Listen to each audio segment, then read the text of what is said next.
Good evening, ladies and gentlemen. My name is Jay, and yes, my microphone is working great. You are very welcome to come for the titty, stay for the personality. Titty. I hope you're keeping fantastic. I was just finishing off something in the background there, and I was like, no, I need this done, or like life just won't be worth it anymore or whatever. It's like why are you working on this like literally right before the stream, Jay? It's like, yeah, that's just how Jay works. It's like he has all day to do it, and then he's like, no, I'm just gonna do it like right now, put myself under as much pressure as possible, and just kind of roll with it. Yeah, just kind of roll with it. And that's exactly and that's exactly where we find ourselves today. Uh, Jay like trying to finish off stuff in the background and being like, yeah, there we go. That's good. That'll work. I think somewhat anyway. But yes, guys, you are very welcome to this stream. I hope you're keeping fantastic. I know it's not even been 24 hours since I last saw you guys, and I hope you're all keeping smoothly the start of this brand new week. Of course, this is Monday, and this Thursday we are going having a nice little bit of a treat with the Game Awards, and we're going to see lots of new games being announced during that day as well. So definitely going to be a bit exciting. Hopefully it won't be a bit of a snore fest, as sometimes it can be, but we keep ourselves entertained in between the, let's say, the low-key moments. But it's always good to kind of have that. Chaos, Big Muscle Flexing, welcome for the first person in the chat tonight. Fire Load by Flying Monkey, getting number 2. And Salmo, Big Muscle Flexing, welcome to all three of you guys first in the chat tonight. Followed by Salbian Wildfire, Keck, Dub, welcome to the stream. Drew Dog as well, welcome to the stream. That's a nice shirt, very alpha indeed. You know what, this is new actually. I got this recently and I just didn't wear it. I actually have, in the past I had 2 other ones of these and I always enjoy them. So I said, hey, you know what, I'm going to get one kind of green, and I didn't know was it going to work with the green screen, but this is slightly, it's not the same color of my green screen, so I actually can use it because, it's easy thing that could go wrong. It'll just be like, Jay's just going to be like a talking head and just a pair of arms. Maybe not all that bad. Like last night, I think it was Chaos that had the idea, if I had one of those like green masks, you could just chop off my head and it'll just be like a floating pair of titties, so there is that. I felt like that all weekend since I got a 5 p.m. Friday email. Oh my god, a Friday 5 p.m. email that I couldn't do anything about until this morning. Yeah, don't you hate when you have to wait to be able to do certain things? It's like, why? why do I have to wait for this stuff? No Irish flag, traitor to the Irish by adorning the American flag. Look, this is just part of the brand. It's not, if I could somehow take this off and put the Irish flag, I would. But to be fair, if they were just to print out, let's say they kind of kept this and had no color in it, and you just literally put down the Irish flag, like, you have a rectangle followed by, two splitters, so it's like 3 different boxes. That could be any flag, it's not going to really help. So they'd actually have to put some color into it, the green, white and gold, as we say, for it to really stand out. And otherwise you kind of really don't know what it is. At least with, I guess, the American flag, you kind of know it's the American flag, even if it's in black and white. So I guess it's a fair point. That's how I would look at it, at least. But it's nice and comfortable. I got a couple of oh yeah, my housemate went to Belfast. Speaking of Ireland, my housemate went to Belfast, and she said, "Oh, I'm just going to get." Oh wait, is this hot? Okay, it's actually a bit hot. I didn't know it actually heats up, but it does. But my housemate got me this little ornament, just as a little kind of gift. When she went to Belfast, and she was like, "Oh, Jay, I got you like a little present." I was like, "Oh, what is it?" And I opened it up, and I was all like, "Oh, thank you so much." I didn't expect anything at all, of course. And it's just like this little cute cottage. And if you look closely, you'll see there's a little fire inside because it's literally a kind of holder for a small little candle. So you know these little tea candles, you know. So you can just put one of these in it, and it's just it's just a little bit of a decoration for one of those little tea candles. So I said I'd try it out and show you guys also on stream. It does get actually quite warm the thing. So, but the light isn't. I thought it would be a bit more light. Now you could probably get a bit of a bigger candle in there, but like I can't really see how. Or you could get like a little light or something maybe for it. But yeah, it'd be nice. Like if you turn off all the lights, you could definitely see it better. But it's cute. It's cute. So nice little one of these. Like coming up to Christmas, add something a little bit into the house. This little a candle holder with the little tea candle. I think they're called tea candles anyway, but whatever they're called, the little candles anyway, and just put it inside. So I was like, you know what, that's nice. That's lovely. I just wanted to blow it out because I'll forget it. I'll be like 4 hours into gaming tonight, and I'll be like, there was a candle there, wasn't there? Yeah, I don't want anything bad to happen just in case. Well, I doubt anything would bad happen, but better safe than sorry. Actually, last week, one of my housemates left, and he left a candle on in his room for hours and hours. Now, I thought it was pretty safe, but my housemate, she was like, Jay, the same housemate that got me this, by the way, she was like, Jay, one of the candles are up there's a candle light in his room. Is like, is that safe? And I was like, I went up and it was safe, like there wasn't going to be any danger, but I was like, you know what, just look, I'm sure he's not going to mind if you just like out in it, just to be on the safe side. But it was safe, just but yeah, it's just those little things. Better safe than sorry sometimes, right? The shirt looks nice and snug. It is nice and snug. It fits very well, actually. It really complements the physique. I got these. I got some really nice pants actually delivered to me as well, for when I want to dress up a little bit more outside of my usual stuff like shorts and, as I like to call them, fat man pants or sweatpants. I got nice pants that I can actually use for Christmas and stuff now when I'm around. Now, not that I have to dress up for my parents and stuff, but I can wear, and they're really, really comfortable. But they look very presentable as well. Like if I went back a couple of years when I was in my corporate job, like I would have been as a manager, I would have been wearing them like 100%. They're like suit pants. They're just nice. They're just nice. I'll actually show you them.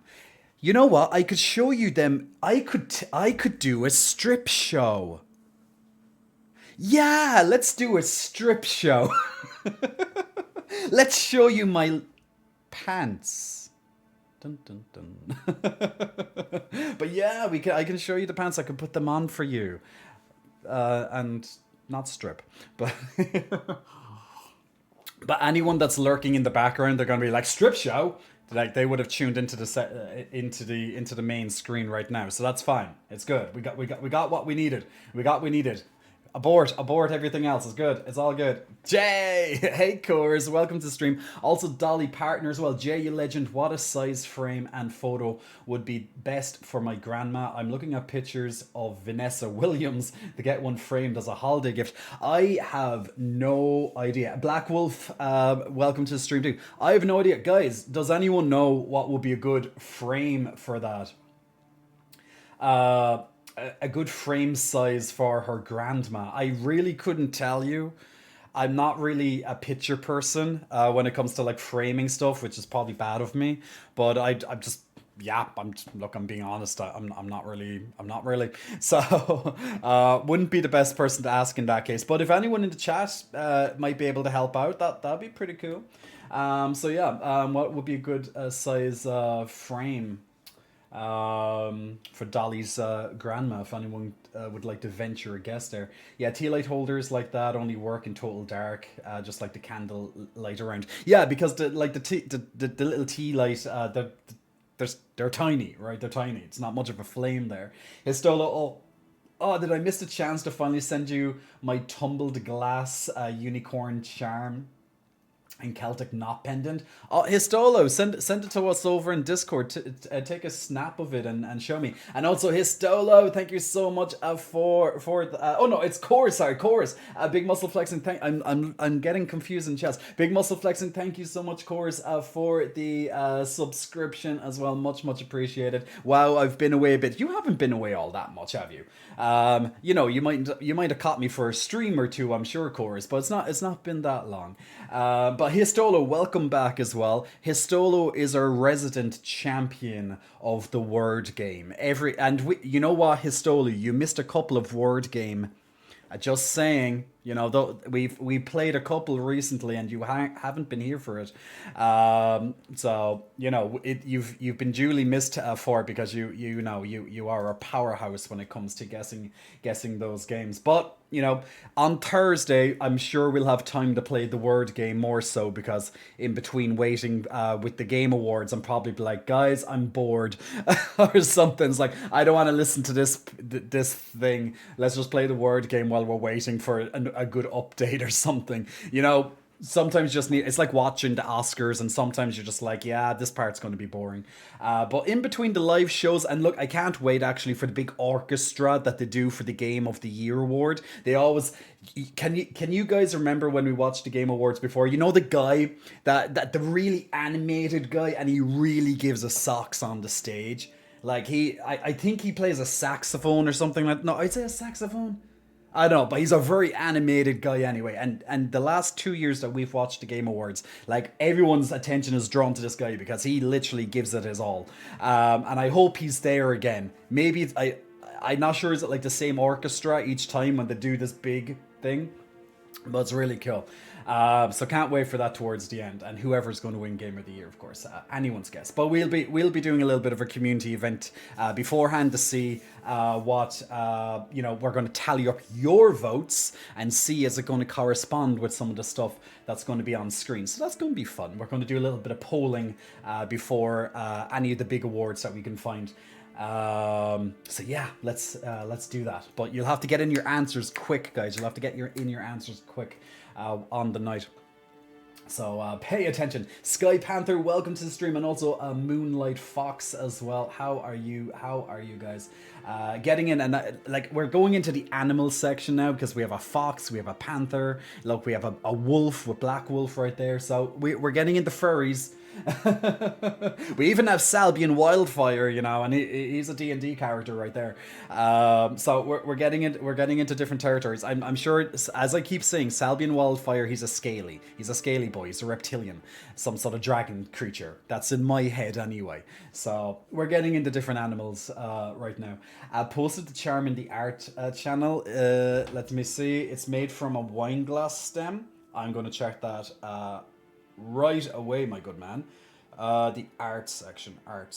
By the way, guys, if you haven't checked out our Discord before, check out our lovely Discord.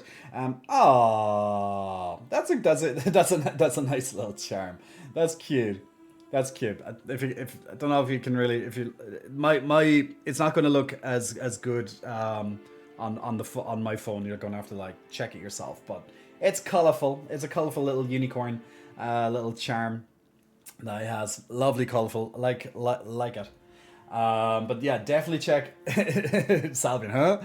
Definitely check the Discord, guys, if you haven't before, because that's where we put all our latest updates and stuff. Speaking of updates, by the way, if you are a member, if you've never checked it out before, I'll show you right now. Let me actually have to log in. Because currently I'm doing some updates at the moment. So if you haven't checked out my fitness website before, I'm currently doing, as I said, I'm going to be doing some multiple updates and stuff coming up to the new year. So I just added a brand new section right here, and it's a new section, and it's in the health section, so you can easily go to the health section and check it out. And it's just pretty much a nice 10 tips about mindset coming into, like, fit, like, pretty much when you're starting a new adventure. Really good for the start of the year when lots of people are goal setting, as it is anyway. So nice little write up that I done there. So definitely feel free to check it out. And you can join in with other health sections and stuff there too. Oh, my green screen's like that. But yeah, it's just a bit of a write up on it, on the website version of it. So check it out, and hopefully it'll add in stuff. So I'm adding in some new content, as I said, at the moment. So feel free to check out the fitness. So yeah, little by little updates where we can, and I'll keep adding to the website as I do. I usually do like a big batch at a time.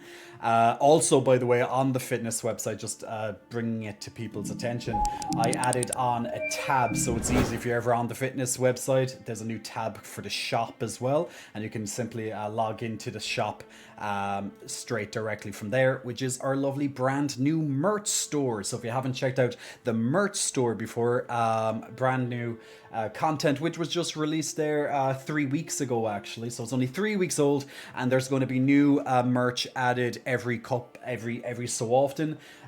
So expect to see new items posted. Pretty much every month there's going to be something new on there. So if you're looking to shop for yourself or for a loved one, whether they're female or male, or even if they're a kid, there's different items of clothing there for different people. So feel free to check it out. So lots of nice little designs, and as I said, there will be more added in the future.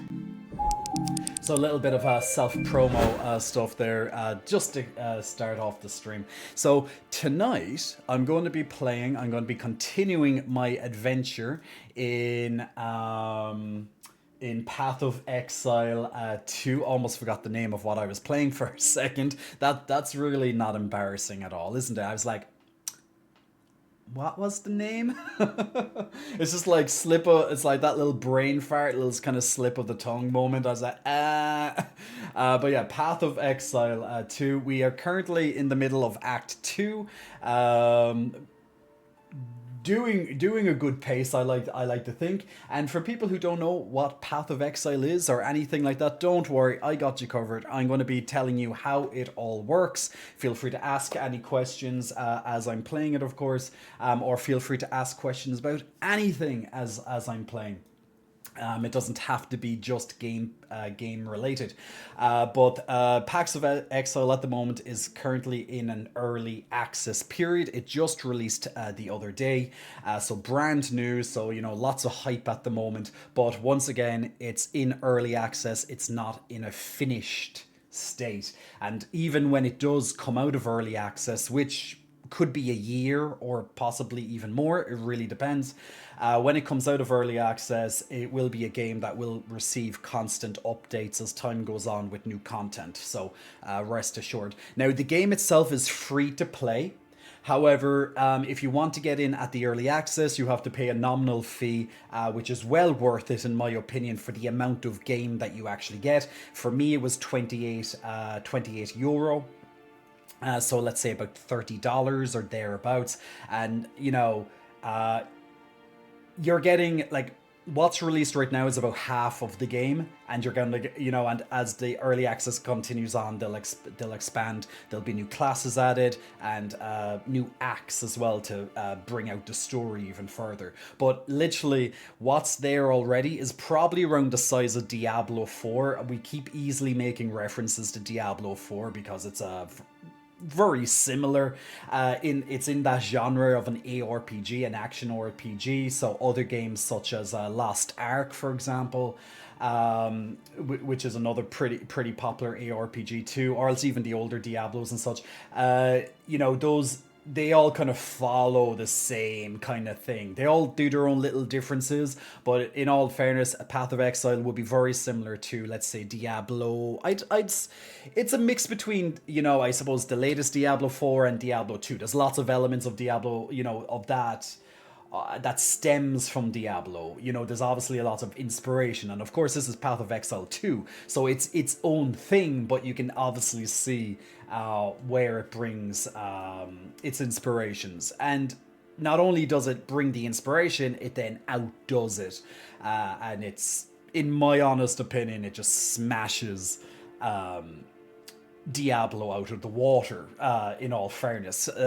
Blizzard, I don't think Blizzard is capable of really serving a good Diablo game anymore.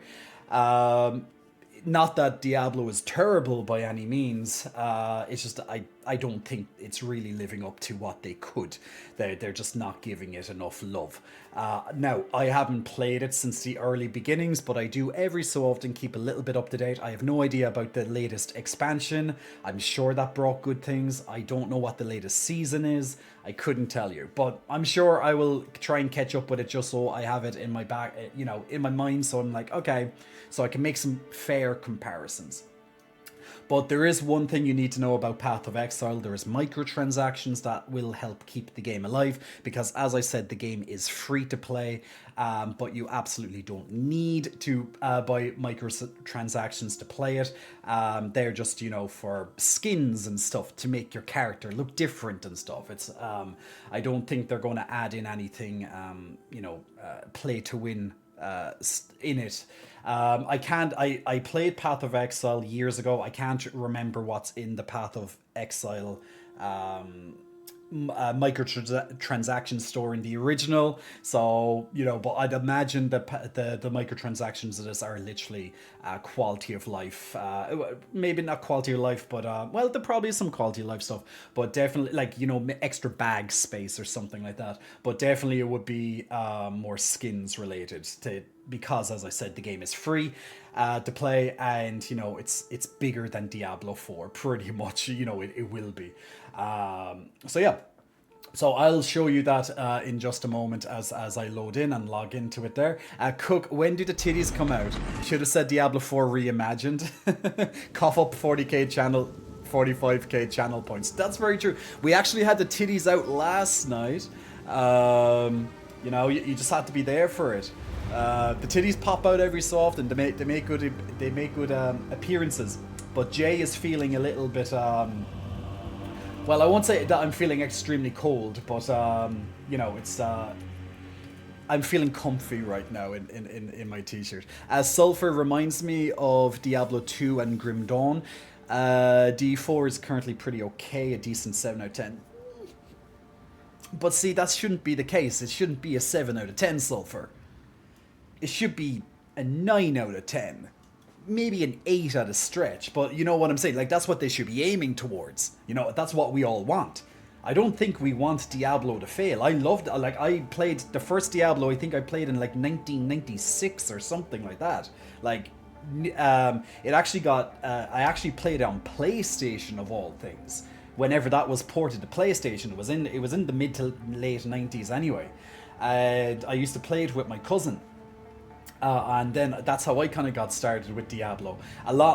Blizzard was my favorite company back then, because I was playing literally everything Blizzard. I was playing StarCraft, Warcraft, and Diablo, the three big IPs that cemented Blizzard's dominance in the gaming market back then. And of course, disaster has struck since then with Blizzard. It's not the same company as it used to be, but look, times do change. But I don't think anyone wants Diablo 4 to fail by any means. It's just that they shot themselves in the foot multiple times, as far as as far as we can tell. If you can remember, I'm very sure you are a Diablo 4 player, and anyone here who's played Diablo 4, you can remember when it launched, everyone was like, ooh, shiny, oh, this is amazing, cool. But then the shininess started to fade away very, very quickly when the substance wasn't really there, and all the cracks started to show with how buggy it was, the overpoweredness, even the barbarian being able to do hundreds of millions of damage with their whirlwind and stuff, crazy shit like that. And then Blizzard steps in, does the absolute infamous patch, the nerf everything to the ground patch, made everyone feel absolutely awful. And I think everyone in the industry, if they didn't already know it at that time, especially Blizzard learned it anyway at that time, I think Blizzard really goes, okay, you're never allowed to nerf stuff without providing buffs ever again. Unless it's warranted, you know, unless it's warranted, I suppose. Like if obviously something's broken and blah blah, yeah, you have to nerf it. But usually you need to compensate nerfs. But with this, if you can remember the devastating first patch of Diablo 4, it nerfed everything to the ground. It was brutal. It was a brutal to watch it. It was an onslaught. It was just slaughter, you know. And Nani T, big muscle flexing. Welcome to you. Thanks for pressing the follow button. I hear a little Irish in you. Am I right? You are 100% correct. I am Irish indeed. Keck, I want Blizzard to fail. Well, look, they've lost a lot of reputation, man. You know yourself. They've lost a lot of reputation in the gaming scene. So they pretty much have everything to play for right now. Everyone's watching them in terms of like, the moment you screw up even a slight bit, it's all over. So now it's like, you need to fucking prove to us, you know, that you need us, that you deserve us, you know. Like I don't play, like I do play World of Warcraft every so often. That's the only Blizzard game I kind of come back to, because I actually do enjoy that game, even though at times I'm like, but it's a game that I do come back and check out. Pretty much the latest expansion in WoW. Why did that randomly appear there? I don't know. The latest expansion WoW is literally the only expansion in God knows how many expansions I've actually stuck around after the first month, because it's actually enjoyable for my alts. I literally just make alts and I just go, yay, kill things, and then log off again. And that's kind of me. I'm just like, oh, I'll just do some achievements. It's like, basically I put on like a podcast, or I'm doing something and I'm like, yeah, I'm going to play a little bit of WoW. Or something like that. Diablo 4 wouldn't have such a worse reception if it wasn't nerfed to Oblivion after release. Right. You just can't do that in a game and expect things to be right. No, it was overhanded. It was stupid. I don't give a fuck about the balance stuff, to be honest. The vibes are just dry as hell and the game feels like a chore. That's the thing, because it's a very hard thing when it comes to currency, right? When you're... I'm going to talk about the game and I'm going to play the game in just a moment, guys. We're just warming up the vocals. We're having a discussion. But this is the game. Look, ooh, shiny. Mr. Teddy Bear, we need some hugs. We need some hugs, Mr. Teddy Bear. We love the teddy bears. But it's very hard when it comes to currency, because especially with Blizzard, they tend to just like drip feed you currency when it's like a new event and stuff, and then they like go, oh my god, oh it's too slow, sorry, and then after a few weeks they buff whatever the currency is, whatever power progression thing is, and they're like, why haven't you just did that at the start? They keep doing it because they want to gate the content. They know fucking well that is too little, you know, whatever the currency is at that time. They know. They just want to be like, oh no, sorry that we made you play a little bit longer. Realistically, at that stage, you should just wait until like a month or two is out and then play it. And then, you know, they probably would have gave you extra currency for whatever power upgrades and whatever you need in the seasons. But that's just it. Hey Ingrid, welcome to the stream. Wow, Blizzard really has everyone mad. Yeah, Blizzard just can't catch a break, I think, anymore. What county? I live in Dublin. I'm from Cork, but I live in Dublin. And you're a Carlow. What the heck is in Carlow nowadays? I haven't heard of Carlow in forever. But welcome, very welcome to the stream. Guys, if you are watching for the first time, my name's Jay. Very welcome to the stream. I'm Irish. I play lots of different games. We're currently checking out, and different genres of games in saying that. Right now, we're currently checking out the brand new game that came out from Grinding Gear Games, which is called Path of Exile. And you know what? I completely forgot to set up my... I done it again last night too. I completely forgot to set up my for controller. You can only do this on the character screen. You can't just switch the controller mid-game. It has to be done before you log in because it has to change all the layout and stuff. Now we're back to controller. I love playing this on controller. For me, it's just a lot better. If I can to be honest, if I can put a game on controller, I will. There's certain games like RTSs, you just can't play on a controller. I don't think it would be a good experience. Wouldn't be a good time. So, Path of Exile. Have you tried playing? Yes, actually, on the first night that it came out, we played. I played WASD. It was okay. Yeah. You know, I'm kind of used to WASD for movement in other games, so it wasn't that much of a big deal, you know. It speaks volumes that the best thing Blizzard has done in recent years is classic WoW with no changes. Yeah, it's like, Blizzard, give the people what they want. Go back to like the old you. The old you, okay? Go back like 20, 30 years ago. Go. Do that. Yeah, stay there. That's good. Everything else is just like, woo, a dream. Just stay away from it. Oh, you're actually right, Dub. Keep that there. Keep that there. Completely forgot. Thank you. The other ones are fine. Scottish Bobby, the post office scam, and Eddie Dundon. So not really much in Carlo. But look, nice quiet life, I'm very sure. So let me talk you guys through this game. What's going on? What am I doing in the game?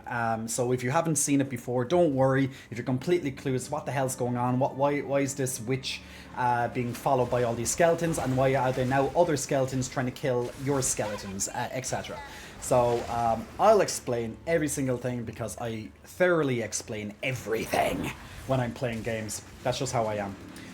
So I like to get people completely involved and keep the discussion going. So feel free to ask as I play. Now I'm just going to slightly turn down the sound effects because they can get quite loud, and as you can tell, they're already halfway down. And the reason for that is because all you hear is boom, boom, boom, boom, boom, boom, boom, boom, the whole time. And you know, if you played games before that are very bum bum bum bum bum, yeah, you know. It's fine when you're playing it on your own, but when you're trying to speak over it, you know, you're not really missing anything from, you know. Now, the sound design is really good. I have to say that first and foremost, just in case you can't properly hear all of it. It is really good, so I will give it that. But it just gets a little bit too loud for when I'm trying to speak over it. So let me start by saying, your character screen, like you see behind me, if you've played Diablo before, very, very similar to kind of pretty much a very similar layout. They don't give you much bag space, which is one of my pet peeves, to say the least. Actually, let me change my... Can I put the full screen windowed? Yeah, please. Because I can move my mouse onto my other screen when it's full screen windowed. So, because I want to change my camera. Just because when I'm saying look behind me and you can't see behind me, it's not a good look. God damn it. There we go. So as you can see, the bag space isn't all that much, so it does get full very quickly.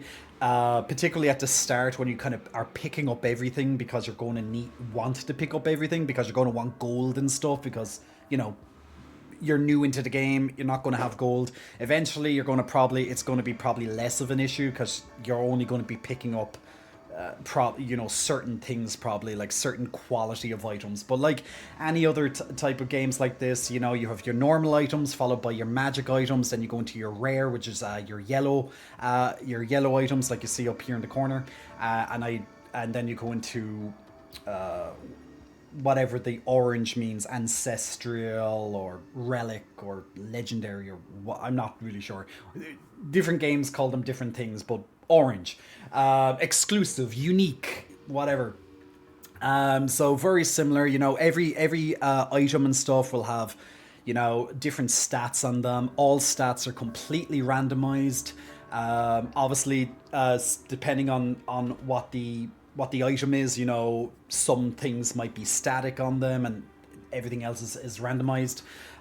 You know, Diablo 4 would use a very similar system. I will constantly compare this game to Diablo 4 and maybe at times Lost Ark.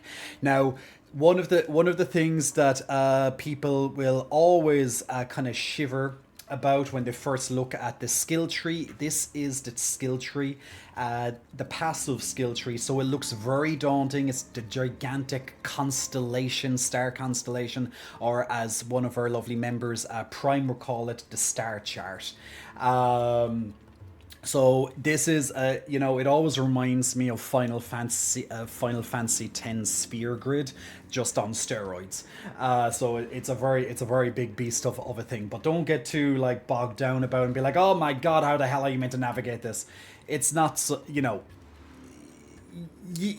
get used to it. But pretty much just you'll start in the center, and there'll already be a pre-selected node based on the class that is yours, and you pretty much go forth from there. So since I'm a witch, like this is where my center node was, so I can't just jump over to this side or this side or this side. So it's not too bad. Now, can I trace my path and start going over here? Absolutely I can after a couple of levels, but I'm just not going to start there. So realistically, the path that they gave you is kind of like, this is the kind of path, and then do what you want from there. But it's going to be, the closest things to where you start are going to be like, your foundation where you're building from, and then it's up to you how you want to do from there. Now, I focused on a minion build, so the witch is a necromancer in effect. So it's all about dealing curses,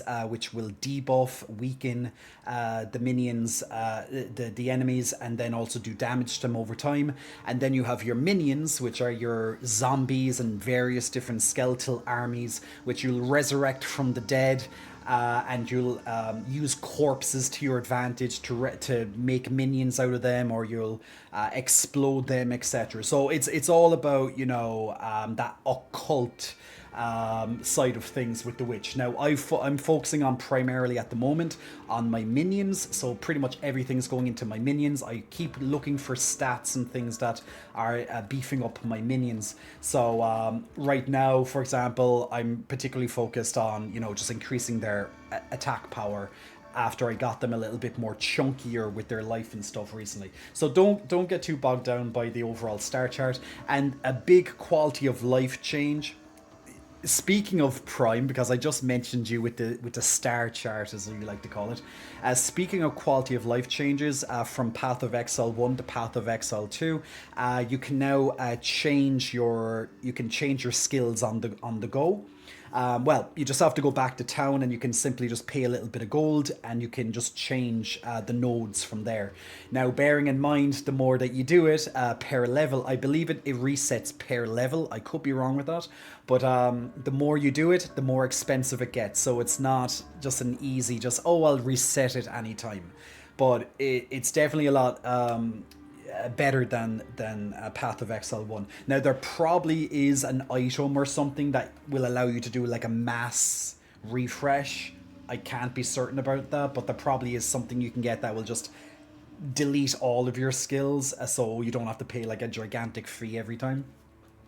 Probably is, not too sure yet. And then outside of that, you just have your typical customization. Now, with skills and stuff, you're going to be how you get skills. You don't get skills by leveling up as such. It will be tied into your level to an extent, but to get skills in your game, this is how the game really is different from games like Diablo. Like in Diablo, for example, level 1, level 2, level 3, you're getting new skills as you kind of go up. And like at level 20, you'll get this skill. Level 30, you'll get this skill. Whereas in this game, you get your skills based on gems that can drop randomly from monsters. And then you can assign those gems into skills that are appropriate based on the skill level. So you'll get skill gems from level 1 to, I think it's level 9 is the maximum, at least right now. And you'll have a set of skills within that parameter, and then you kind of make your character based on that. So over here, for example, would be my current selected spells and abilities. You can swap and change these as needs be. And in within the gems itself, you're going to be able to unlock support gems, which once again you find by finding them on the ground, and it will alter your spells even further. Now, from what I can see, it looks like there's up to 5 slots per spell. Right now we're at 2. So yeah, so that's just how it all works. So you can mishmash a lot of different skills and kind of make the play the character the way that you want to play it to a large extent. So although you can't exactly use every skill that you have, or well, you could not at the same time at least. You will be, limited to a certain amount of skills at any one time. Now, you can do a loadout and just change your skills a lot faster because there's 2 loadouts. But I just pretty much stick to, the same stuff. Now, I have changed some skills as I leveled up and trying out different things, so I like to try things around. It looks... yeah, it's kind of quite a bit surprised nothing mad happened on Halloween. Hey Ego, welcome to the stream. So let me explain how this class is working. Now, this is one of 6 available classes. There's going to be more. I think there's up to 12, I believe, that they have planned to release. And I'm just like... Second, these serpents are quite fast. So as you can see, it's quite fast paced, like most. There's a quest item over there. It's quite fast paced, so you want to keep an eye on projectiles, anything that's aiming at you, watching where the enemies are, and just constantly trying to get some backup from my minions. You have to be very careful of your health. Now, as a witch, I die very, very easily, so I'm very squishy. That's the downside to the witch. And also, they don't do much damage. The damage is, it's not fast. It's slow. But they have other advantages, of course. Every class has its weakness. So, with the witches, you can tell right away, you are all about raising the army of the dead in a necromancer style. And what I'm doing is I'm constantly reinforcing my army with other minions, and I'm also then putting in some curses to debuff the enemy, weaken them, explode them. I have a spell called Contagion, which is this purple debuff that you'll see on enemies every so often, and that's that contagion spreads, and the more it spreads, the more damage it does to everyone it jumps on. So what my pretty much gameplay loop more or less is, outside of bosses anyway, but in the, let's say, the regular enemies, my pretty much loop, dear God, this beetle just does not want to leave me alone. I'm getting quite low here. Yeah, that beetle, my other skeletons were way too occupied there. So yeah, as you can see, the enemies won't always just be drawn to your minions. They will come after you as well. So it's not just like the minions can taunt them and they'll just like tank and it's easy win. Now, most of the time that will be the case, but not always. So since my witch is quite squishy, now just here the scarabs again, obviously they're programmed to just come after me. Their AI is probably set to, yeah, destroy the witch. Don't go for skeletons. So with my witch, here we go. So as you can see, it's constant barrage of enemies. So it's very fast paced.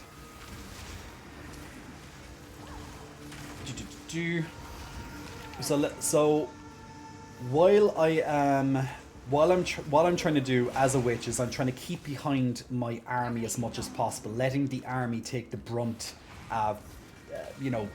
force of the enemy as often as possible, so I can sit behind and cast all my different spells, supporting them with damage as much as I can when I can, but most of the time I'm realistically making the enemies weaker, or as I mentioned, reinforcing my ranks by increasing their powers and doing active skills. Now, there's different types of skeletons that you'll have access to, and you'll get more as the game continues. But at the moment, I have 2 active skeletons that can do active abilities. One of them is a sniper, and they essentially throw a poison arrow onto the ground, and it explodes and creates a gas cloud. So lots of the time, as you can see there, you're going to see gas around enemies, and that's me calling my snipers to essentially assault the enemy with poison. So I want to poison them so they take damage over time, weaken them. Now, on top of that, I also have arsonists, which throw essentially fire grenades into them, and they explode. So I have to keep an eye on when those skills are available, because they're actively selected. They're not. They don't do them by themselves whenever they want. So you have to, do it yourself. You have to command your minions.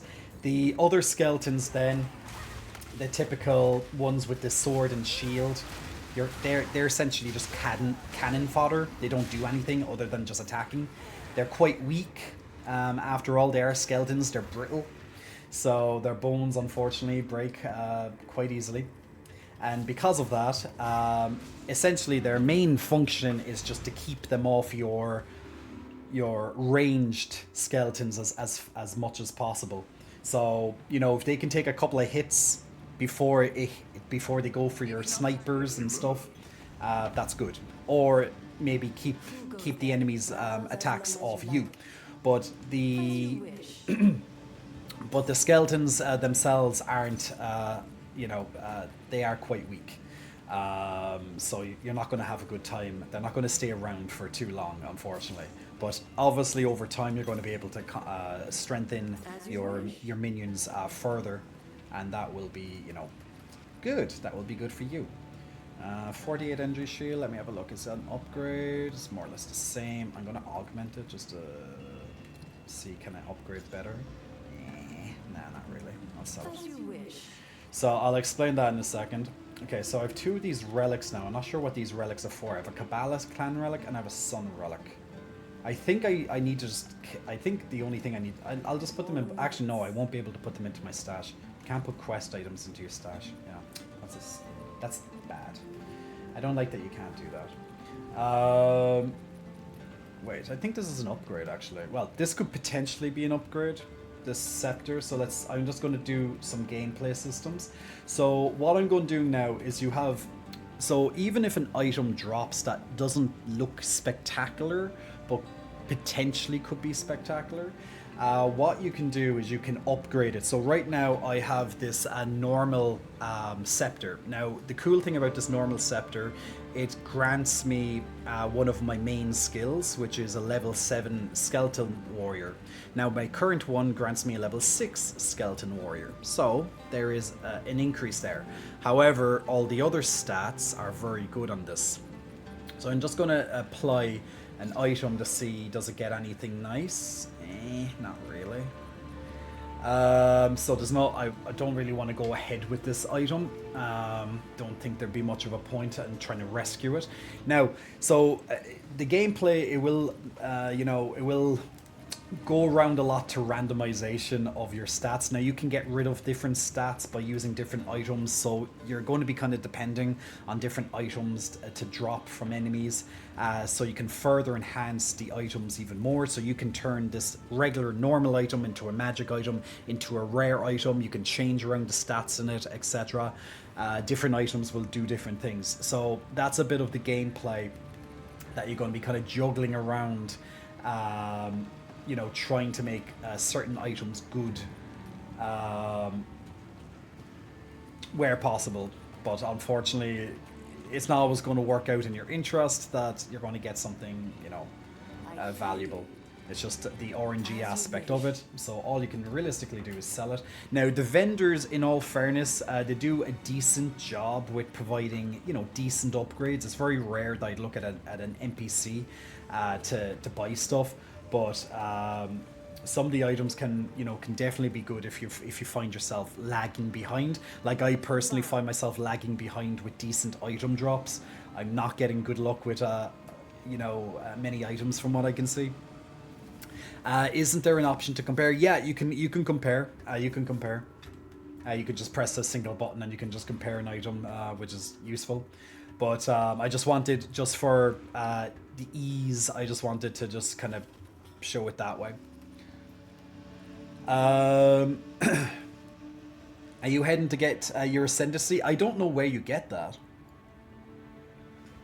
I was thinking there was this kind of trial thing that I think that was what how to get it. I tried it, but we didn't pass it. I ran out of honor. So I'd imagine that's where you get it, but the game didn't give you an indication that, oh, this is what you should do next. It was more of an optional thing, this trials. But I'd say that's, you know, the reward is this ascendancy thing. I can't really remember ascendancy from the original game or whatever, but I believe it enhances your class. So with my witch, my skeletons will always remain active, okay? So they will die. When they die, they'll resurrect themselves after a set amount of time. However, what don't stay, consistent are the rest of your minions. So if you want zombies, for example, you have to constantly resurrect them because they only stay active for about 20 or so seconds. You can have a maximum of 10 zombies at any one time. So pretty much you want to be constantly resurrecting, using the corpses to your advantage, so you have as many zombies. Now zombies can be quite tanky. They are tankier than the regular skeletons, so they can definitely add a lot of DPS damage to the enemies, and also keeping your very weak ranged skeletons a little bit more safe, because the longer, of course, that your ranged guys can do the damage that they need, which is the sniper and the arsonist, in this case, you know, the more damage effectively you're doing. However, of course, if they die, you know, just like a regular player, you don't do any damage when you're dead, and neither do, of course, your minions. So it's a bit of a balancing act to keep things off your ranged. Easier said than done, particularly on bosses. Which, speaking of bosses, this is where my particular class. Still mostly intact, but overwhelmed with sand. Wow. I always like listening to the dialogue. I just went in there to get the waypoints so I can come back later. I want to explore the rest of this area. So what was I saying? I was on by skeletons, weren't I? Then I got mixed up. Anyway, I'll come back to it. But with skeletons, oh yeah, bosses. Yeah. So the one big downside with bosses and this class, or at least how I'm constructing this class, is that during boss fights, you typically don't have corpses to resurrect or use to your advantage. Now, some bosses do have adds that you can resurrect once you kill them, which is fine, obviously, but not every boss has adds. So if you don't have a boss that's calling on reinforcements, you're kind of screwed in some of your abilities. So you're going to kind of have to manage your abilities based on the boss effectively. Oh, speaking of boss, we have a boss. The Constrictor Queen, just a random boss. Just did not expect that to pop out. Where's she gone? Is she going to stay in the middle, or is she going to pop out some? Ah, there she is. Now the bosses are extremely fast-paced as well. They're very engaging. Way better than, let's say, Diablo 4's pathetic excuses for bosses. And Diablo 4 only has a handful of bosses in the game, whereas this one literally throws a new boss at you pretty much almost every zone you go into. Now, as you can see, this is a pretty good boss now for my particular class. Now, she just spawned a lot of cobras, and my minions are keeping her at bay most of the time where she is. So, and I'm getting lots of extra corpses to just pretty much refill my army. So this is a case of a boss now that's going to work very well in my favor. Now she might have some nasty surprises, but as you can see, she's pretty much focused on my minions, which is very nice for me. Most bosses don't. Most bosses will just chase you around the room. They'll spend a little bit of time with your minions, but they'll usually just kill them after a hit or two and run after you. Ooh. Now I have to see if she's going to do any other abilities, but she seems to be quite focused on... Oop, okay, so she does like these bone spikes. Okay, she's doing something big there. Okay, she erupts the center and she's doing something to my minions. I have no idea what she's doing. Okay, she's gaining some energy shields. I think she's draining them. And she's constantly spawning more and more cobras, so I'm just like trying to get out a lot of zombies right now while I have a bit of downtime. So I'm constantly, you can see on the left side of the screen my army and how they're faring. I'm just gonna sacrifice one of my skeletons to buff up my creatures. So she is gaining health, a shield all the time, so her health is going down very, very slowly. And oh, I just went out of mana, which isn't all that often, but I'm doing a lot of spells. So when she goes down, I'm just spending the few seconds of downtime.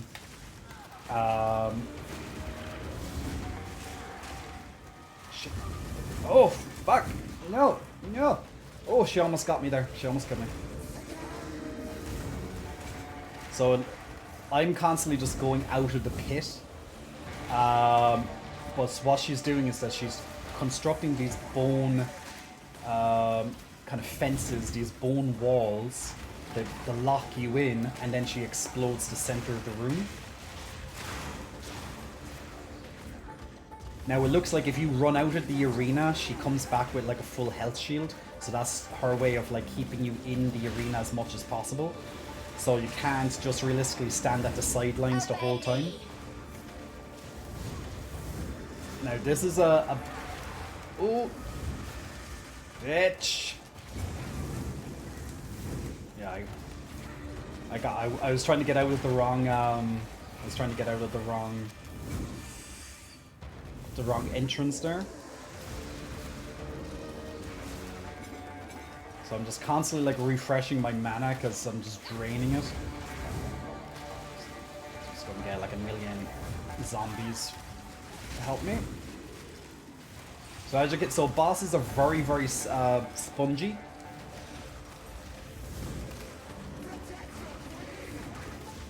Protect your queen. So I'm just constantly like dodging her projectiles. Now bosses will always find ways to easily kill you. There's no boss that you can just stand there and take brute punishment. They will annihilate you. So you have to be always watching what they're doing. Every boss is completely different from each other. So, you know, just because you're looking at this boss now and you're like, ah, she's not too impressive. Just, you know, there's so many bosses in this game. It's not like Diablo where you're throwing a boss like one an act or something like that. It's like, yeah, there's many. So like for a random boss that just like came out of nowhere, you know, they keep you on your toes. Ooh, nice hit.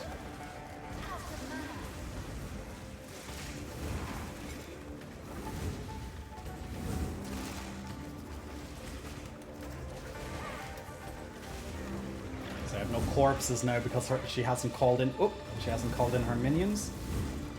So I'm just like.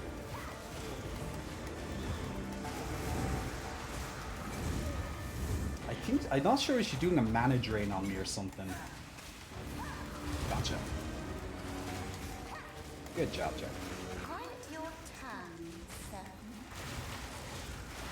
Such a great boss for Contagion because the Contagion just rips through all her minions. Nice. This boss took me forever because she resists cold and all I do is cold damage. I can curse her resistance. But then she'd submerge and the curse would run out. Ah, that sounds painful, Amadel. but not bad. First try. Sorry. And she dropped something, so she gave us, okay, so for killing this boss, she gave me 2 passive skill points, so that's awesome, obviously. So every so often when you kind of do an optional boss, usually they'll give you a permanent upgrade to kind of as a reward for, you know, going out of your way to do a, you know, to do an encounter. Not all of them will do it. Sometimes they'll just give you a chance of good loot, of course, but every so often you're going to get some permanent upgrades to your character for killing certain bosses. So, you know, getting 2 free extra skill points, you know, that's always a really, really nice reward after all. So I wish all bosses just gave you that, just, you know, for the sake of it. So let's see, I'm going to...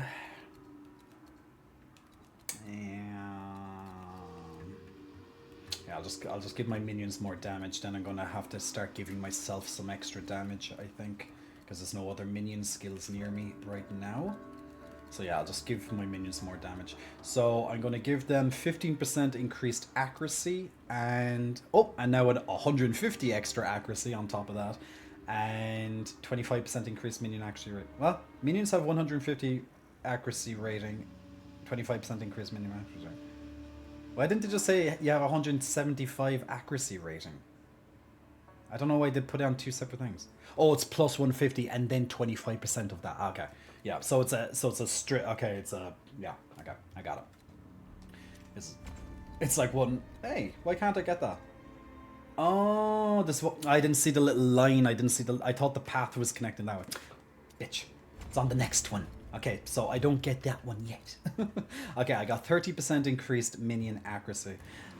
You know, minions need accuracy too, and just in case you're not sure what accuracy does, accuracy is used to hit a target with an attack and is checked against their evasion. Player and minion attacks incur an accuracy penalty based on distance from the origin of the damage to the target, with no penalty for targets within 2 meters, and up to less than 90 and up to 90% less accuracy for targets further than 12 meters away. So basically, if you're a ranged class, yeah, you'll have a bit of a bad time sometimes. So I'd imagine if you're like an archer and stuff like that, you definitely would want high dexterity, which I'm very sure dexterity gives you accuracy. Now, I don't think that affects spells. I think spells are completely separate from that. I don't think there's a such thing as a spell hit. Now, I know in some games there is, but I don't think there is in this game. Let me just double check that. I don't think there's a spell hit. That would be stupid. Like, you get resistances, so there's that. Yeah, there's no spell hit. Not from what I can see here. Yeah, I don't think I can say. So yeah, resistances will be, would be your thing for spells. So certain enemies will resist certain damage. Their icons have a plus symbol, flat 150 and a 25% bonus. Yeah, I don't think spells need accuracy. You can also tell which ones have a permanent bonus associated with the world map. Oh yeah, you're right. Actually, they have something next to them, right? That tells you, gives you kind of a little bit of a foreshadow on it. Some things only affect attacks specifically or spells. But yeah, that makes sense. Now you might be like, okay, you're a witch, or you're a mana user. Why do you need dexterity, or why do you need strength? There's only 3 main stats in this game, because dexterity, although you need them a lot less, sometimes you're going to need strength and dexterity, or either one, on your gear to allow you to equip certain gear.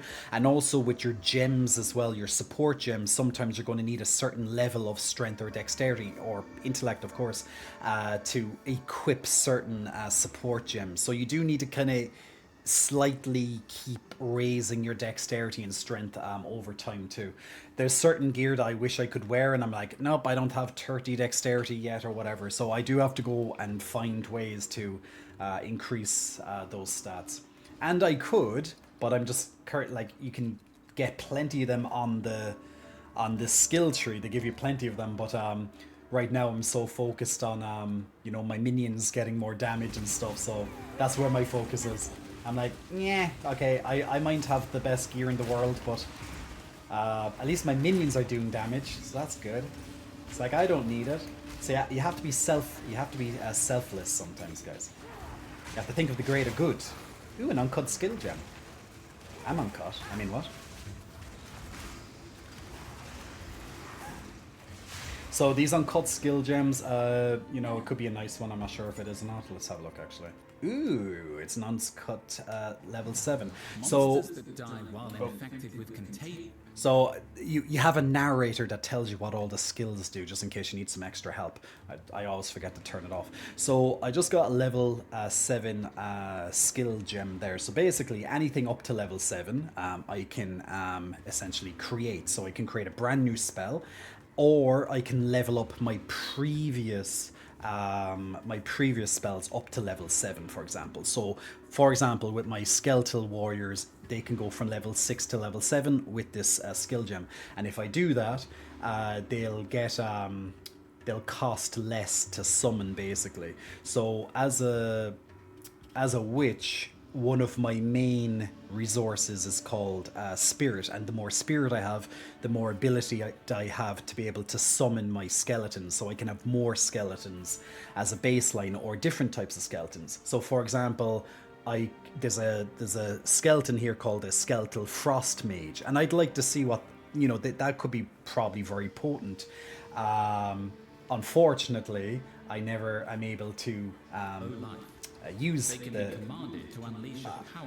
Stop the talking. Unfortunately, I can't actually use them because I never have enough spirit even to summon my original skeleton. So I need to find a way to, you know, maybe better gear or whatever, to really amp up my spirit, so I can actually use.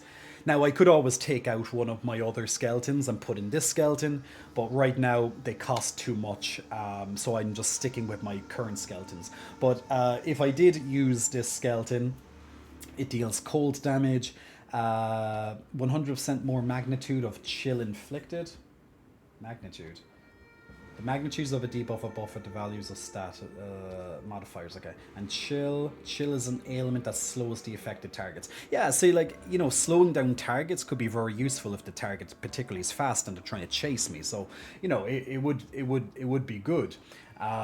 Whereas right now, for example, I have my arsonist, you know, that does, you know, fire damage to them.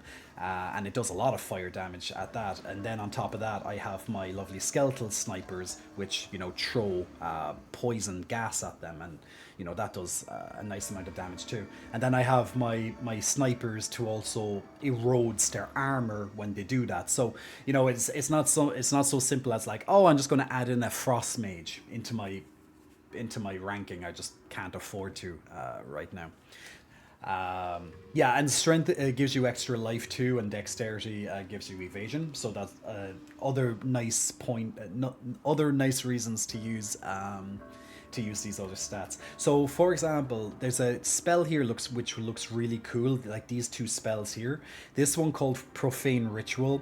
It needs a corpse though, which is a pain in the ass for me because you don't always have access to a corpse. And the same with Detonate Dead, it requires you to have a corpse to explode it, you know, and once again, you don't always have access to a corpse, particularly on boss fights. So right now I'm tending to kind of ignore these. However, there is a really good thing with this ritual spell, and it gives me a power charge, which is something I don't have access to at the moment. I need to find a way to get a power charge, or other ways to get power charges. I'm not sure how to, because with a power charge, if you have one, you can summon a zombie, an empowered zombie, and they don't need a corpse if you have a charge. So that would really help at times, but once again, I don't always have access. So I have to find a way. Is there another way to get a power charge? Charges do not grant any inherent benefits, but can be used to fuel many skills or other effects. Charges last for 20 seconds by default, refreshing whenever you gain another charge. There are 3 types of charges: endurance, frenzy, and power.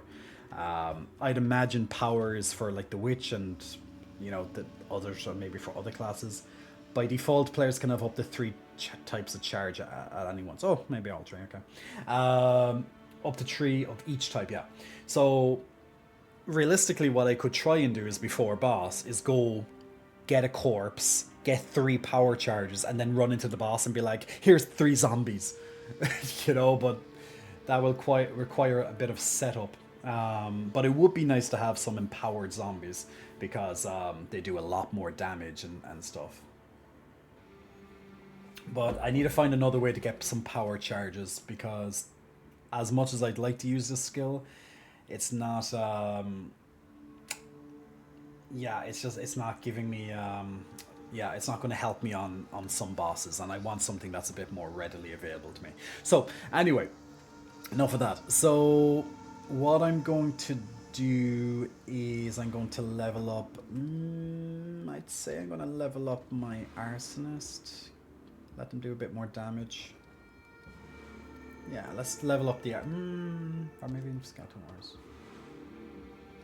Yeah, we'll level up the arsonist. You know, now when you level up the arsonist, now when you level them up, they cost a little bit less, but not much. They still cost 35.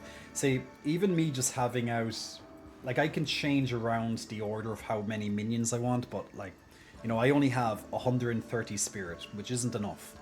So, you know, I can have out 1 extra skeleton warrior. I'm putting out 2 snipers at the moment and an arsonist. And that seems to be going quite well at the moment. I'm going to do 2 arsonists and see does that make a big damage change. And we'll see. So you can swap them around as much as you want. See whatever works for you, basically. So, oh, okay, so we just done a ritual there to bring out like an elite scarab.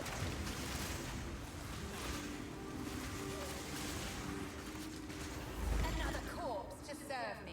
Another corpse to serve me. I like this bitch, she's cool. Alright, full inventory again, and we'll see what I got. Divine Beast asking for a oh, actually, I could. I don't know. Did you hear that? I heard a little bit of a crack there with the with that stretch. You know what? When I'm gaming, I do need to, you know, move and stretch. So thank you for reminding me for a good old stretch, Divine Beast. You know, I get a little bit stiff, you know, when I'm gaming for too long. And you also, you're asking me to stand up too. Okay, we get to stand up. Oh, it's always a good stretch, Ben. It's always a good stretch. And we do like, I need to get the behind the back stretch. Oh, yes. Oh, that got good. Oh, God. Right there in the, right in the middle. Right in the rhomboids. And you're asking me to stand up as well, so, you know, I'll stand up while I'm actually in town because, you know, it is good to actually stand up when you game every so often too. Like, usually, you know what? You normally don't see this. Actually, I don't need to sit down to say this. You normally don't see this when I'm gaming, but when I'm gaming alone, sometimes, like when I'm fighting a boss, I don't know, does anyone else do this, but I do this all the time. Usually if I'm fighting a boss and I'm gaming alone, you know, if it's a boss that requires a lot of movement and stuff, usually I stand up during those fights and I'm like this playing, you know, because I don't know, there's something in my head that's like, if I'm also moving, my character is going to move and evade and do it all better. So like, it's hard for me just to sit down and be like, yes. There are certain bosses that I do need that concentration, but sometimes I need to stand and I'm moving with my character a little bit, and it kind of and honestly, I believe it helps me. Because I embody my character. Me and my character are one. It's almost like I'm playing like a Wii U or something, and you have to move around. That's kind of a little bit me. And look, also it's a bit of exercise. You know, we're doing a bit of exercise while we're game. But you know, it's good to stand up and shake your legs and move around a little bit after a bit of a intense gaming session. Not bad. Jay doing his dance. Yeah, I'm dancing with the boss. Dancing around the boss. Do we have anything good here? Doesn't look like it. 14 strength would be really nice if I could get that. Now you're always going to get items for other characters, but obviously you're not going to really want to use those. All right. 20% increased charm effectors and 30%. Actually, why don't I just compare it? Let's see. Blah, blah, blah, blah. Sorry, I'm standing in front of this, but me. 20% life requirement. Nah, mine's better. All right. Essence of Torment upgrades a normal item to magic with one physical modifier. Okay.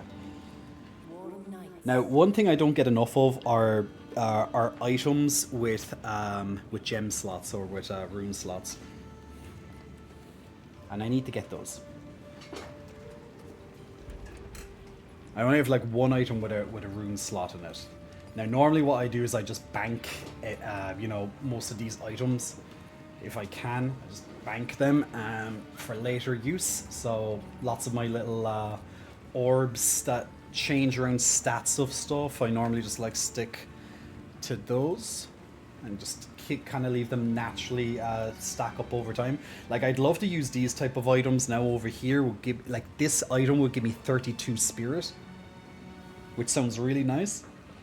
Now but I need 34 dexterity, and I'm very far away from 34 dexterity. Now I'm almost leveled up, so, you know, I could definitely shortly look into investing in some dexterity and stuff. I'm going to have a quick look and see, is there any items maybe on the vendor that might be a little bit of an upgrade right now. You never know. I've actually gotten to the habit of checking every so often, because you never know. Because I just don't tend to get upgrades because the game doesn't like me or something. The game just does not want to give me upgrades. 6%. What's my current 38? Energy shield and a little bit of mana and rarity. Okay, yeah, my helmet's pretty shit. Now this will give me runes, so I could get maximum mana from that. 38 to life. 38 to life sounds pretty good. Then I can put in... or I could just get maximum mana and add in a charge into that, so then I have extra energy power. It's not all that good though. A little bit of extra life sounds good, but I don't know. Nothing special enough for me. Not yet. How about the boots? Anything nice here? Well, my boots. I have 14 energy shield. So energy shield essentially is this like little blue ring that's going around my health bar, and that keeps me away from dying. So you kind of want some good energy shield because it keeps recharging over time as a witch. Because our health pools are quite low, so a little bit of extra energy around them isn't a bad thing. So you're kind of looking for that type of stuff. It's going to be hard to replace the boots that I have, I'd say, because they're quite good. Ooh, helmets. No. Well, my current gloves. This will give me some dexterity because that would allow me to wear the other thing, but not much dexterity, unfortunately. No. Nothing. Oh, wait, actually, maybe Zakara has something. What? Maybe she has a nice scepter for upgrade.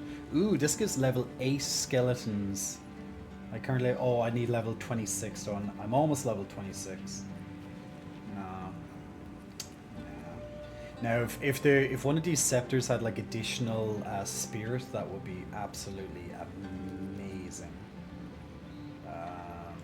But yeah, we'll keep a lookout for extra spirit. That's a priority for me to find as a spirit, because it's such an important stat for me. But okay, back into the gameplay again. So you're going to find yourself constantly going back to town because you're going to be constantly looking to sell stuff. I just need to see, did I leave anything on the ground over here? I can't believe I just killed the boss right there, and I'm only like a couple of steps away. Just shows how much I was talking. Felt like I killed that boss like, you know, a half an hour ago or something. So once again, back into the kind of rotation and just watching where everything is. Now, some enemies are absolute, like all enemies can be painful, but you know, some enemies are just kind of like cannon fodder. You just run, they just do nothing, just run in and attack. Whereas other enemies, you know, they have lots of different skills that you want to be avoiding. So this game, you know, can do a nice balance of both of those. Okay, we just summoned another scarab, a rare, or however you call those yellow scarabs, the ones with the yellow names, rare or elite monsters. Now, the rare and or elite monsters, they'll always have like extra abilities or affixes onto them. They have a lot more health. They just are more nasty in general, but they have a good chance of you know, dropping, you know, better stuff. You know, risk reward scenarios. So I'm just looking around to see is there anything else in this area before I progress on into the second part of this zone, which we already located. Like sometimes you're looking to find the exit, so to speak, but we found the exit quite early. Now the maps do you know, they are generated as you move into the level. So if you ever have to like reload the area, you know, just be aware that, you know, it's not always going to be a static level. Now maybe certain levels are static, but they're pretty much randomized.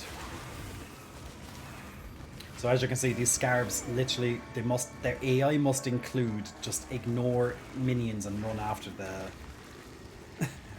the master.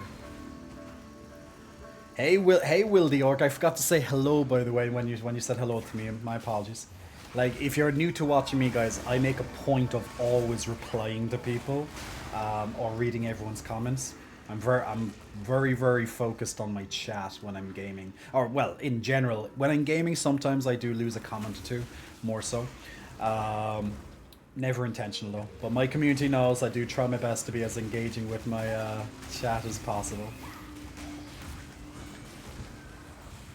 So if you ever ask a question or you say hello and I didn't reply to you, it's not that I don't like you. I just simply missed it, and I apologize. Because everyone knows I don't treat anyone here like a number, unless your name is actually a number. Then there's nothing I can really do about that. But everyone has a name here. It's not like when you know when you're like working for a huge corporation and you know you're just an ID number. Yeah, you're employee 15763. You know, you don't have a name to them. It's just like, what is it, employee 15763? You know, that type of thing. It's like, no, we have names here, people.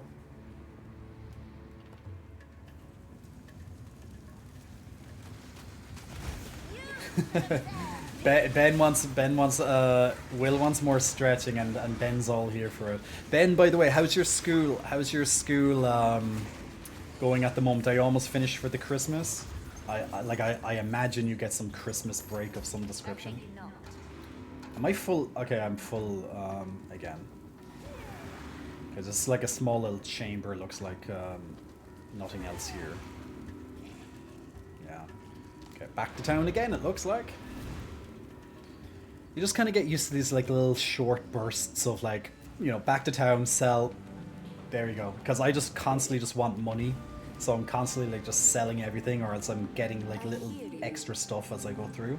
And you never know, there is that possibility that you'll get an upgrade. But most things I'm just picking up and it's just instant sell. Ooh, what's this? Amber Amulet of the Clouds. 11 to strength. That's good maximum. Ooh, 2 to 4 of all attributes. The only thing though, I lose a lot of dexterity, and I kind of need dexterity. But this would be really nice. You do reply a lot. Lovely being in your streams. Mostly feels like a conversation, and that. Thank you, and Will, and that's exactly how I like it. It should be a conversation. Like that's how I see it anyway. I might try and upgrade this to a rare. It looks like it could be really good, but it might not go my way. And knowing my luck so far in this game, it's not. It's definitely not going to go my way. Where's the item? Where's the exalt? Don't I have an exalted orb? No. Yeah, I do. Augments a rare item. Oh no, it's not the exalted orb. Removes a random modifier and augments a rare with a new one. No. Where's the orb that gives me that upgrades them? Maybe I don't have any more of those. They're quite rare. Upgrades a normal item. No. Removes a adds a rune socket. No. Weapon or armor. Ah. Ooh. Okay. Yeah, I'm still kind of getting used to some of these orbs and what they do. That's actually an interesting one. I like that one. I'll keep that one. Why do I have this in my...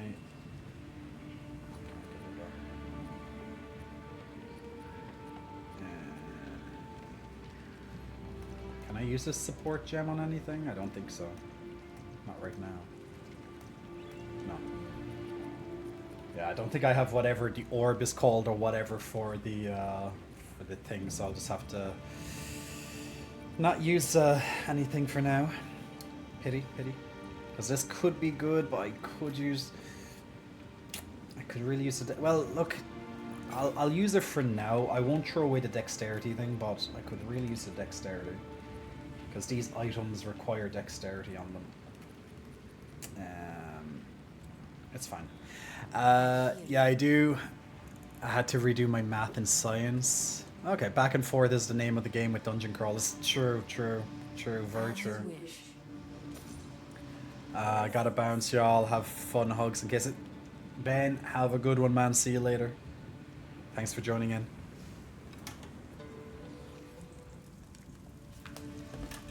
But most of the time when you go to the shop or to the town or whatever, it's very quick. You know, you just go sell, gone again. Sometimes you'll have you'll want to do a little bit of kind of crafting stuff. Oh, it says my inventory has a... Why does my inventory have an exclamation mark over it? Oh, my boots. Oh, you cannot use this item. Is that still being hurt? Oh no. Oh, I need the other amulet because these boots need dexterity. Ah, fudge. Meh. That's not good. Okay, so the item that I said was, ooh, this could be an upgrade. Okay, there's one more area I want to check here, and then I'm going to go back to town and I'll change that thing.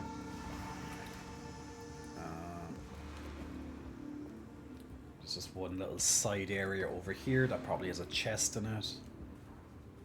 So might as well get it before we move on to the next area. You know, I never intend to like clear the entire area before moving on, but sometimes it just happens. There's nothing here, it's just a dead end. Okay. Okay, maybe it's like it had a chance to spawn something in here.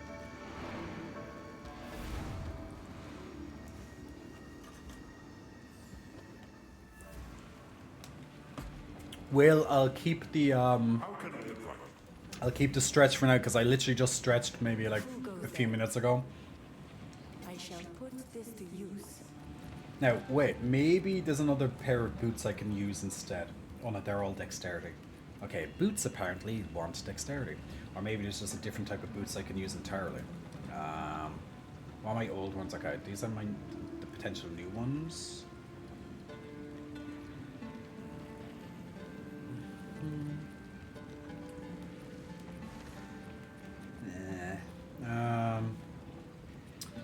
Yeah, I think I'll just...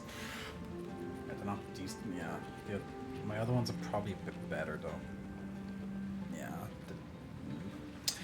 Ah! Goddamn stats.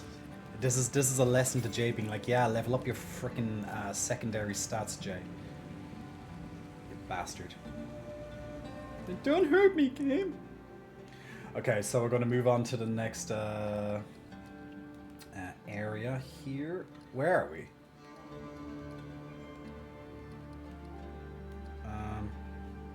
Which area were we in? Oh, the Lost City. Okay, yeah, we're in the Lost City. Abandoned Shrine. Oh, I did that, yeah. Okay, cool. Is there anything special down here? Okay, there's going to be a boss down here called the Galeria. And then there's a golden tomb. Kind of cool that you can kind of see... Ah, Trial of Ascendancy. So yeah, that's definitely where we need to go to. I'm going to have to do that tonight. To ascend my class and probably make it more powerful or something. That'll be probably very useful. That's what we tried to do last night, and, you know, we couldn't get through it in one... at least not on my first go. Had to learn how it all worked. But looks like we have to get like the nice upgrade.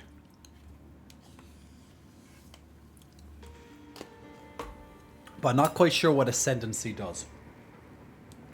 I imagine it just, as I said, just increases your... gives some sort of buff to your class.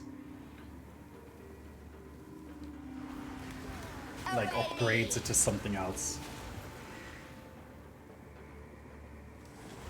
Or maybe you have like a choice, like a build for your class, like for example, you could be like a necromancer, or you can be something else, and then you choose between like two. They might do it that way too.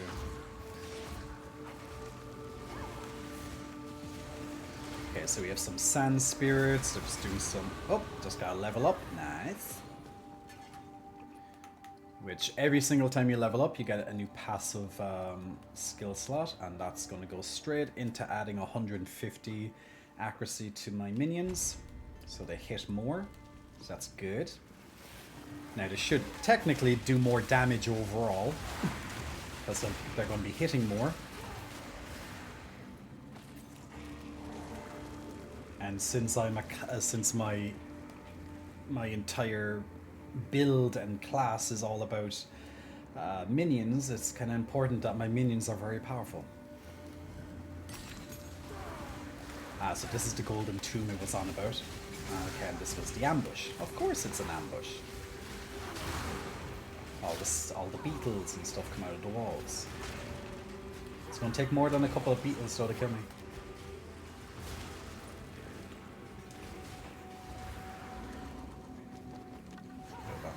Wasn't all that much of a... Oh, okay, more of them are coming now. Okay, that was like wave 1. Okay, probably at the end of these waves it's going to be like a big beetle or something. It's like, you want to kill all of my little brethren? Now face big beetle. It's going to be like a giant Pokemon beetle thing coming out. Come on, boss beetle. Is there any boss beetle? Oh. Okay, I was wrong. I thought there would be a big boss beetle after all that.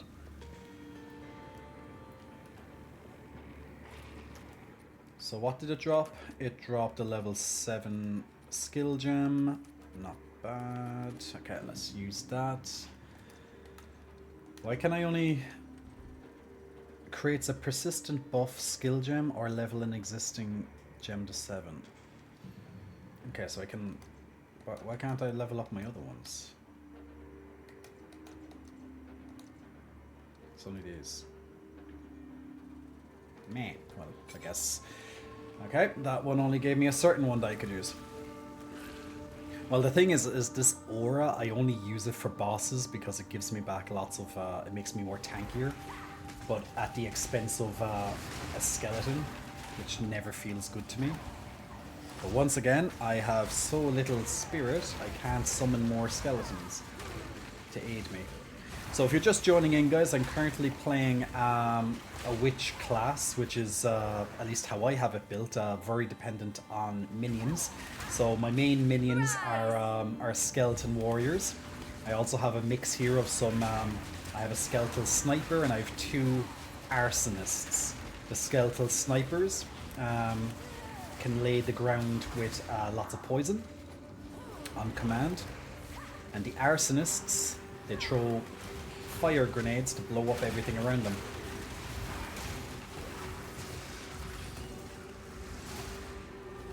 So they can do quite good damage.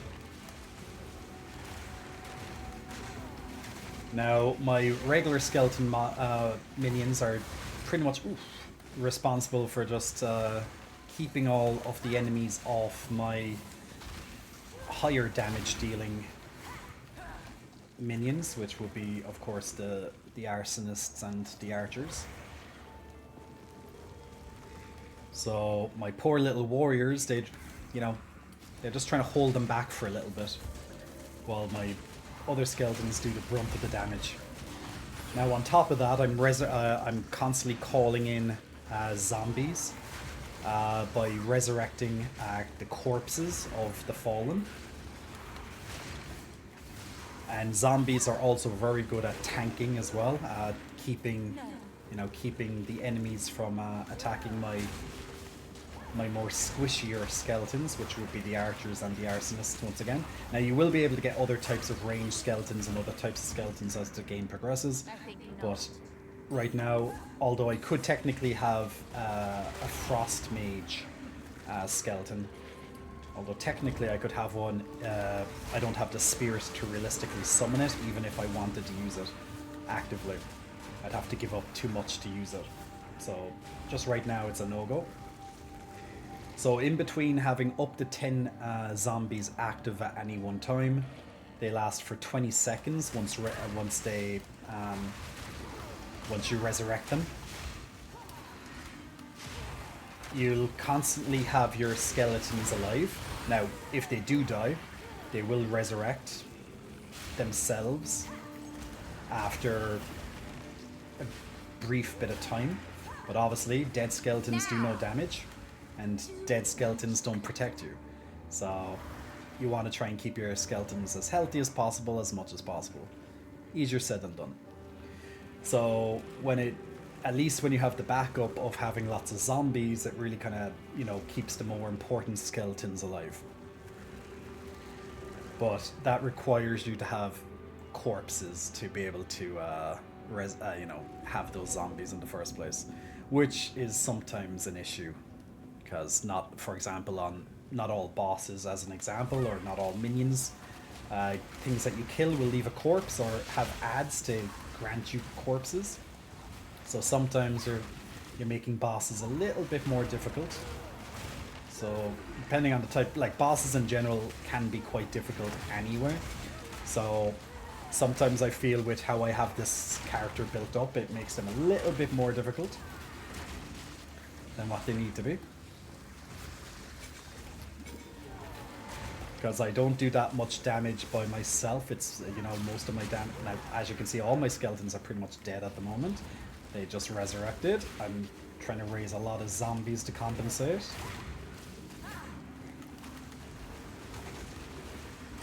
So, although I'm doing damage, it pales in comparison to what my army actually does for me.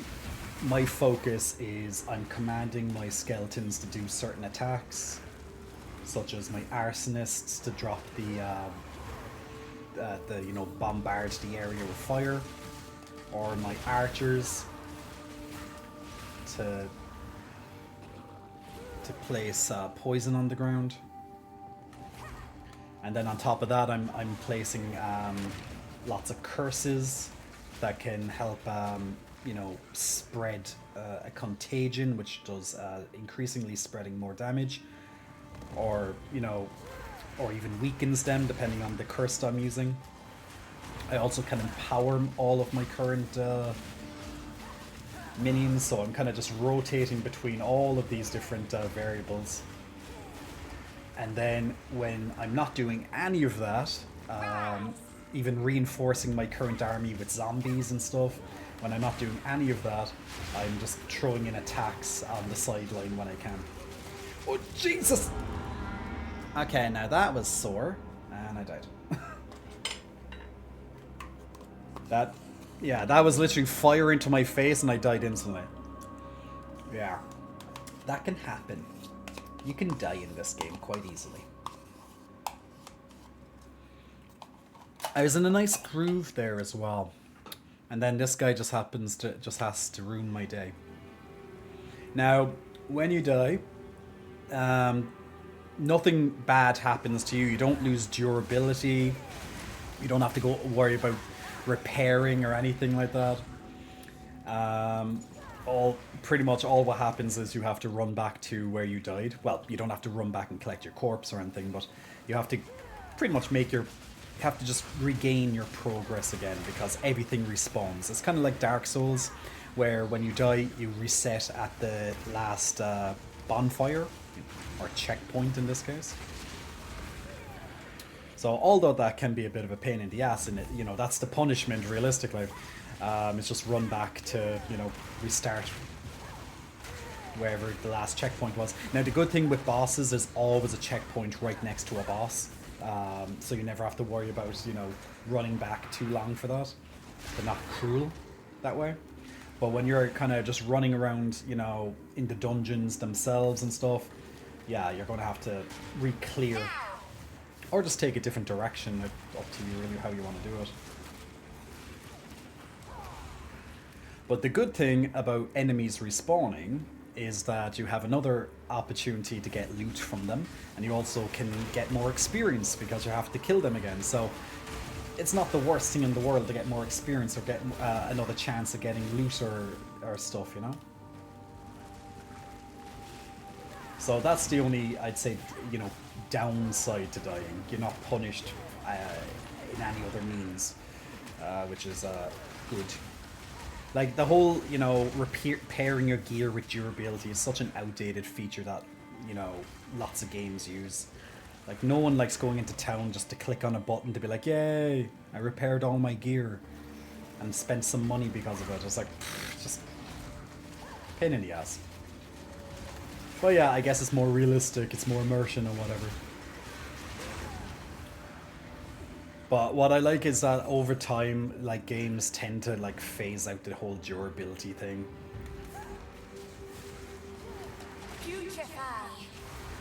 But so yeah, there's no big punishment for dying.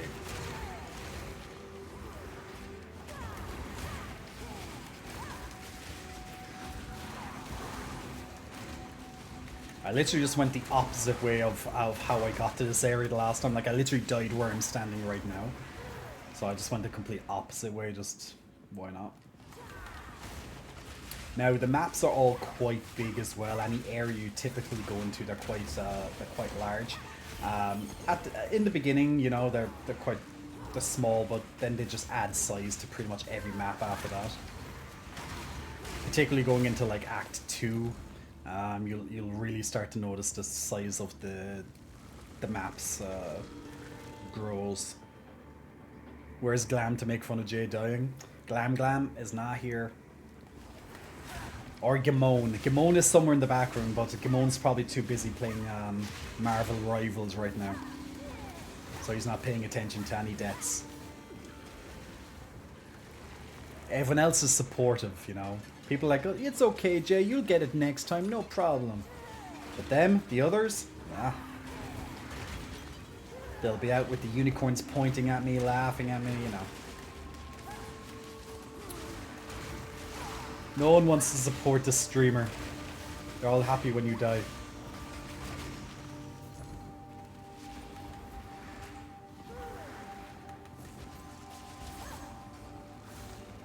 So just standing in the background and just like, you know, putting my curses on, calling my minions to do stuff. Oh, that fired. I just got out of it this time. It took down my entire energy shield. So it hit my shield first before it hit me, so that was good. Can't even see what's in the room. There's just littered with corpses. So I'm going to use those corpses now to my advantage. Resurrecting up. Oh. Resurrecting and getting some more zombies. But unfortunately, I have to go back to town once again.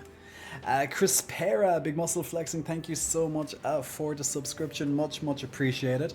Thank you for helping to support the stream, helping to pay the electricity and the internet bills.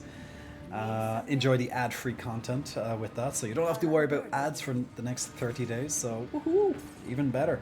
And on top of that, you can use all of my lovely unicorns. You have your upgradable badge along with that too. And you also get some extra perks on top of that, so just 10% off all the merch in the shop, extra channel points every couple of minutes. You get all the good stuff. I never get upgrades, man. Ah well. I'm almost leveled up again. That's good news. Leveling like a boss. Rise. Let's check what's through this doorway. Ah, more death. Why is everything dead? Just so many dead things here. Feed Jay. Above Orden has been like, Jay, eat food. You know what? I'll get my smoothie in a little bit, Above Ordness. Thank you very much. I have it actually half ready. I'll have it in a little bit when I just finished having a yogurt there, so. Well, I'll have a smoothie in a little bit. Thank you very much. Durability would make sense if the items break after repairing it too many times. Making it a little bit more fragile maybe because you constantly are, you know, tampering with the armor. That could be something.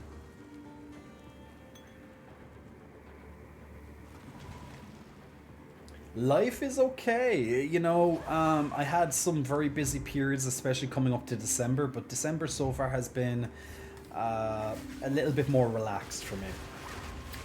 In comparison to November. November was just nuts. I was always busy. I'm trying to balance December now with trying to meet some friends and stuff. In between, you know, keeping content coming out and working on my own stuff in the background, making my moves for 2025. But we have a brand new YouTube video on the way this week as well, which is going to be pretty cool. Well, everything is fine right now. Just pretty much it's a little bit more chill coming up to Christmas. I'm just getting some website updates for the fitness website rolling out at the moment. Writing up some new stuff. Ooh, that goddamn fire again, he's nasty. He's goddamn magi.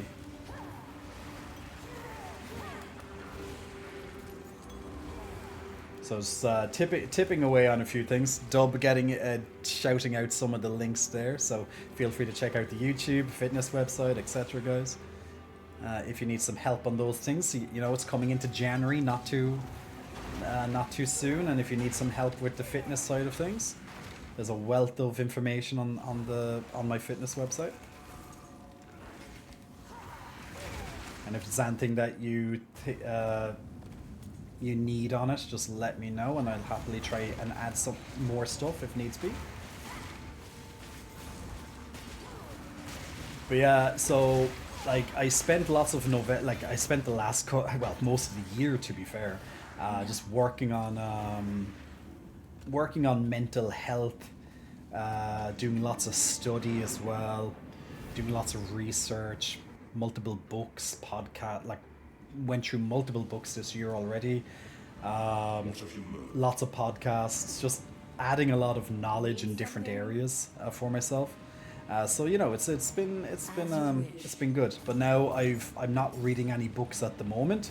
I'm allowing myself not to read any books at least in December. So I'm just like cutting out some of the research type thing right now. Now this actually could be a good upgrade if I roll the right stats on it. Because it has 2 slots. That's gonna be a... Let's see if luck is with me. Oh, already isn't. Injury shield, maximum... It's probably better than what I have, is it? 57.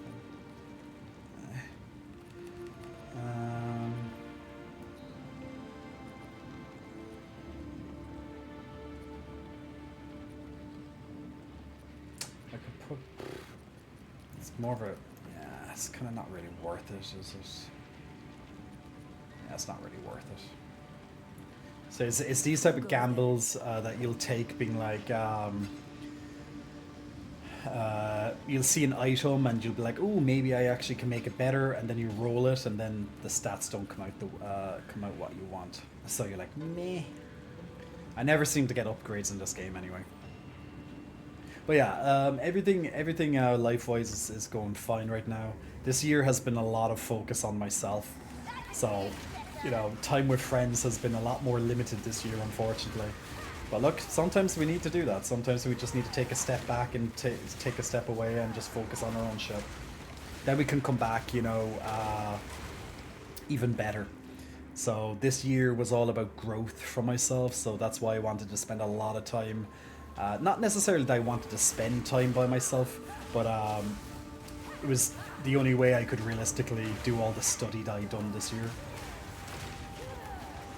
Ew, it's a bigger beetle. I knew there'd be a big beetle eventually. Is it still alive? Oh no, it's dead. There must always be a bigger beetle. But what I'm trying to think is what the theme of 2025 is going to be for myself. I'd say it's going to be something with stability anyway. Maybe stability might be one of the big overarching themes.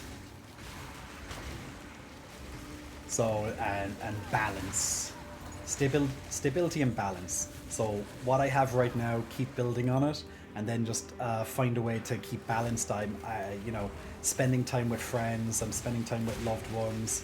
You know, I'm allowing myself to, you know, allowing myself to do more things that I didn't allow myself in 2024. You know, so that's what it probably will be.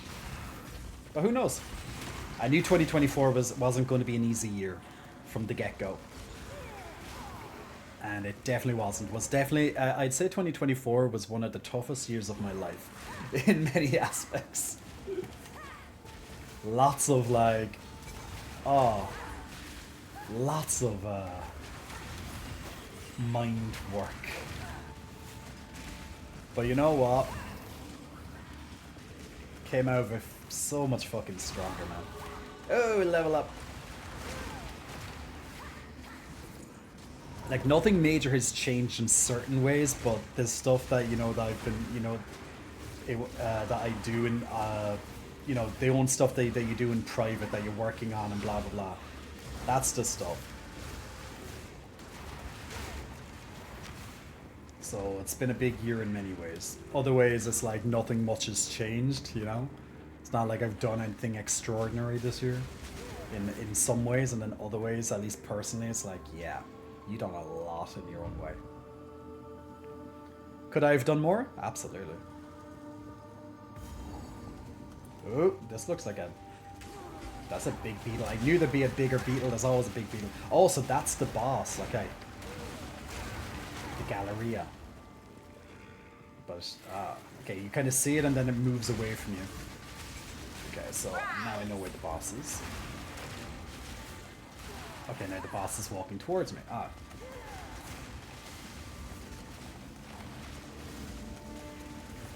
The 9th treasure of Kep. Is it a, okay, well, okay, it's like, okay, it's not a boss, it's more like a rare, but the Galleria is the name of the, it's definitely event anyway. It just seems to just be summoning lots of beetles and just lightning, just stand away from it. So it's not a boss, but it's an event. Down it goes. And now 5 more big beetles come out. Or not. Okay, I was expecting, well, I wasn't really sure what I was expecting, but I thought it would have been more of a boss. But then again, we just fought a boss in the previous map. A proper boss. Like, when we looked at because when you look at the map, it will tell you if there's some sort of boss or some event in the area. And I thought that the Galleria, it sounded like, you know, it sounded something more grandiose, let's say.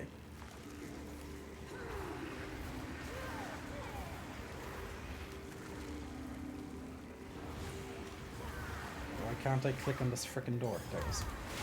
The thing is, sometimes you can't click on stuff unless there's no enemies around, so it's a bit of a pain in the ass sometimes.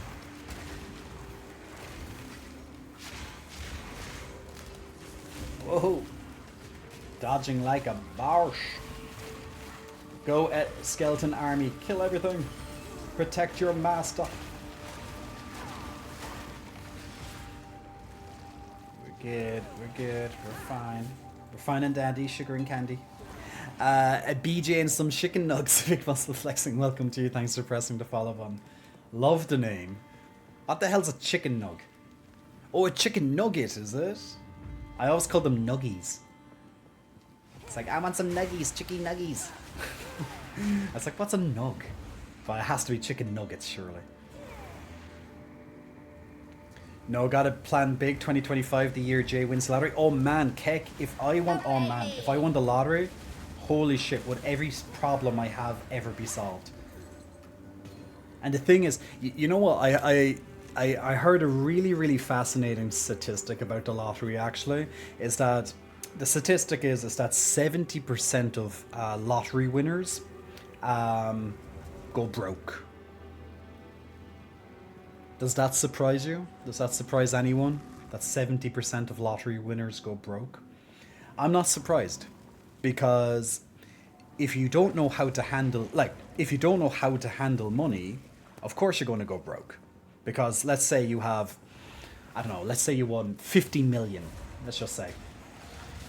If you don't know how to spend money, or you don't know, you have no background with money, you don't know how to, let's say, save or invest, or just how money works in general, like how you can make money work for you type thing, in the long term, blah, blah, blah.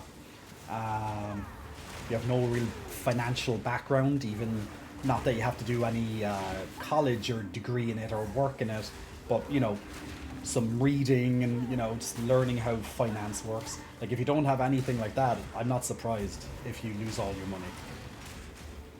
Because you literally go from having no money to having, being super fucking rich. So that 50 million, you don't know how to keep it. You just keep spending it. You're going to be like, okay, I'll buy a few houses. I'm going to treat the people around me. I'm going to buy all these, like, really fucking expensive sporty cars, whatnot. Like, all the fun stuff. Lots of holidays. Fucking buy the best of the best. La, la, la, la, la, la. And then after a couple of years, maybe, of just doing that, you're fucking broke and you're back to square one. And if anything, you might be you'd be worse off than square one. And the reason why I say you're worse off than square one is because you literally went from having a lifestyle, changing your entire lifestyle, now to going back to what you used to be. And that would be a fucking kick in the balls. I'd imagine people who won the lottery and lost it all, I'd imagine I'd say they have some major traumas. Because at least if you never had the money, you're not going to miss it, right? And you never had the lifestyle, so you're not going to miss it. You can only dream or fantasize about, oh, this is what it would be, if I was rich, I would do this and that, and oh my god, I have all the best stuff. But if you never had it, you're not going to really miss it. So imagine having, like, all these millions from the lottery, and then after a couple of years, or maybe even faster than a couple of years, you're just gone. All gone. Down the toilet. Start again. Most lottery players are gambling addicts, so it makes sense. Like, the ones that don't go broke are mostly people who bought tickets occasionally. That, and they might actually have people around them who'll give them some good advice. Like, you probably one of the things that I would do is, if I won the lottery, is get some sort of I shall put this to use. maybe like a financial advisor or something, like, who'd be able to, like, give me some really good honest advice about money, particularly because I wouldn't have a clue how what to do with, like, let's say 50 million or whatever. Doesn't have to be 50 million, but just As you wish.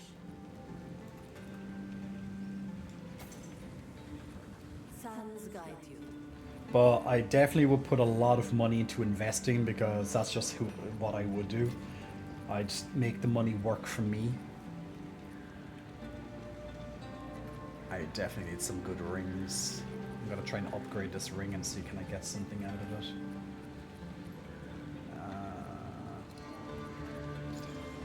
13 strength.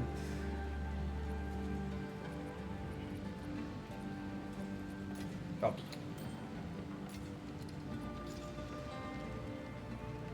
46 maximum mana and 16 strength. Yeah, it's better than one of them actually. Alright, bit of an upgrade. Better than that one. Not huge, but the extra strength will be welcome on some armor that I might need later on eventually.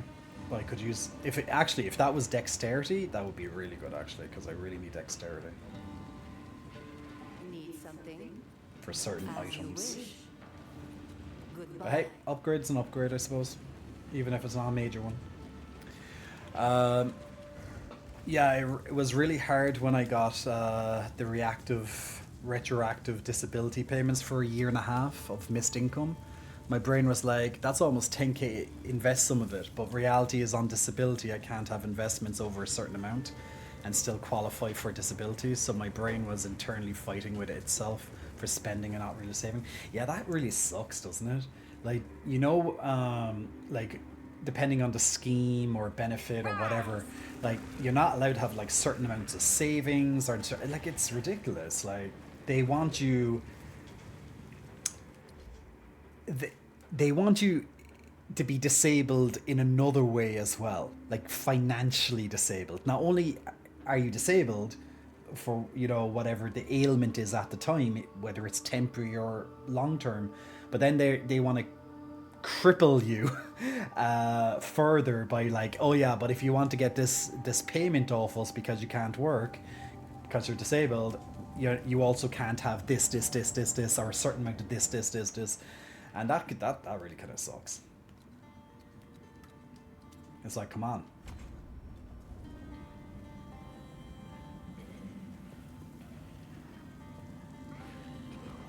Okay, good. I just got 10% more damage on all my minions, and we move on to the next area.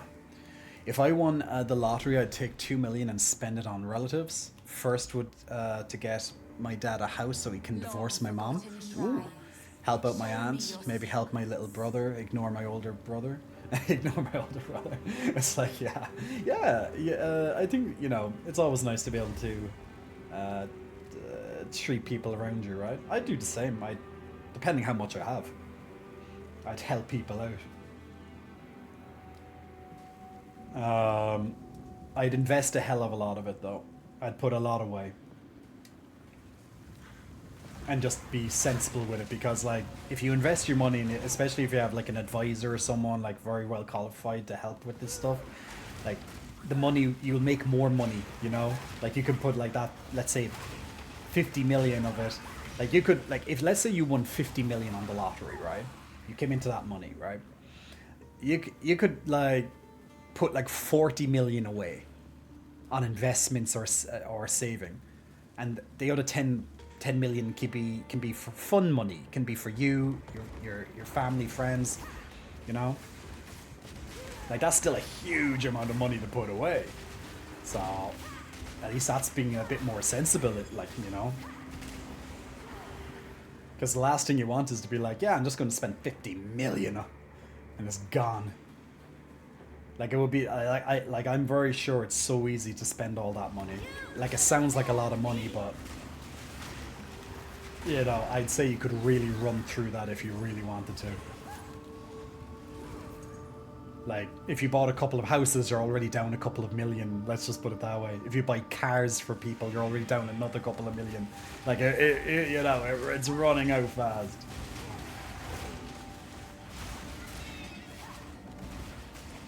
And it's not like you just buy the house and there's no more payments, you know. It's like, okay, now you have to pay for the, you know, the extra stuff, like the tax on the houses and any repairs and la.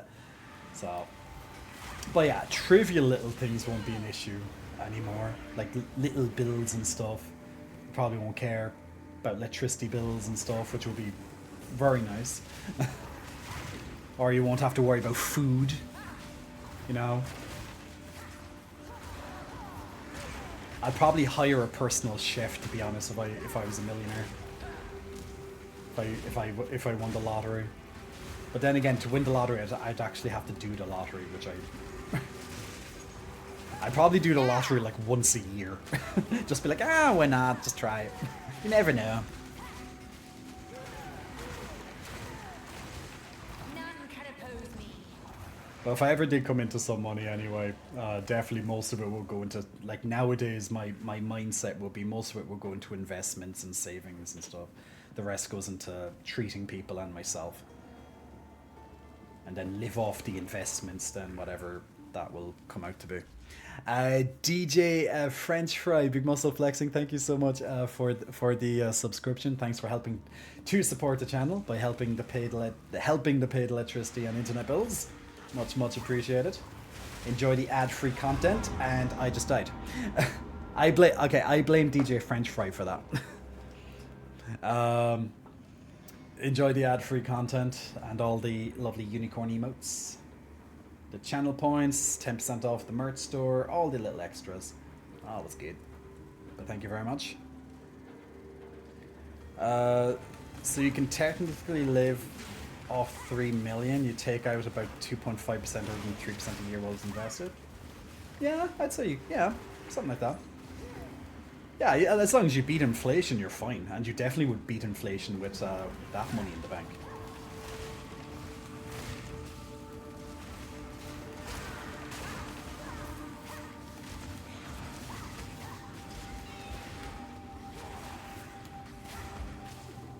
Those bats are sneaky little bastards.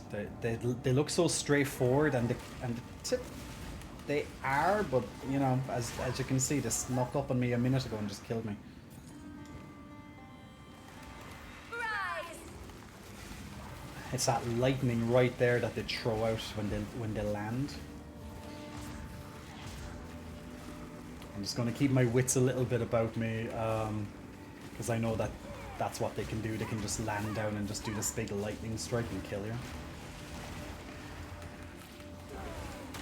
I'll just keep a nice healthy stock of zombies in the front of me as much as possible. Which is usually what I do anyway, but you know, I ran a bit too far ahead into them. Like the AI of my minions seems pretty good. They don't like get stuck and shit, so overall pretty good.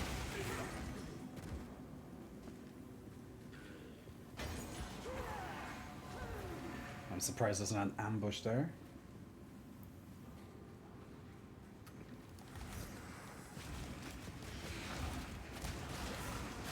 So pretty much the first thing that I do when I'm running to enemies is I'm throwing on my curses right away, and then I start lobbing poison. Well, I command my minions to throw in the poison and the fire bombs, and then I just stay behind, and then I just try and get out a lot of zombies by my side. Keep my army nice and topped off as much as possible. Of course, I can't have zombies if I don't have corpses for the zombies, so I can't always have zombies to rely on. But at least my skeletons just always come back to me after once they die. They come back after about 10 or so seconds, if not sooner. It used to be slower until I got a upgrade to make it faster.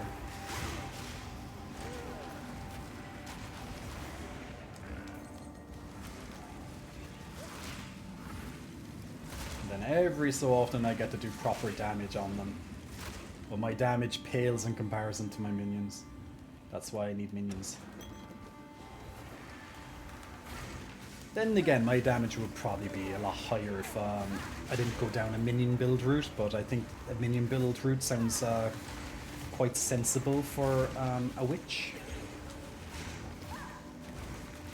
Who's all about summoning the dead after all.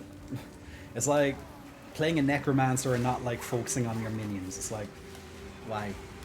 Doesn't make sense. You're all about minions and summoning dead and using the occult in your favor.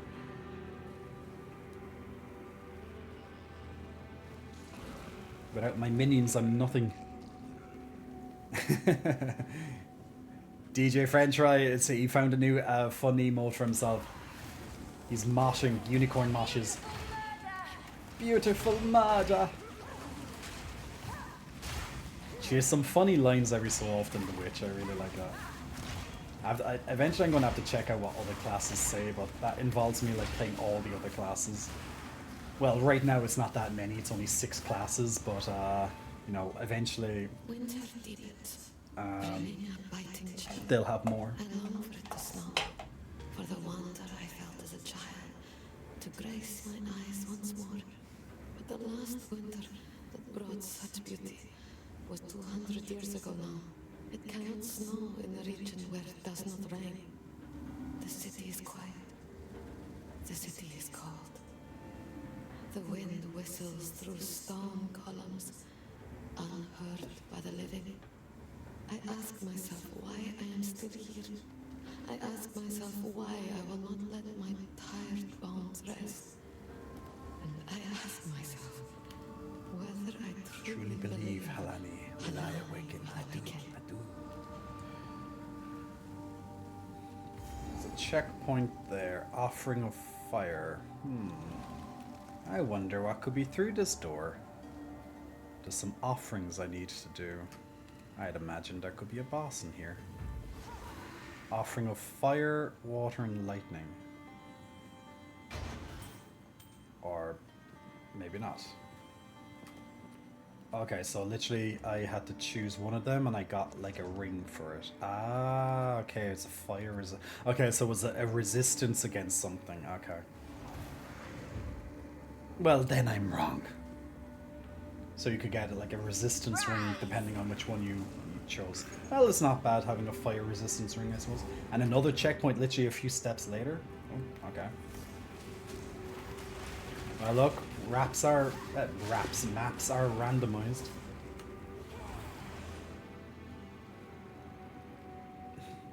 I remember that it's like that time in Dark Souls is like when there's literally a checkpoint just a couple of steps away from another one. I'm like, but why? The rare time you ever get like bonfires in that game, and then it's like there's 2 within like a walking distance from each other. It's like that's a very odd choice.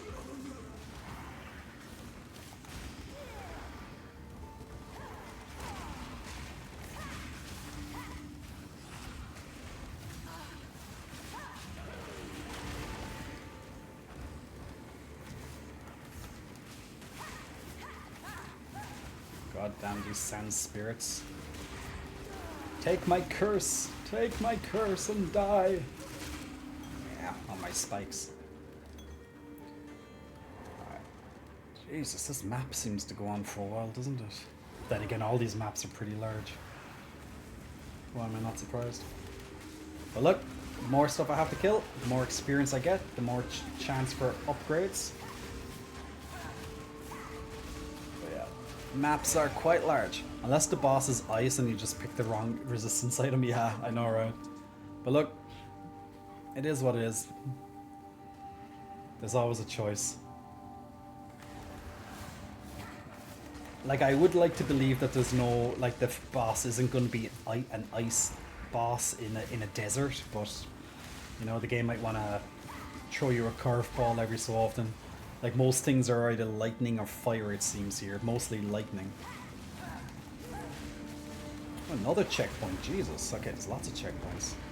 Quick succession here. And then straight into an ambush. Of course there is.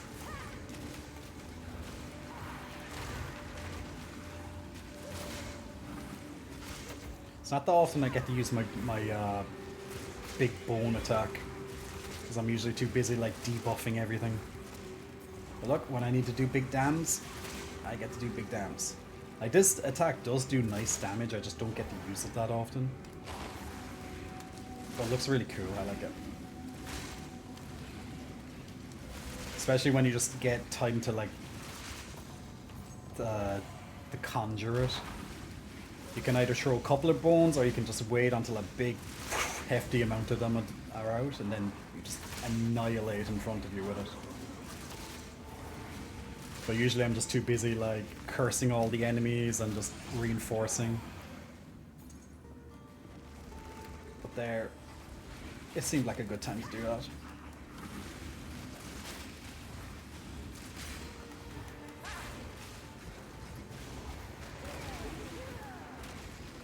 So pretty much, I'm just, anytime I get a moment, I'm just like reinforcing my skeleton army with my zombies.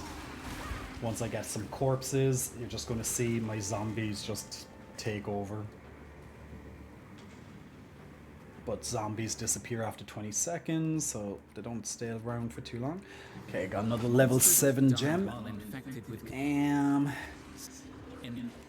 Let's do... Yeah, let's do Enfeeble. So Enfeeble, which is, I pretty much cast this every single time I fight a new enemy, always on a boss as well. So Enfeeble reduces the damage enemies do, which is, you know, can be quite nice when you have, when you want to keep your skeletons alive longer. Or it's even just nice in case you take an accidental hit. So when I cast Enfeeble, right now I'm doing 22%. The enemies then get a debuff that do 22% less damage.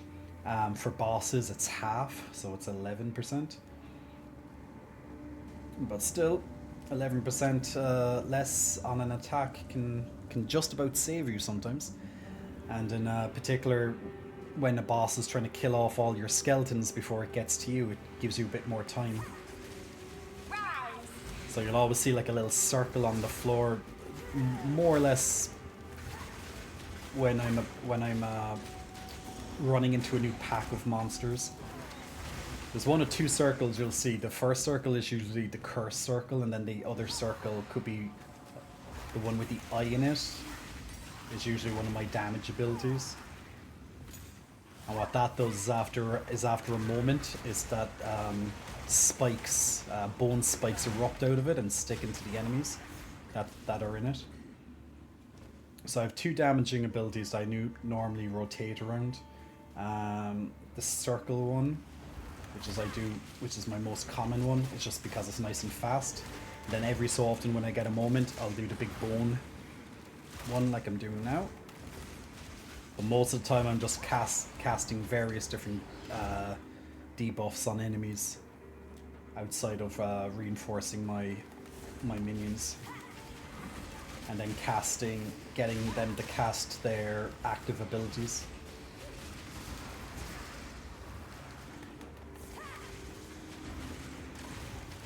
So I always try and like give you my thought process as I'm like going through each pack. So you know exactly how the gameplay is. It will be interesting to see how some other classes play eventually, of course. I think a cool one could be the Druid whenever that gets released. I'd be interested to see how the Druid plays out. I like playing a Druid in World of Warcraft, so I just love the shape-shifting, so I'd say the shape-shifting could be, well, depending on how it goes, it could be pretty interesting. Turning into like a big bear or a werewolf or something always sounds exciting to me. I'll have a better than you. Ooh. How much is that flask compared to my other flask? Why can't I see the upgrade? Oh, for some reason I can't see the upgrade. Okay, 500 life versus 372 life. Yes, that sounds nice.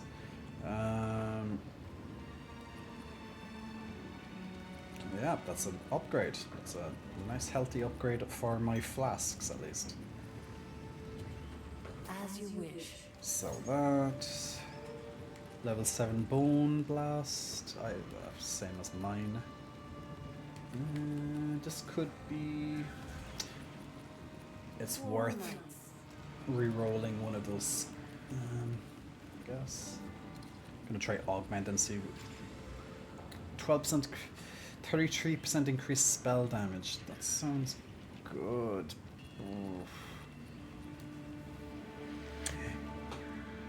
I'm trying to think, does the spell damage include my physical damage as well from my bone spikes? I'd imagine it should. Or is it just like Spells. Spells are skills that use war or magic. Yeah, spells have their own base damage, cast speed, and critical hit chance determined by the skill. They do not benefit from a skill's inherent damage, attack speed, or critical hit chance. Yeah, I know that, but I'm not asking that. I want to see spell. Yeah. Yeah, I'd imagine spell would also include, like, the spells that do physical damage. Surely it has. As Surely. you wish. Ooh, that's a different mana flask, actually. This could be an upgraded mana flask. I'm gonna upgrade the normal flask into a magic flask. Okay, it has increased charges, and now I'll try one more upgrade to it. Removes 15% of mana recovered from life. What? Removes 15% of mana recovered from life when used. I don't like that.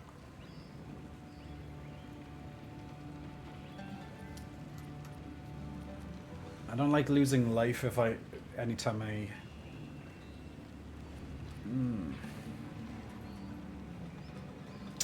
Yeah, that secondary upgrade wasn't nice.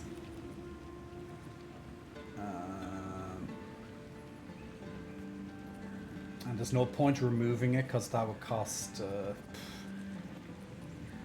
yeah, that kind of costs too much to do that, to be fair. No point.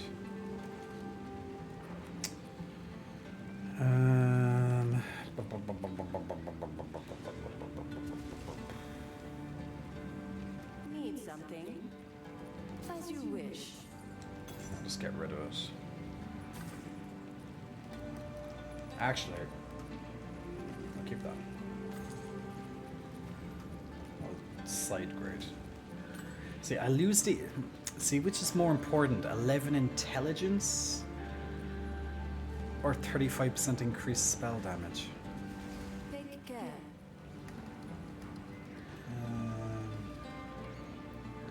Intelligence grants you... Yeah, I'd lose a little bit of mana.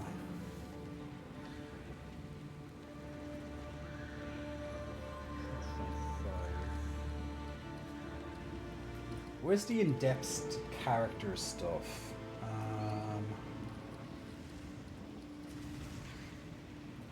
There should be more than that, surely. Maybe I have to go into the item itself, maybe.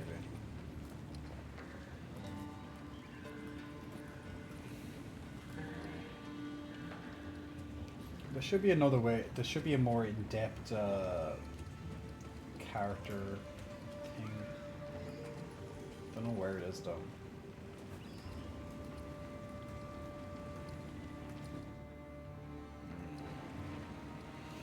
I found it before, just not sure where the hell it is right now. Meh, it'll be fine. Love your streams, hope you're having a good night. Thank you, Ice King, much appreciated, man. Feeling lightheaded going to that. Ego, take care of yourself, man, take care of yourself. If only you could see your damage numbers, which allows you to see if there's an increase. Yeah, no, there's definitely going to be an increase, but maybe the one with mana might be better. But see, this does critical spell damage and extra. I'll keep it for now. I'll put the gems into this one. I'll keep this one in my bag just in case. And if there seems to be like a noticeable decrease in my stuff, then I'll just cycle back to this. And what's this? Okay, this one has more energy shield off from the get-go. Okay, this is an upgrade, definitely. Before I even put in anything. And a little bit of life regen every second. And it has 2 ruin slots. So I can add 20 extra mana to it. Extra energy shield. More life. Yeah, what I'll do is I'll give it more energy shield. So I have a little bit extra.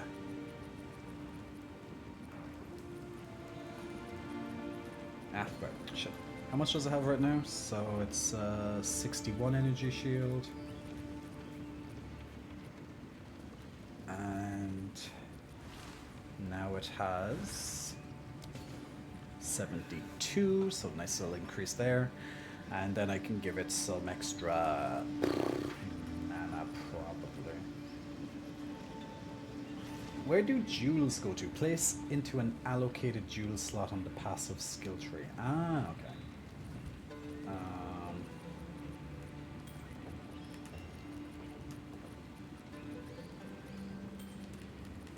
Let's see. Yeah, I'd say maximum mana be probably ideal, maybe. Or maybe more life. Now we'll go for more mana. Fuck it. Alright, so now that looks a lot nicer. And wait, I think I might be able to add one more thing to it. Oh no, has too much. Okay, so 20 to maximum mana, 72 to my shield. It was 57. Bit of life regen. Yeah, not bad. There is an item that upgrades rare magic items to rare items, but I don't seem to have it. Because I could probably upgrade that further, but maybe I shouldn't like put too much into like one item, you know? I shall put this. Take care. Because then I might turn around. The next thing that I'll find then will be an upgrade to that. Cast raise zombie on a corpse to create a powerful zombie. Okay, I'm gonna level up my contagion, so now that's up 3 levels. Okay, back we go. Yeah, you have to do your guesswork, exactly. It's like, is this better? Is it not better? I'm surprised that they don't have damage numbers above their heads. Now maybe there's a way to add it. I didn't see it in the options, at least. I could have missed it, but I don't think it was in the options. I generally yeah, I know the screen would probably get filled with numbers, but I kind of like that too. Looks fun seeing all the different numbers on your screen. Or even if it was just at least on the maybe the health bar of the enemy, that would be pretty good. Okay, back into the swing of it again. Let's clear out through. I don't even know where we're. I don't know. Is this like the final area of this place? Like this area has gone on quite a bit, to be fair. Like we're now in like the 3rd area of this section. I wonder what's going to happen when I open the sarcophagus. I wonder if the terracotta army is going to come alive. Of course. Ah. They're alive. No way! I didn't expect that. Now. This is going to be a lovely fun one for a contagion setup. Okay, I'm just going to bring in some zombies at the entrance and contagion the shit out of them. As you can see, they're all going to turn purple and are going to absolutely be exploding.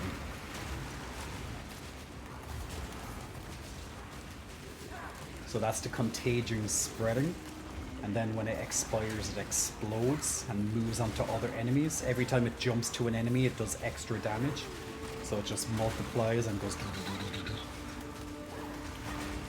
while I'm just doing, you know, doing extra damage. So I'm making short work of this army of terracotta warriors. Plenty of corpses for to resurrect zombies from, so that's fun.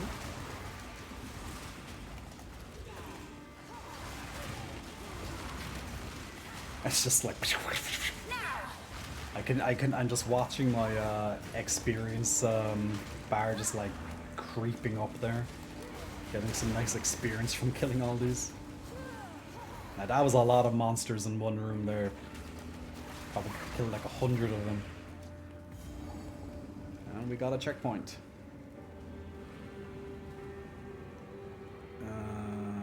But yeah, that was a lot of explosions, right? We just got an item there. What was it? A support gem. Ah, I don't need support gems right now. I already have some. Well, look, I suppose it's nice to have a support gem just in case, but I have 3 of them that I can't use at the moment.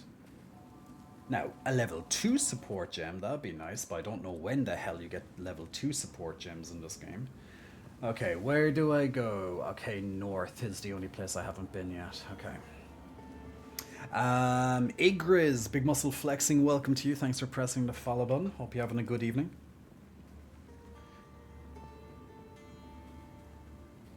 I've died 122 times, currently at level 39, says someone in chat. Damn. They suck. Like, I've died a few times, but, like, you know, it's expected you die a few times at least. But look, I'm not level 39 yet, so maybe there's going to be a few areas that are just going to kick the shit out of me, you never know.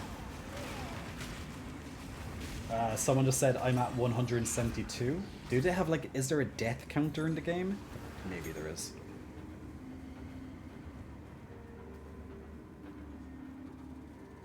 But yeah, sounds like that's a lot of deaths. Now, look, is it easy to die in this game? Absolutely. It's not exactly a simple game. And obviously different classes might, you know, some classes might be harder than others in ways. But, you know, it is early access, and, you know, sometimes you need to pick a class that kind of resonates with you and maybe something that you're good with. Like, maybe you're good with, like, with casters or range, and you're not good with melee. Or maybe the opposite is true.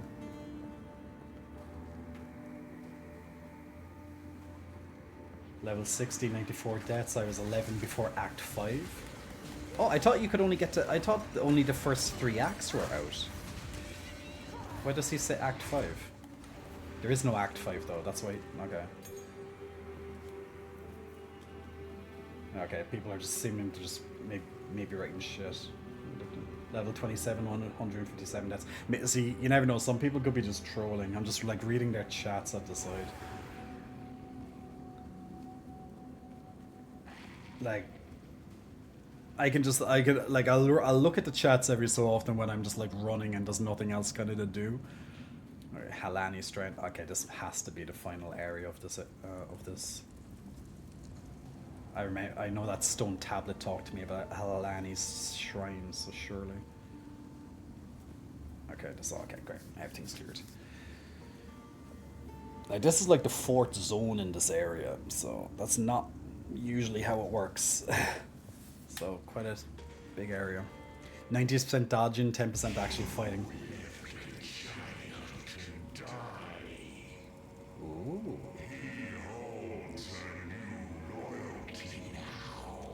I was mortal then. I was weak. Then why did my king kneel? Ooh, okay. Oh, so we're on to a big boss, new boss. Azrael the Forsaken. Ooh, hello. It's like a ballerina. Whew. Well, let's see what this new boss is up to, guys. New boss. Big boy boots on. Oh! So, okay, he's all about the fire. Oh! Remember when I was on about fire a moment ago, Kek? Not the ice. Okay, so he puts half the... Okay, do you get burned? Okay, you take damage when you stand in that fire. Okay. So he ignites half of the room and then you take... Okay, it disappears after a while, it looks like.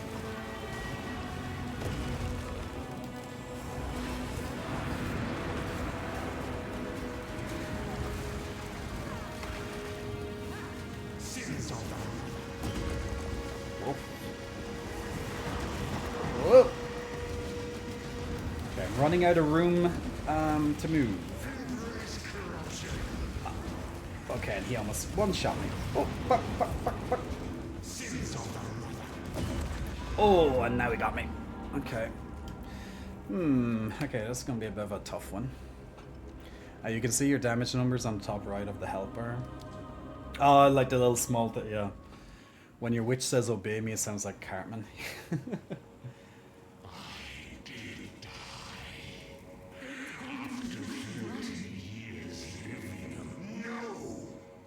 Save your breath for when my king arrives and lets the seed feast upon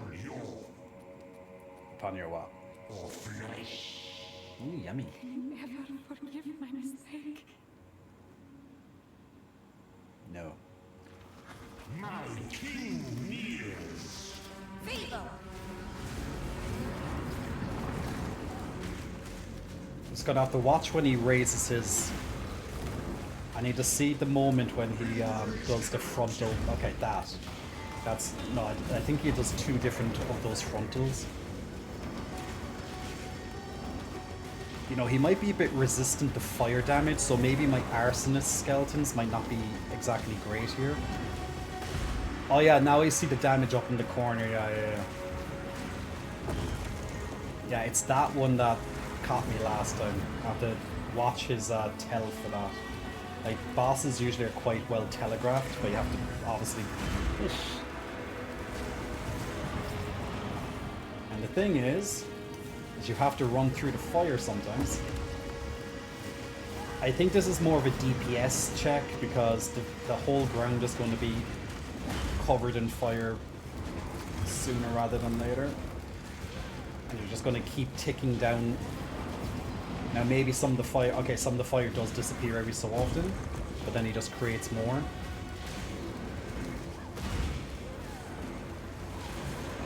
Okay, we're about the same point as where I died last time. Okay, progress. I can't see what he's doing and I'm constantly taking damage.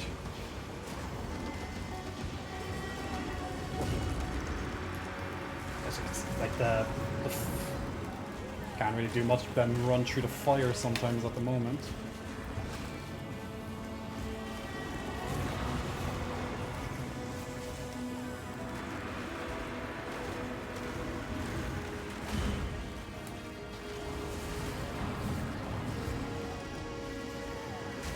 Go, ballerina. Go, go, go, go. Ooh.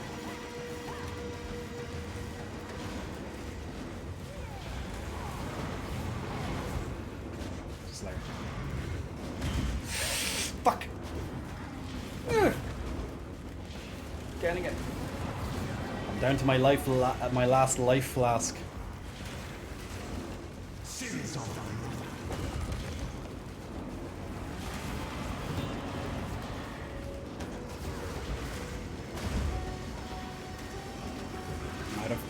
Helped. Ah, fucker. So close. If I avoided 1 or 2 of the attacks there, I would have had more health, but I had to keep, you know, you keep losing damage from the fire, so you have to have a very good balance. I'm thinking the skeletal art, I'll change one of the skeleton fire guys maybe into the... I'm thinking he might be resistant to fire a bit, I'm not too sure.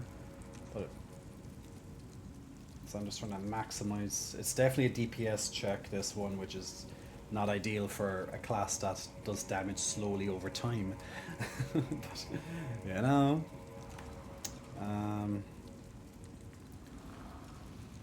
gonna put 3 snipers instead of the arsonists and see that might...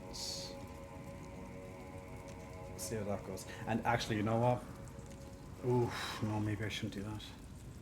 It would make my life a lot easier if I used this though. But I do less damage if I do that. You know what? I survived long enough, so I have the damage to do it. I just have to try not take 1 or 2 big hits to force me so I can overcome the constant fire ticks that I'm getting. I have to wait for his health bar before I can do my literally timing the big hit there.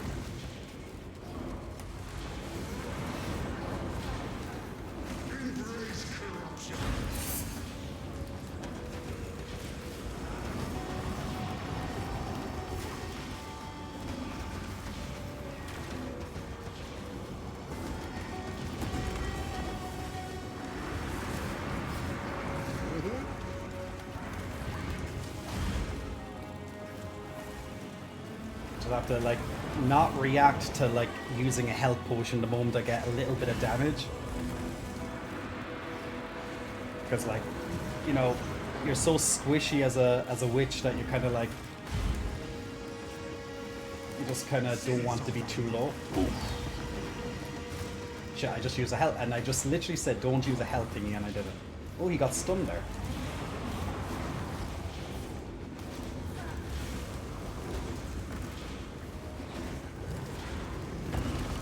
Fuck!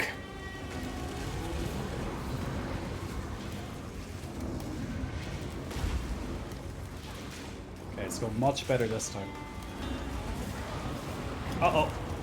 Just as I said that, and then I'm just like... just as I say it, and then I stand in the freaking... Decay.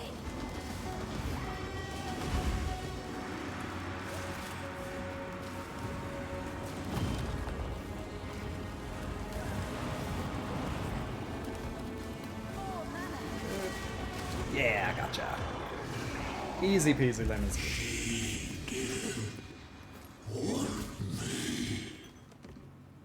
Nice. Just got a club, but I don't think that club is for me, unfortunately, no. I just got like an epic club from him, and unfortunately, obviously, that's probably really nice, but it's probably for like the warrior class or something. So that kind of sucks, that's not for me, but look, it is what it is. And then I got a staff then for like the mage or whatnot. But look, those are the breaks. Yeah, I definitely increased my damage that time.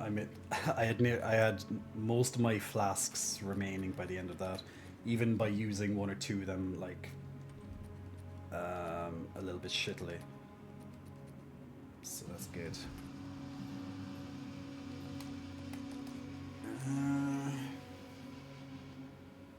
On the bar has to melee text state burst of cold damage against the attacker. While active, your fire spells also blah. Conjures lightning, blah blah.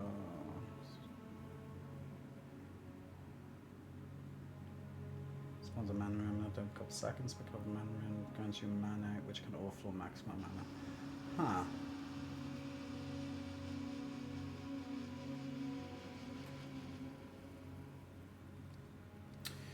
Okay, oh, these are the other buffs. Okay, so you can do multiple... You can actually take buffs from the mage class as well, which is interesting.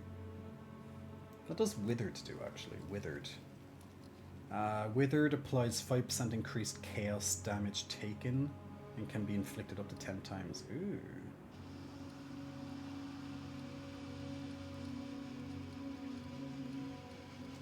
That could be good for certain... I can't use it right now, but that could be useful in certain scenarios. Which of my spells does... My next question is like, which spells of mine do chaos damage? Bone Blast doesn't, that does physical damage. Chaos Bolt does chaos damage, which I never use. Are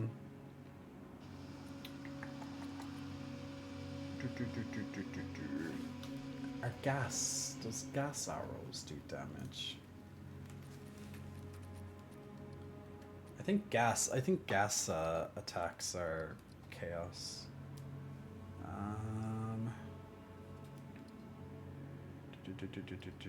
Igniting radius. Poison cloud.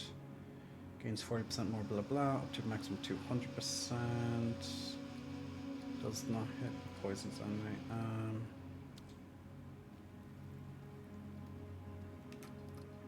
Okay, the explosion does fire damage. I'm not sure what the poison damage is. Flammable gas. Creates a cloud of flammable poison gas when lands. The cloud will detonate if hit by a dead enemy skill or if ignited by an enemy touches an forbidden fire explosion.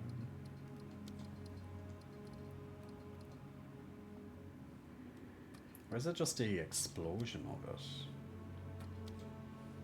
No, because the poison cloud has to do damage, does. Okay, poisons. Physical and chaos damage from hits contribute to poison magnitude. Poison is an ailment that does chaos damage. Okay, yeah. So I'd imagine... Yeah. I have to... Okay, wait. Does that increase my damage or is it everyone's?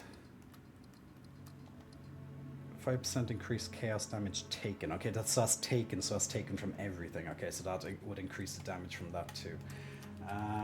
Okay, so poison damage. What else does conjured? Contagions damage.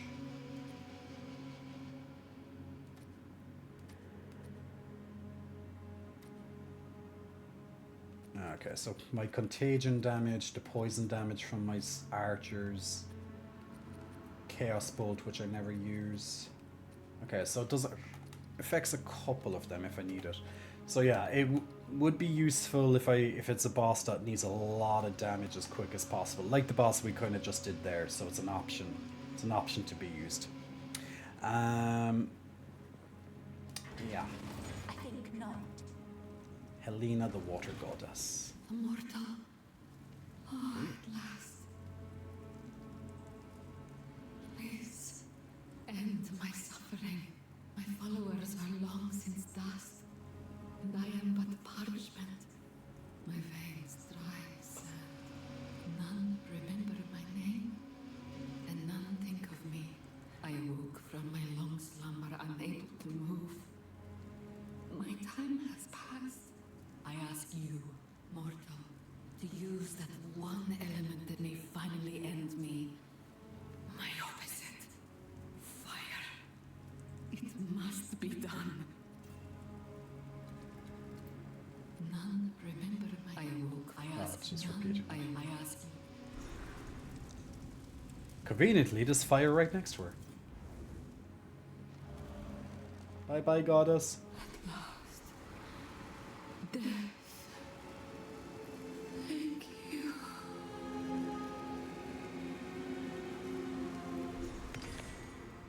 By your request. No. And then I can't pick up the item. Why can't I pick up this essence of water? Hello? Like, I surely have enough space for it. Unless it's a big square. Okay, let's... Maybe it is a big square and I don't have the space for it. Okay, look, I'll just go back to town. I think not. And then I'll collect it when I come back. What type of game is this? Is it kind of like Diablo? Yeah, so it's an ARPG, so it's very similar to Diablo. So the gameplay, will be overall, quite comparable, let's say. I hear you. At basic, anyway, it would be quite comparable. The gameplay itself is way better, in my opinion, than Diablo. So far, at least. And I'd imagine it will continue to be very good in comparison to Diablo. That looks really, really nice. It's unfortunate I can't use it. I feel like I should keep it, even though I can't use this. Can I just I guess technically I can use it, but Blessings. I wanna play with the mace. I wanna hit things. Okay, this is who I am now, guys. I'm a witch that has a gigantic mace. Technically, I can use it. It's not time to kill them all. But yeah, I can't really use it. All my skills are like dead now. They're all like, nope, you can't do anything anymore. I don't want to sell it. It seems. Actually, can you transfer like items to other characters? I wonder in this game. Maybe you can. Maybe I'll keep it for now in like my bank. I don't know. Maybe you can transfer. Like if I make a warrior sometime, like this could be really good for a warrior. Like it's a big frickin' club. But yeah, my witch kind of needs it.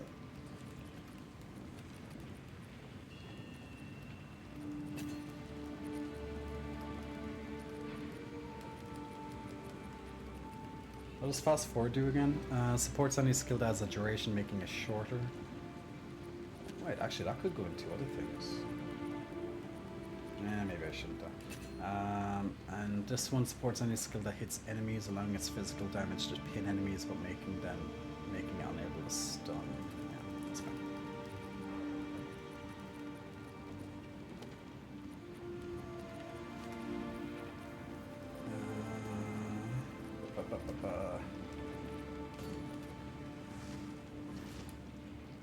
Okay, I'll put this into my bank. Just sorting out gems and stuff at the moment.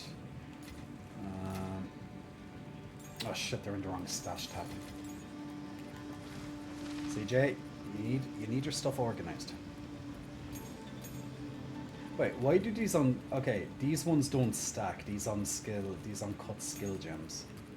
Or support gems. That's kind of silly. You should at least stack them. Commodity supports any skill that hits enemies, allowing it to inflict an extra poison on enemies, but shortening duration of those poisons. Targets can be affected by +1 poisons from supported skills. Supported skills have 30% less poison duration. Don't know if that's better or not though.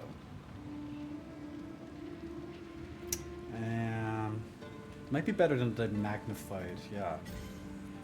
Actually, I'm gonna put that skill gem in instead. So I have a right now I have like the choice of changing. I'm gonna test one of these skills here. So I'm gonna socket. Oh, 20 dexterity required. Currently level 19. Ah shit! I can't put on for. I need 1 dexterity. Love of God. Okay, well Jay, you can't use it just yet. You need 1 more dexterity. See, this is why I need like. And I need dexterity just to use some of these cool items as well. By the time I get to dexterity, I probably won't need the item anymore, so yeah. There's that. Okay, I think we're good. Okay, let's go and try and pick up that item. This game looks awesome, but I have to yet get a key. Raffles have been mean to me. The stash is account based. Oh, okay. If it's account based, then that's even better. Because then I can just, if I ever make a warrior, then that'll be a nice item for him to use eventually.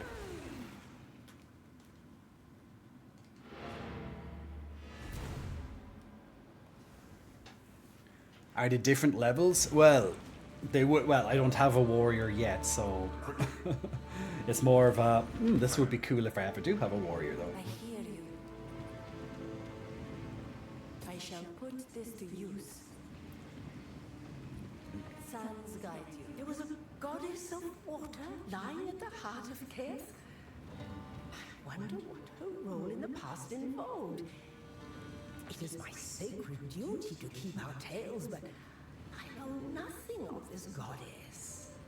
How could we, Maraketh, have forgotten something so important? Dunno. And you know what item she gives me as a reward? Another support gem. I already have too many support gems. For fuck's sake. This game just keeps giving me support gems. And I'm like, game, I have too many of them. I can't use them right now. Stop giving me them as a reward. I have 4 support gems and I cannot use any of them. Maybe one day I will need them, maybe. But just not now. But thank you, game, anyway. Gave me something. Okay, so that's one more area complete. So that's, where do I go next? I wonder. Let's have a look at the desert map. So, okay, so I finished the Badlands, I finished Karth, so this is the last area, Valley of the Titans, and then it moves on, then the story will progress after this one. Valley of the Titans, sounds good. Did I miss out? Actually, did I get everything in Karth? Kabbalah, the Queen, yeah, I got her. Let me check the waypoint system. I want to double check that I didn't miss any event or boss before I move on.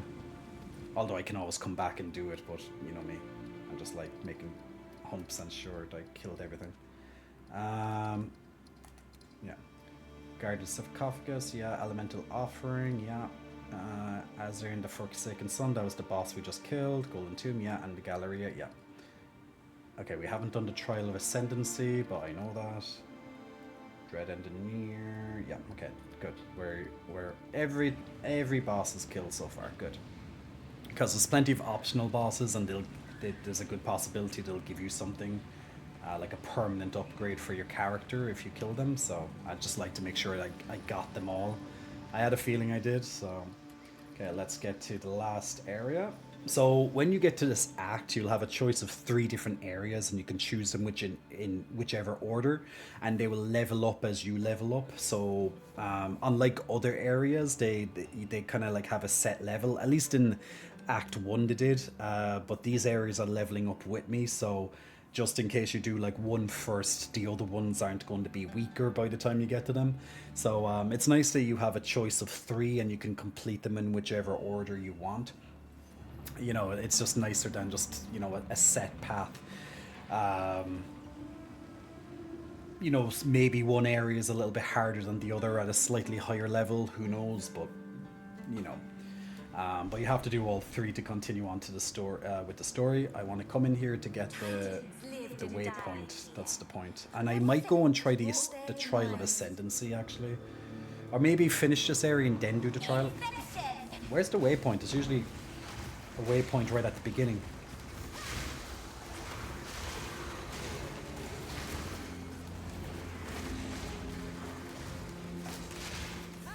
Okay, now we have a little elite. Ooh.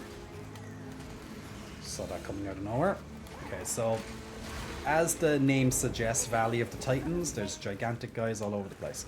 Are the gems you're having issues stacking different levels? That might be the issue. No, I guess this particular support gem doesn't stack. They're all level 1. Okay, so there's lurkers that come out and grab you from the ground. That's different. We have a desecrated lich. Okay, the sandstorms, it looks like, that can be created. There's more beetles or boulder ants that hide on that appear from boulders. Okay, we saw those before. I like the variety. Okay, we saw these golems before too, but I like the variety of enemies. It seems to be like a pretty decent selection. I actually should... Ooh, just got a level up. Nice, level 28. Let's do that level up. Okay, so... Gonna add fire turn attribute.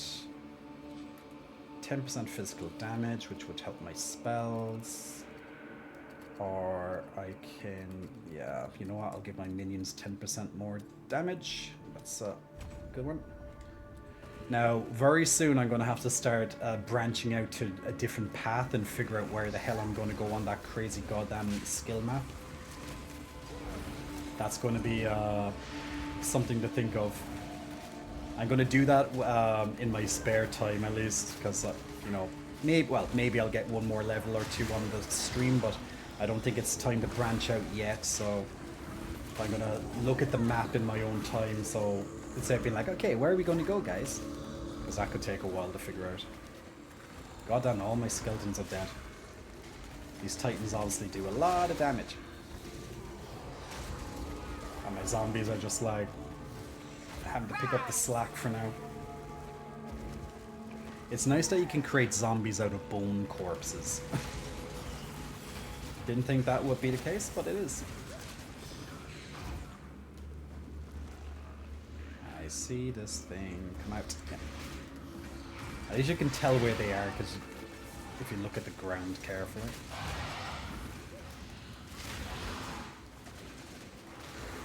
I'm just my skeleton archers are literally just eroding the entire place with poison at the moment. There's way more poison than I've ever seen.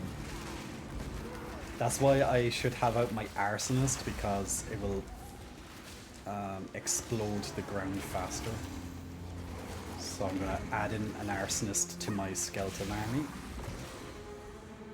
But to be fair, like, the archers are doing very good by themselves, but I think I'm missing something when I don't have my arsonist. So let's reduce one archer, add in an arsonist, and that should be okay. There we go. Respawn. So with witches, you can change around the composition of the skeletons in your army as long as you have enough spirit to do so. There's also other skeletons you can add into the army. I haven't unlocked, well, technically I have one unlocked, but I can't use it yet. because I don't have enough spirit realistically to, and I don't want to give up the skeletons I already have. I like having the archer, I like my arsonist. They're a good combination together. But I would like to have in the frost mage eventually, but I need more spirit for that to happen. So with my archers, they are pretty much creating poison all over the ground when I command them to fire their poison bolts. So I have to actively tell them to do that by clicking on this skill to do so. There's an ancient seal there. Find and activate additional seals. It appears they fought here, died here. A resting place. Cool. And then my arsonists, when they're commanded, they'll throw fire grenades on the ground. So that's why you'll normally see things exploding, or you'll see the entire ground covered with poison, because I'm constantly commanding them to do so. Now there is a short cooldown in between doing it, so but usually when they're off cooldown, I'm usually slapping that button to do it. And in between that, I'm cursing the enemies that I see, so they're taking damage over time and they're exploding, or they're doing less damage, depending on the curses that I'm putting on them. And then when I finally get a little bit of time, I'm reinforcing my army with zombies, which I'm creating from the corpses of the fallen enemies. So there's a lot to kind of balance when you're playing the witch. There's a lot to kind of look at, but if that's you know, I'm enjoying the gameplay. This is a special encounter.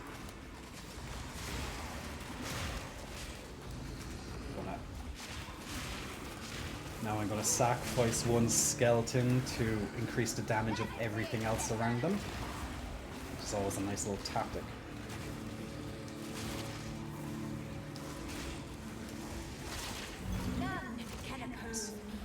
Good job, Jack. And then when I finally get time after doing all of those other little tasks on my little checklist that I do when I'm doing all these fights, I then get a little bit of time to do my own damage. But pretty much I'm so preoccupied making sure that my minions are nice and healthy, because they are the bread and butter of my particular class, you know. So you want to keep, you know, you want to keep your stock of skeletons and zombies at a healthy level. You can have 10 maximum zombies at any one time.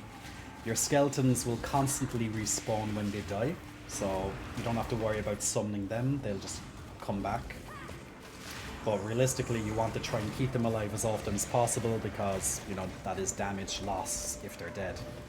And you're also exposed to damage because you have no one protecting you. And one of the witch's greatest weaknesses is that they are very squishy. They can die very, very easily. So that's why you want to ideally keep your minions around you if possible. Once you clear Act 3, it'll reset to Act 1 at a higher difficulty. Yeah, I heard that actually. Buy a gem stash, I'll fix it. I guess that's a microtransaction thing to buy a gem stash, is it, Dracanoblade? But I'm not having any issues with space yet anyway, so I think it's early days to have worries with stash issues.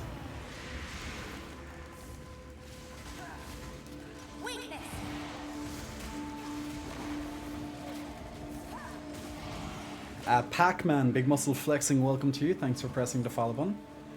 Hope you're enjoying the game. But if you have any questions about the game, guys, if you're unsure of what's going on, just let me know and I'll do my best to explain it. At least to how much I understand of as being a new player to this. Now, I have played Path of Exile 1, but I didn't play it extensively. I've finished the main storyline and done a little bit of the end game content, but not much of it. But I can definitely tell you about all my experiences so far. So just keeping my zombie and skeleton army nice and stocked up is always good. Poisoning enemies, cursing enemies, exploding enemies, doing all that good stuff in quick order. That's how I whittle down all the enemies. I may not, my class may not be the fastest at doing damage, but it certainly will kill an, you know, it will certainly take them down over time. So as long as they can't get to me, they will die. But the big downside of this class, outside of the obvious squishiness and you know, your reliance on your minions, is that on bosses or in areas that you can't really get access to minions, you will be at a disadvantage. So if you don't have access to corpses, you can't use certain spells, for example. And not every boss or everything will have corpses readily available. Like, for example, when you first start attacking enemies, you're not going to have spare corpses realistically until things start to die. Not all bosses have additional enemies during their encounters, so you're automatically prevented from using some of your arsenal, such as raising zombies to the most count, or exploding corpses, or there's another one to get power charges. So there are restrictions, but even with that, we get through it anyway. Now, maybe some of this stuff alleviates later on as as you level up and such. But right now, this is what the reality is. Watching that ice on the ground. Splinters of bone! Splinters of bone! So, as you can see from my gameplay, I'm never standing still realistically being able to cast. I'm constantly moving. Because lots of the enemies are casting stuff, and I don't want to be standing in it or getting hit by it, because, as I mentioned, the witch is quite squishy. So although it's nice when the enemies, when my skeletons are doing their job and keeping the enemies at bay, there will always be enemies that will run past your skeletons to come and attack you, or there'll be projectiles or other ground effects you have to watch. All right. Just see what I can sell.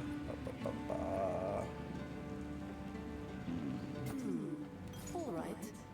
All right. I really, really, really need some dexterity. See, there's certain items I'm being locked out from because I don't have dexterity. Actually, that's not going to be good. All right. I got another support gem. Seriously.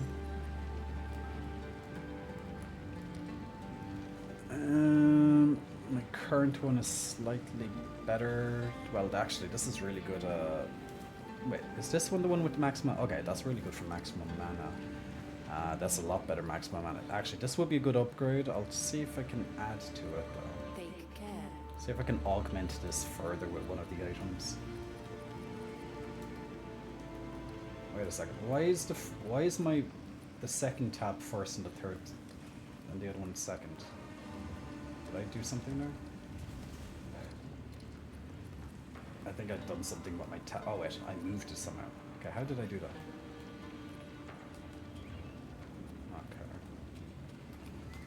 Aha, okay. So you can move around the order of the tabs. I was like, how the hell?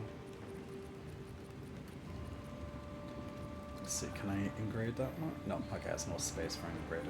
Okay, even without that, it is an upgrade. Just slight energy loss, but I gain a lot of mana, so that I rarely have mana issues, but still. Who goes there? There are times that she will say, I don't have mana. And then I'm like, oh yeah, I have to use mana. Because even like right now with my gameplay, I rarely even have to drink my mana flasks. Like I never get low on them, even if I do.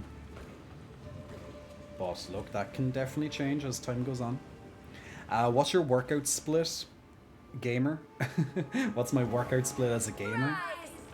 Well, okay, I wake up and I start by doing like a lot of forearm curls to make sure that I'm able to grab the controller nice and firmly.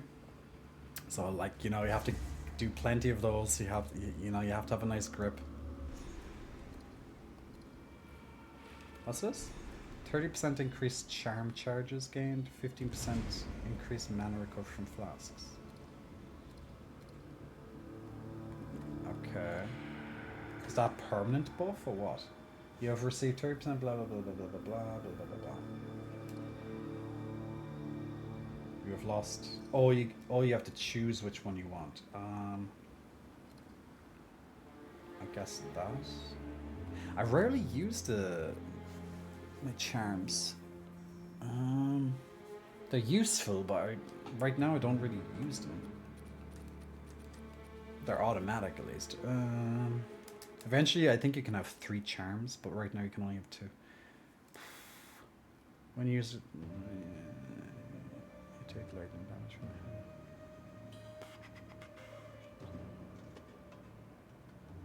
it. Yeah. Okay, it looks like I can... Okay, it looks like I just have like a permanent, or I think it's permanent, upgrade to my mana. It sounds like it at least. Or maybe it's just in this area, but I think it's more permanent. You grab what at nice and it's firmly? Yeah, if you do a lot of forearm work, it's a lot easier to grab things and keep it firm in your hands. Very important. Then, you know, after I do some forearm workouts, I usually kind of do some neck workouts as well. You know, takes a lot of work, you know, keeping your neck upright. So you want to do some work, some exercises to kind of really kicking up those side muscles. Then I tend to do some further grip exercises. Gotta have a nice firm grip after all. I usually end up then like to do something that makes my fingers move very fast, so I want to really increase the agility of my finger mashing. Very important as a gamer, of course.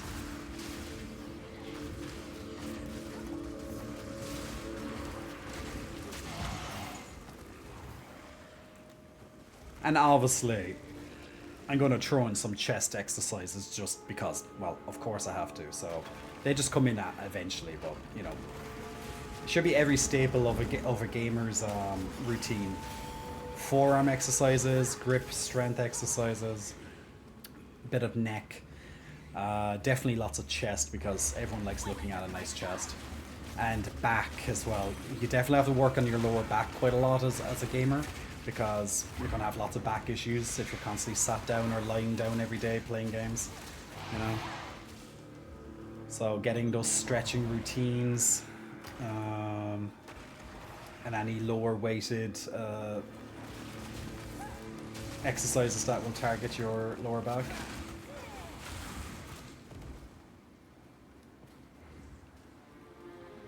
That's the kind of stuff you'd be wanting to focus on, I suppose, as a gamer.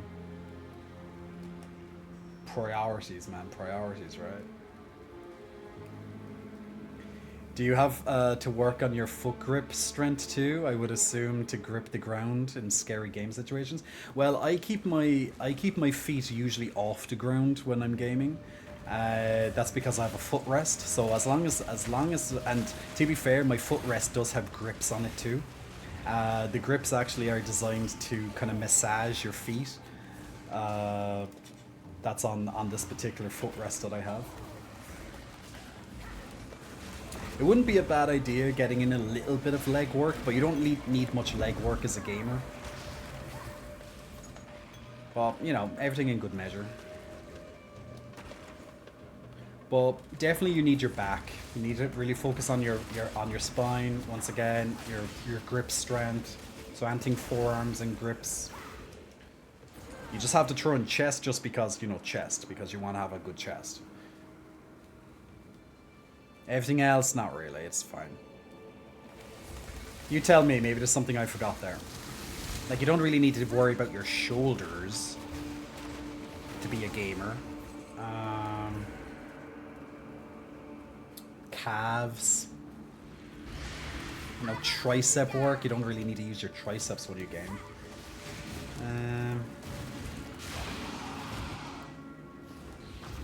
Can't really think of anything else that you'd need.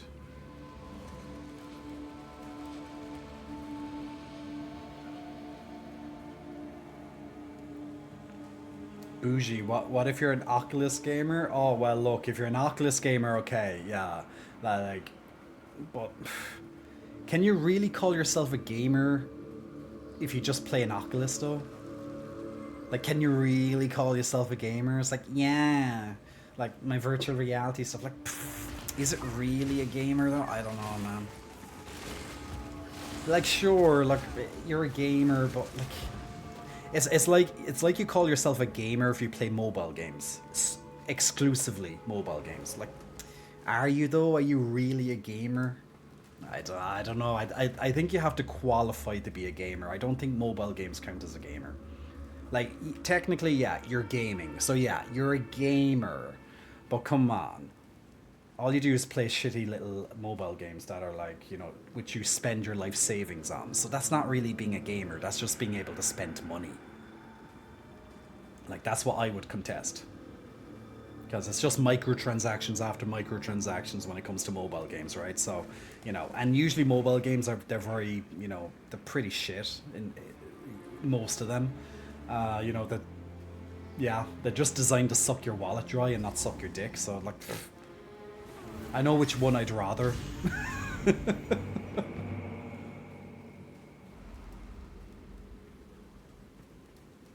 I think if you're like, I think if you are a proper gamer, you know, you're playing your PlayStation, your Xbox, your Switch, or your PC games, particularly PC games. If you're that type of gamer, I think you're a Giga Chad. And if you're a Giga Chad, that means you get your dick sucked. So there you go. But if you're a mobile gamer, you don't get your dick sucked. That's how it is. This is simple philosophy here, right? Riley Corsten, Big Muscle Flexing, welcome to you. Thanks for pressing the follow button. See, we're talking about the big stuff now, right? What makes a real gamer, and what benefits do you get for being a real EPing gamer? I'm here for it. Look, at the end of the day, we all want our dick sucked. Unless you're a woman, then, well, you have other areas you want sucked. So I'd rather be a proper gamer, because then you qualify for dick sucking privileges. You just don't get that as a mobile gamer. You're disqualified. It is interesting.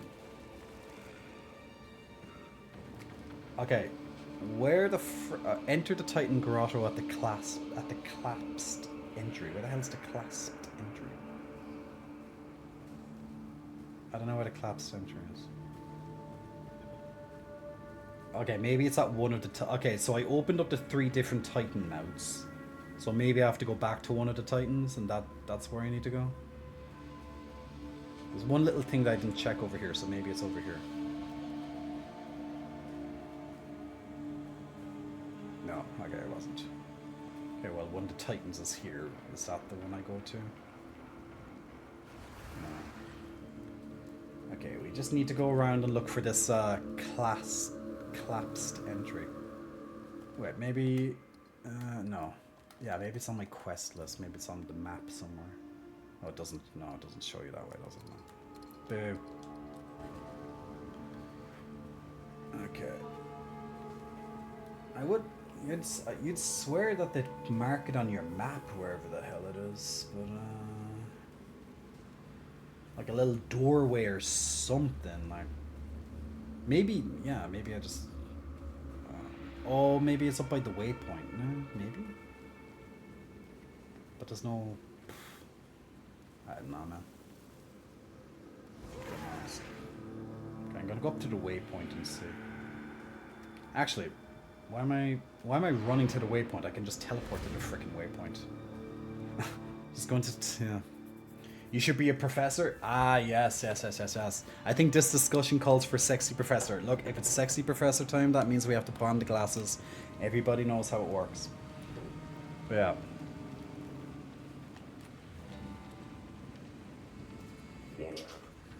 Like, okay, guys, would you consider mobile gaming? Okay, big question. Would you consider mobile gaming being a gamer? I personally don't.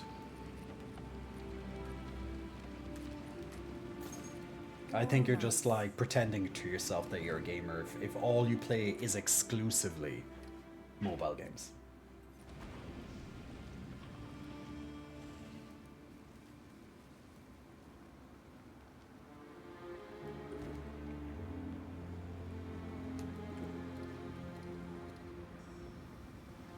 I don't know where this class entry thing is.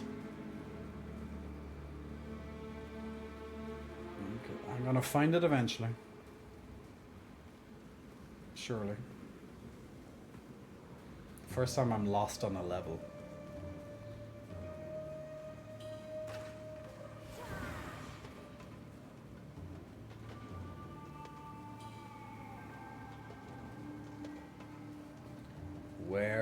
Where is the clasped entry?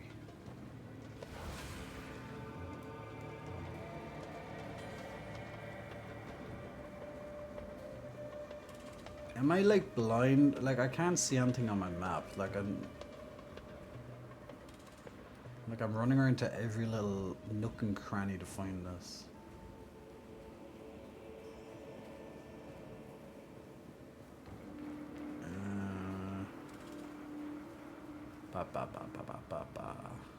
Like, there's no indication on my map where the hell this thing is. Oh, there's something happening here. Is it? Ah, well that's great. Just randomly appearing. Okay, well they could have made that a little bit more obvious. Like literally, it's just like a random rock, and then it breaks when you get close to it. I'm like, ah. Okay, before we start this, wait, This started. was certainly off limits to mortals. Maybe there's a waypoint here. Yes. Let's have a look what's in here first, and I need to take a pee. I'm gonna see what's underground. Shit. Okay, what's down here? Okay, there is a boss, Zalmarth the Colossus. Rite of Flame. Ooh, he's gonna be fire. And then the Titan's Treasure. Okay. So we have an event and then we have a boss. Good. That sounds good. Okay, guys, I'm gonna take like a 2-3 minute break because I haven't moved from here in the last 3.5 hours. So give me 3 minutes. I'm going to get a smoothie for myself and then I'm gonna take a pee and I'll be right back. So don't go anywhere. Stay tuned.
Okay, and we are back. Hello, hello, hello. How are you all? How are you all? And by the way, guys, I literally, I was just doing, I just put the laundry into the dryer, and I just found €10. The very rare time I actually have notes or coins on me, and of course, I leave it in one of my pants pockets, and I'll have to leave it dry out a little bit because it's quite wet. I don't want to lose just random €10, you know. Yeah, finding money is always great, right? Oh, it's a raid. Vexa, thank you so much for the raid. I hope you're keeping well. Big flex for you, and big flex for the follow there. What were you playing, my friend? What were you playing? Welcome in, welcome in, welcome in. And Glazed Donuts as well, big muscle flexing, welcome to you. And Poseidon, thank you so much. Loving the roses, by the way, loving the roses. Nice shout out there. Oh, you were playing, oh, okay, you were playing Path of Exile too. I just saw that in the shout out. Thanks, Dub, for giving the shout out while I was on a quick break there. So thank you joining me on the break. But I didn't move my ass from the chair in the last 3.5 hours, so I had to just take a quick break to move the legs and stuff and just get some things done. What class and things are you playing at the moment? Where are you in the game? That's the fairies paying you for all the socks this deal. You mean it's not the underwear gnomes? You know, the underwear gnomes from South Park? It's like I always thought they were like stealing stuff from me. But yeah, maybe the fairies are taking the socks. So I'm currently playing the Witch. I'm quite a good bit through Act 2 at the moment, I'd imagine. So doing some really good pace. So minion build, so it's all about the skeletons and the zombies and stuff. Sork just ascend to Stormweaver, about to kill Act 2 boss. Nice. I have to do the Ascendancy. I'm going to go for the Ascendancy trials after I finish this Titans, Valley of the Titans or something. So I done the other areas so far, the Badlands, and there's an area that went on forever, the Cart or something. But basically all the other stuff before that I have to go and do, I've done. So I picked the Valley of the Titans last, and then the plan is to do the trial of the Ascendancy. Maybe it's best I leave it till the end of... yeah, I'm not too sure. Okay, this guy just doesn't want to, like, stop moving at me. Gigantic freaking spiders. Oh, I have no mana, of course. The rare times I don't have mana. Like, I swear my minions would actually, like, stop it from, like, moving or something, but no. I need more mana!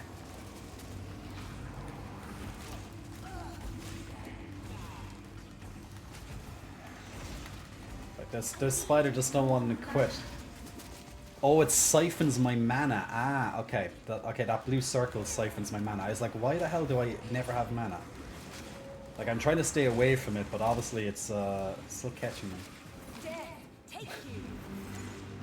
It was like a gigantic tank just like blocking the way. It's like the Balrog or something in Lord of the Rings. It's just literally coming up the ramparts, across the bridge. Preventing me from passage, and I'm there being like, you shall not pass! And I'm just there like trying to throw all my zombies and skeletons at it, being like, what the fuck are you doing? It's like, he's passing, guys, he's passing, he's just not stopping. But the Balrog is finally down. Balrog Spider, we'll call him from now on. Ah, Jesus, and I'm almost dead. So the bad thing about probably like the Sorceress actually for you, X. The Witch is quite squishy, so, you know, you take damage, you die. Very easy. But that's the good thing about having a million minions, and you try not to take all the damage. But the Witch can be quite weak on bosses because I don't have corpses, which are very useful for some of my minions. Where am I from? I'm from Ireland. How about you? But when you get good gear and combo, it's fun. You know what? I need gear. I don't get good gear. That's my problem. If I had good gear, I'd have more spirit, and then I could summon more minions. But my problem is I'm quite limited because of my spirit. So I'm not sure what resource sorceresses use outside of mana. Maybe they need some sort of spirit too, possibly, or something. But for me to summon my more skeletons, I need spirit. Zombies come from the corpses, so they're finite at least. But the good thing about skeletons, they keep coming back. Even after they die, they'll respawn. But obviously a dead skeleton is doing no damage, so want to have a nice balance so you can choose it between what skeletons you want active, and different skeletons do different things. So you know, you'll choose different skeletons for certain, you know, for different situations, and then you'll have more skeletons when you level up further. So what I'm doing most of the time is I'm just standing back, casting curses to weaken the enemies or infect them and slowly do damage over time. Then I'm resurrecting the corpses to create lots of zombies, whilst I'm empowering my minions. So I'm just kind of like I'm like a supportive role. And then I do damage every so often, my own direct damage every so often. But most of it is kind of like slow and steady debuffs and curses and just relying on the minions. So most of my skill points at the moment are gone into like minion damage and minion health, or anything minion related. I really hesitated between the Sork and the Witch. Yeah, you have to. Yeah, I think I have to spend more time looking at the shops. Yeah. I have to go back to town, probably just like yourself, all the time, because, you know, inventory space isn't exactly great.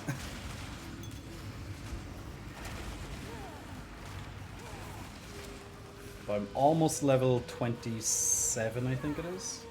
What level is it? Oh, I'm 28. Okay, I'm almost level 29. Jeez. I didn't think I was that high.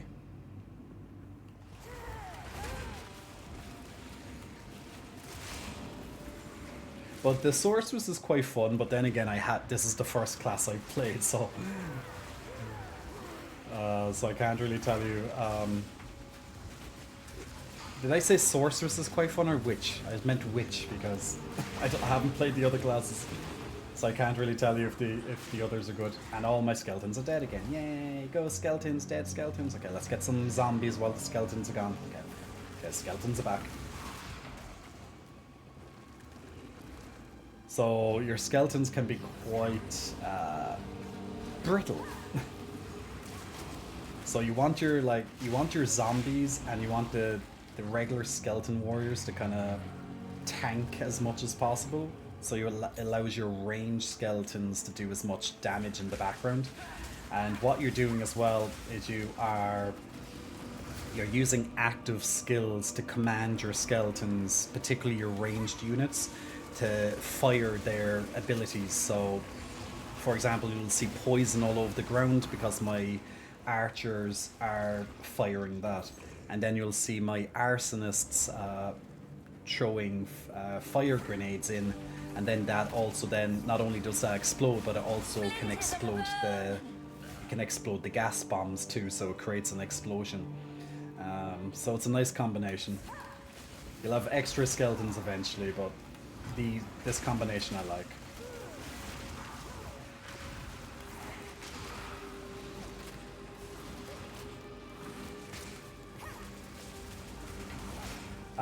So, like, do you have, for your sorceress, do you have, like, a main element that you're normally playing as, or do you have to choose a main element? I'd imagine you have to kind of choose a main element. Like, you want to focus on something like lightning or frost or fire, you know. I suppose it doesn't pay to kind of have multiple unless the game gives you a good reason to kind of focus on two different elements. But when it comes to the skill tree, you know, you'd probably be wanting to stack a certain element or so. But once again, I don't know how the sorceress plays. I just imagine it would be a typical mage type class. Ooh, I think this is a boss. Oh, okay, this is definitely going to be the boss, yeah. You started with a lightning and fire build because I found a good unique stuff. Ah, nice. Man, I don't get any unique stuff, you know. Ooh, what's this? Ooh, a level 8 skill gem. This is my first... Oh, no. No, I had these before. Okay. But still, level 8 is good.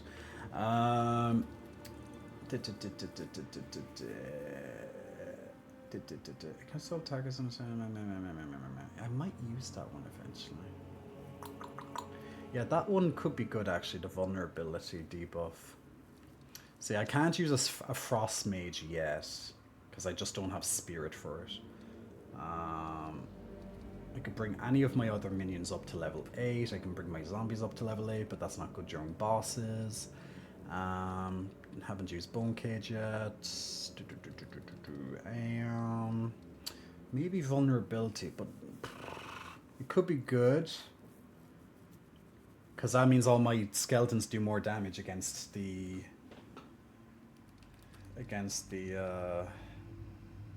enemy. That could be good, yeah, I'll take it. The only problem is what skill do I give up in comparison?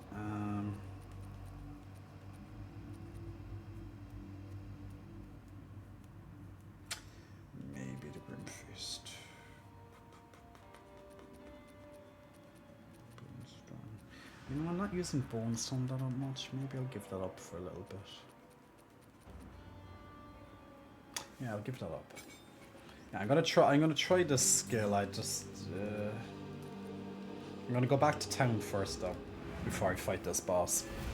You know, it's these decisions, these hard decisions. Act 2, you kind of switched around and went for a max freeze build and make them explode in AoE from frost. Oh, that sounds fun. Like, I guess frost is all about kind of control, chilling them, freezing them. As you wish.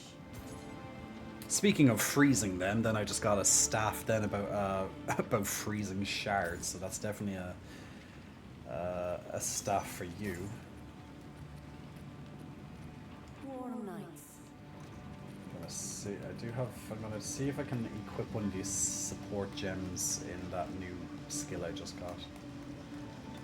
Feeble Contagion, Vulnerability, yeah, that's the one. Decaying Hex, supports curse skills, bodies, decay, taking chaos damage over time. Supported skills inflict decay, dealing 30% of intelligence as chaos damage. Okay. Not bad, I suppose. Is there anything else I can use? No, not now. Alright. Okay, so now I need to map this button to something. And let's see. Ah, square. Okay, so curse with this, curse with this. Where's zombie? You know what? I'll keep my curses on the R1 or 2. R1 or 2. So I have my active skills on my L1, L2. I have my curses on R1 or 2. So I'm mapping this stuff out. I'm getting, you know, I have my own ways of mapping things. Then all my other skills are on the X squared, triangle, circle, dot, yeah. Pain offering, there you go.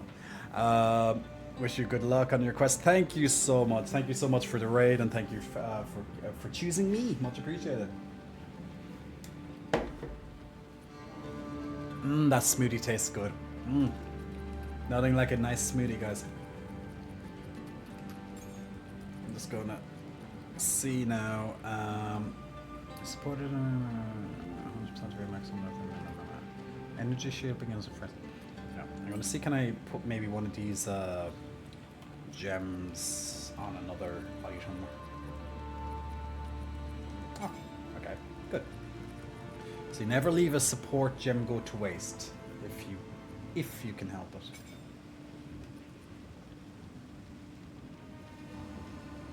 Minion on use.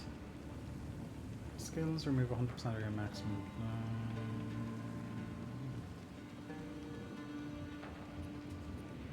Wait, support the skill. Okay, wait, does support the skills remove 100% of your maximum life from whenever enemy on use to default? That could be good. I'm just there like meh, meh, meh, meh, meh. Do you know like when you're reading lots of like text and you're just there like blah blah blah, like you're kind of very quickly in your head, you're just like making like up your decisions. And it just comes out like jibble, jibble, jibble. Protein smoothie slaps. Man, this is an amazing protein smoothie. Okay, let's see what boss this is going to be. Ooh. Ooh, hello. Still lives. For now. Ooh, he is big. Oh. Hello.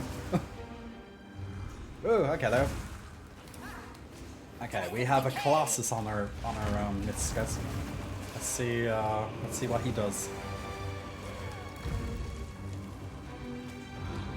Why is my square not working? Oh yeah, okay. Oh yeah, I forgot I changed my buttons.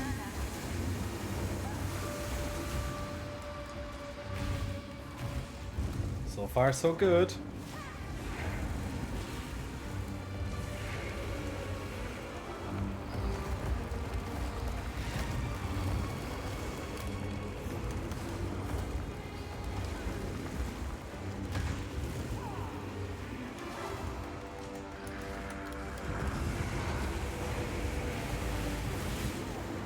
Okay, destroyed a little bit of...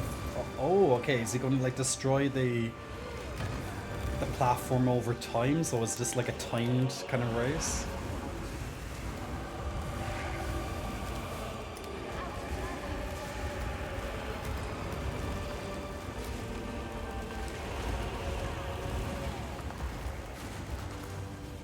It feels like I'm not doing any damage to him. Even though I'm trying. I'm trying.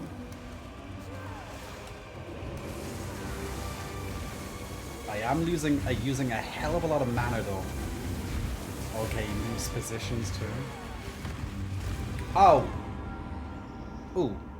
Ouch. Okay, that just one-shot me. What is that thing that appears over here? I don't know what that is in the middle of... I see it all the time. It keeps stacking up whatever it is.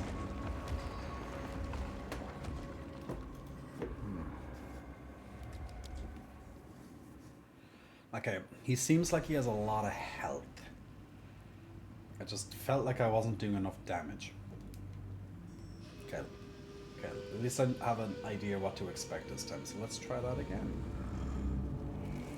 One still lives. For now. Yeah, Jay, don't stand on the boss. Feeble.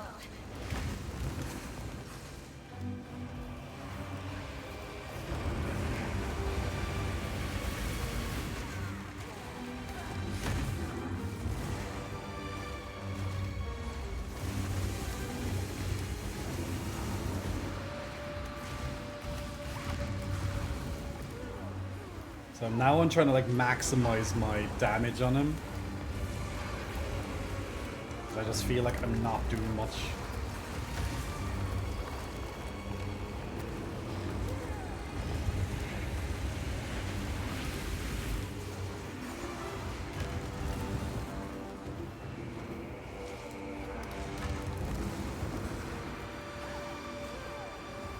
Like, ah, so it's just he literally just obliterates my my minions. The poor minions don't stand a chance. Oof.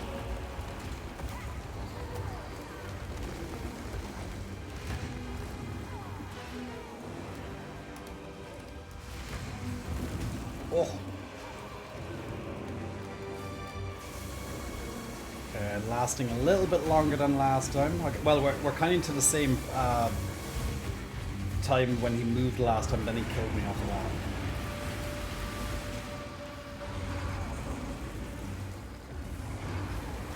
I don't know where he's moving though, I can't see him.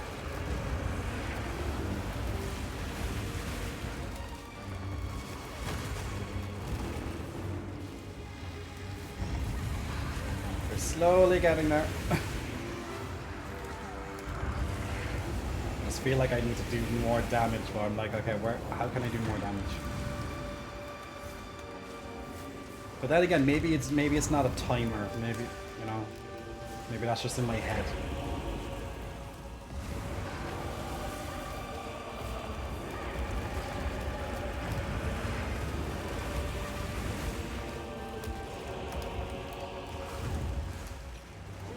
But my mana is definitely being tested on this boss anyway. And it's usually like mana is rarely an issue.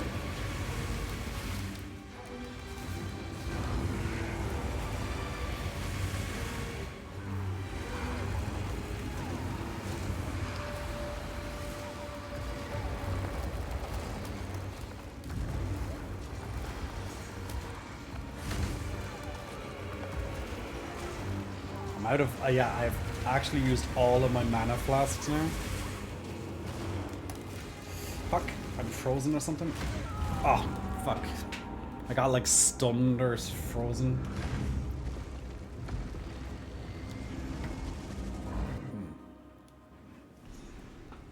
And then something spawned there, like an ad or something.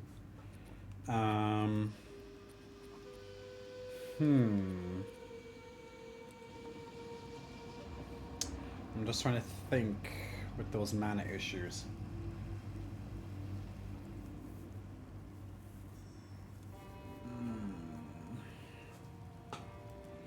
Wait, you know what? Zombies are useless on this fight, so do you know what I'll do? I'll go back to town, and what would be a damage increase at least would be maybe to get back the Bone Storm. Oh, actually.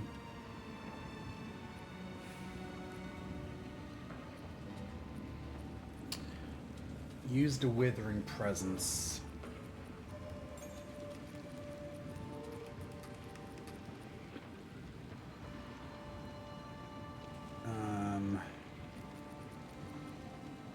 I use the Withering Presence because I can't use zombies anyway.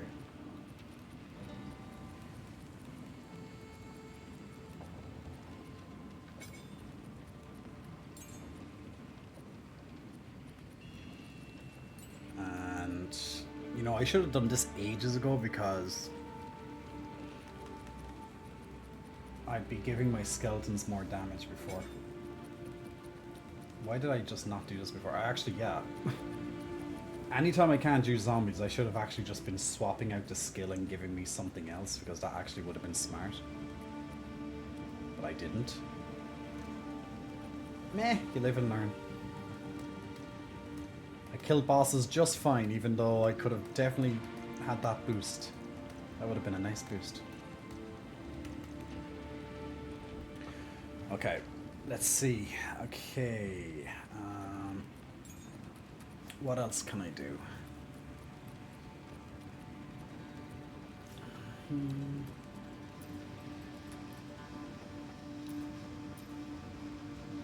Oh wait, what's the move?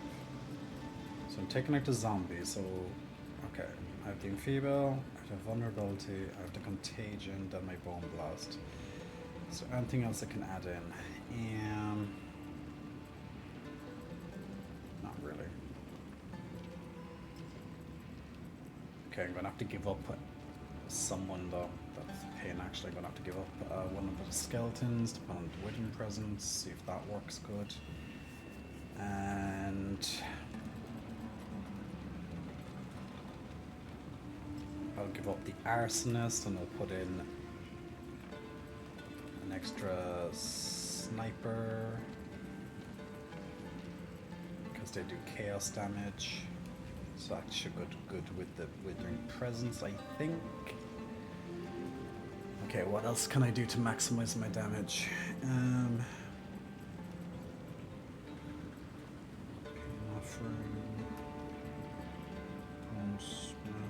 Actually, take off Bone Blast and put on my Chaos Bolt. That would work, I guess.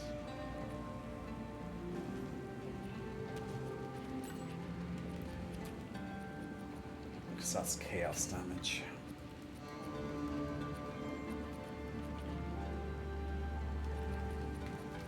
Wait a second. It's not going to work.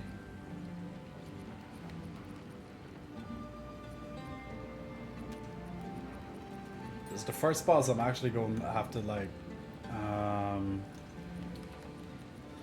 going through a few changes. Support projectile skills, making their projectiles pierce an enemy but deal less damage after doing so.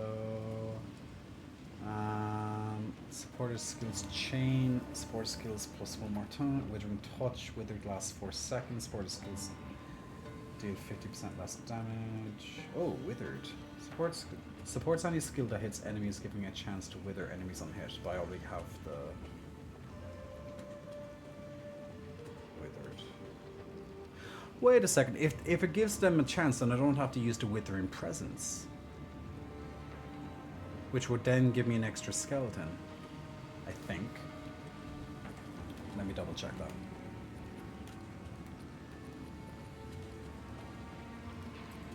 If I take that off, then I can get another skeleton. Yeah. Aha! Okay. I think I just found another DPS increase.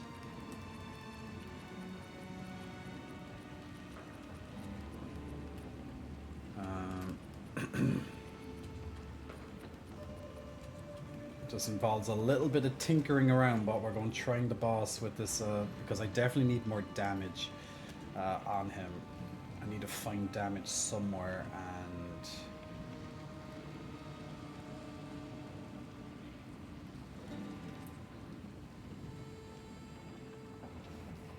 where's skills chains? Where's no, okay.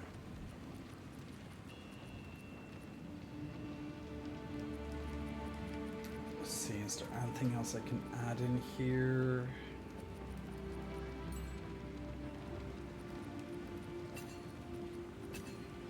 Supports any skill that hits enemies, now get deflecting extra poison on enemies, but short duration does poison, so I can blah blah blah blah blah blah, so skills on some time, blah blah blah, okay.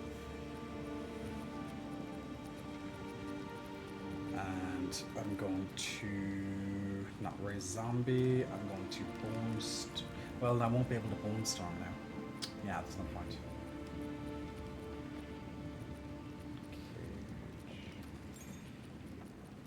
Yeah, okay. We'll try like this and see if there's any weapon upgrade.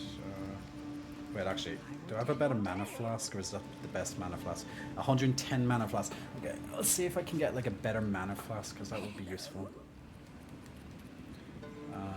This is a better mana flask. 165 mana. Okay, I'll buy this. Stay inside. 165 mana is better than 110 mana. And right now I'm having mana issues on this fight, so...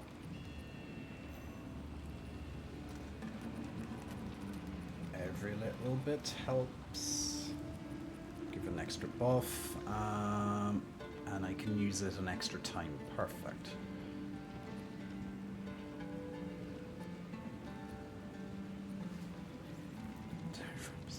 Okay, great.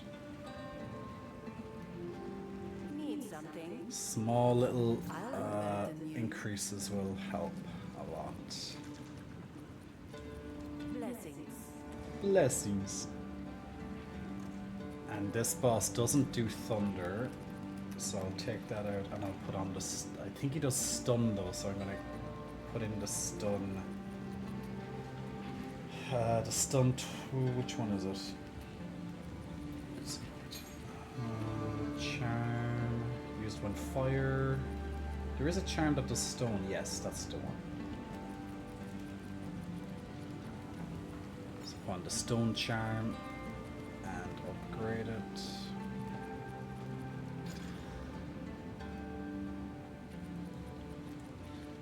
All the small little changes, because this is the first boss that probably stuns as well, so don't want to go too overboard. But okay, now I have extra mana per charge. So that should be okay. Now I'm prevented from being stunned. Now I'm doing chaos bolts.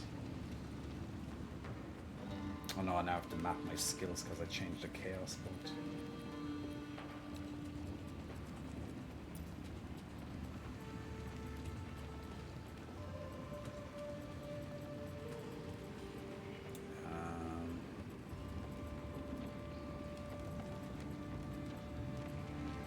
Yeah, I think that's everything. Is there any other way that I can increase damage from what I have? I don't think so.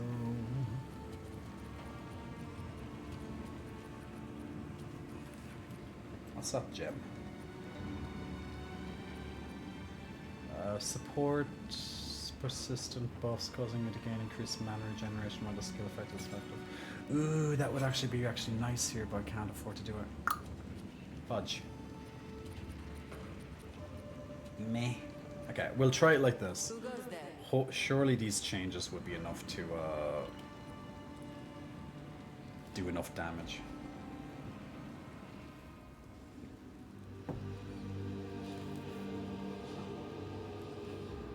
And if not, back to the drawing board. We're going to try something different on this attempt.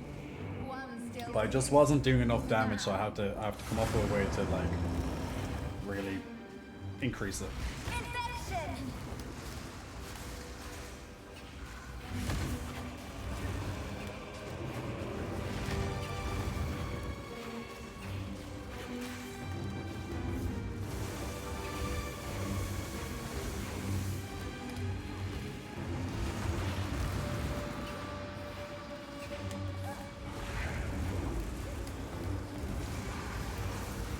I'm just like there, whacking away with all my stuff.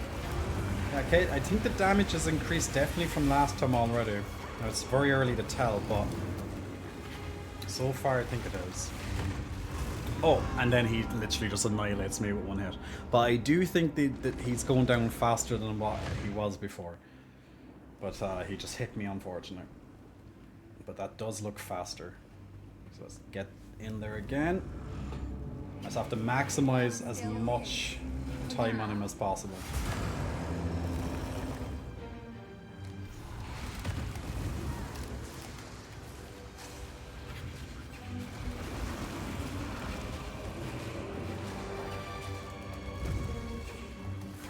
Lucky he's like, you know, quite slow overall, so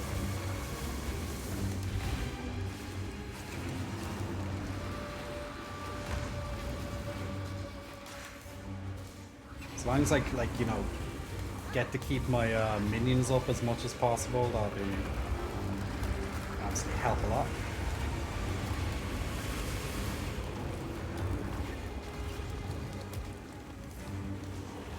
Sometimes it's hard to tell when he's going to do his sword slam. Like that, for example.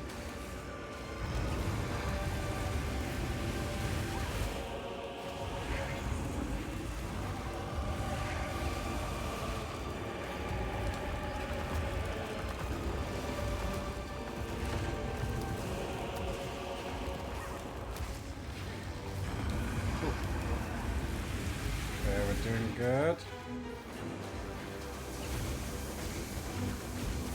Okay, now he's doing moving.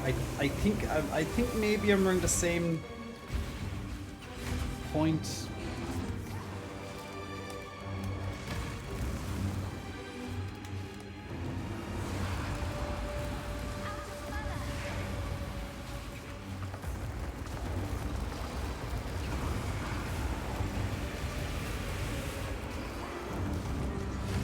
Kind of hard to tell, really. Ooh. Okay, that's a new spell. He didn't do that before.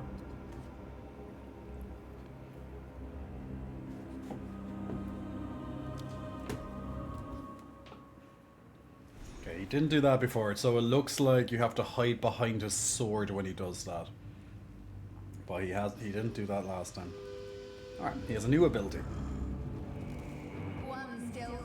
Now I know what to look for. Another thing to add on to my list of abilities to watch out for.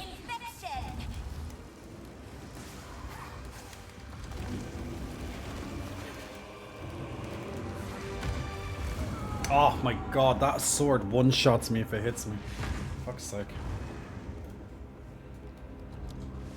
Sometimes it's so hard to see when he's about to do it though, because I'm keeping away from him at the same time.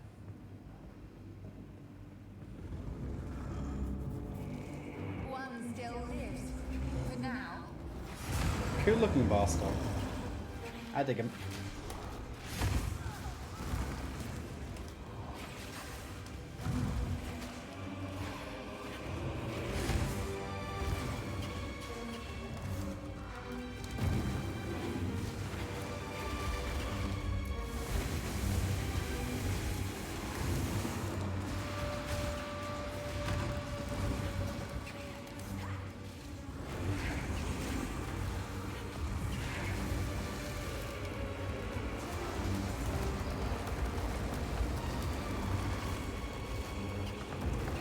Archers.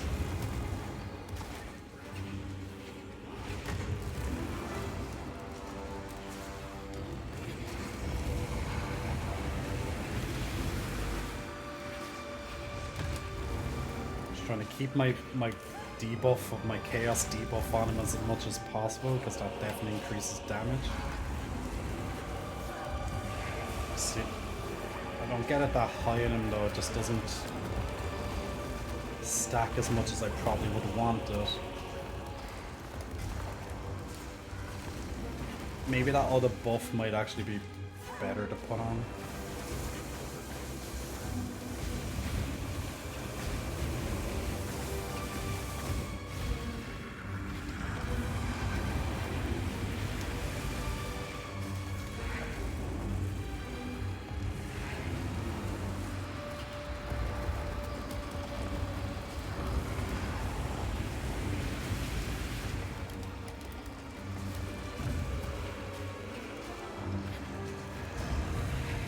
Slow and steady, Jay wins the race.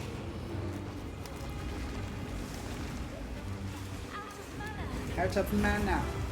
Okay, so we do the big thing again. Oh, that's lovely. Just decides to kill off all my skeletons with that ability. Like, I can dodge it, but they can't. That sucks. Moving again, and he's destroying more of the platform. Yeah, it's definitely a DPS race. Because he's eventually going to like... He's doing something different, is he?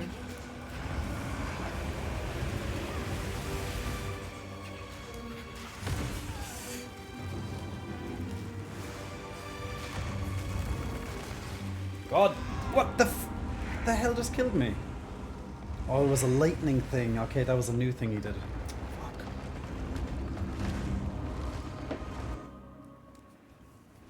Well, at least you know earlier than when the boss was at 1%. Yeah, it's I'm just thinking there could be more that I can do. I still think he's dying far too slow. I know this fight isn't ideal for me because it has 0 ads on it. Hey, Destroy Yan Yarbin.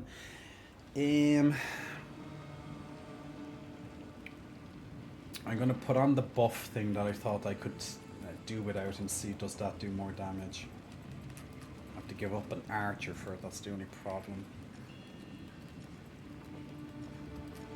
But it's better to try it than not.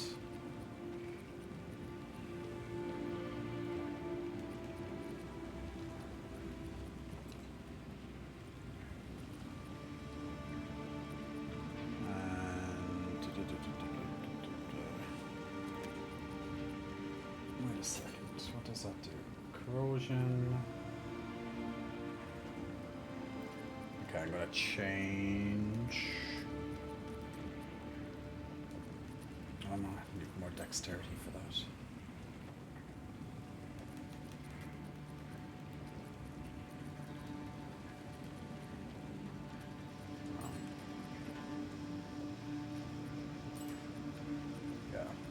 Okay, I think that's all I can really maybe do. Wait, actually, what does this buff do?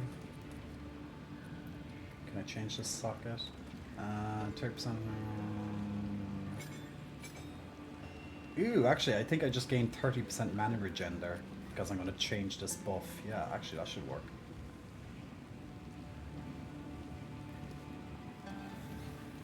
Okay. Okay, we're gonna try these changes and see how this plays out.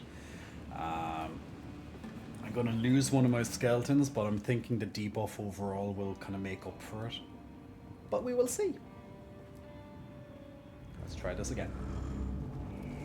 One still lives. For now.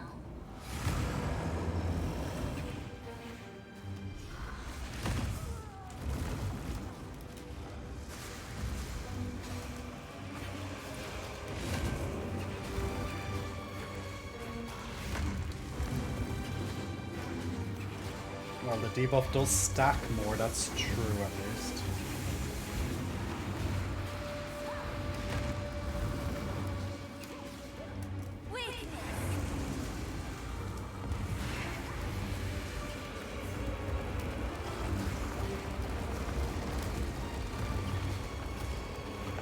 I'm not sure how close I have to be for it to count as presence, so that's my concern. I think I have to be closer to keep it stacked.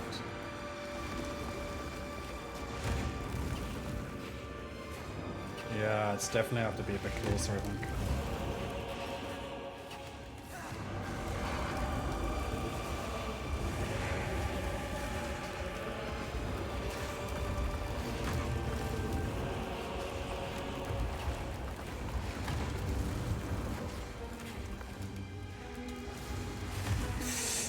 Fuck.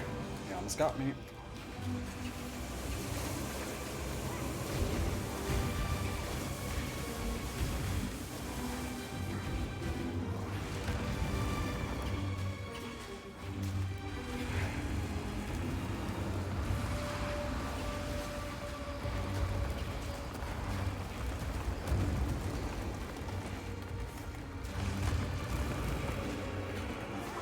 Keep it going there, keep it going.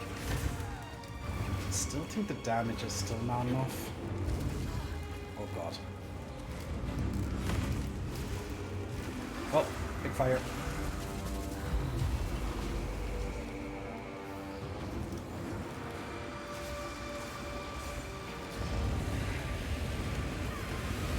I love when my skeletal archers spawn, they just happen to do the big devastating fire that just kills them off.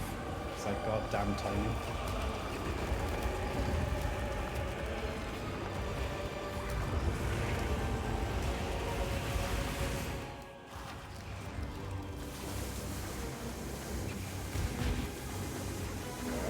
Whoa, whoa, whoa, whoa, whoa. Okay, he's done a lot. Oh, Jesus Christ, he's done a lot more than last time.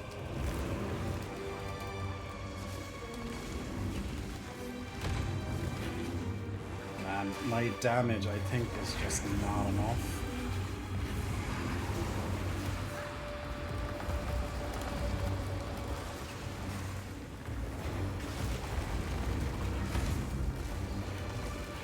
Oh, he's doing it again.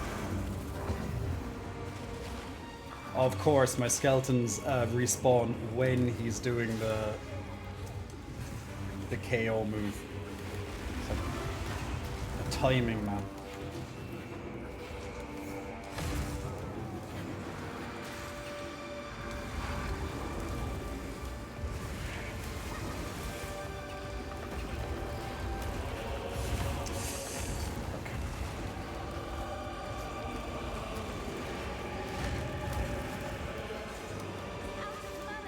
Out of mana. Ah, fuck. Man, I'm doing so little damage.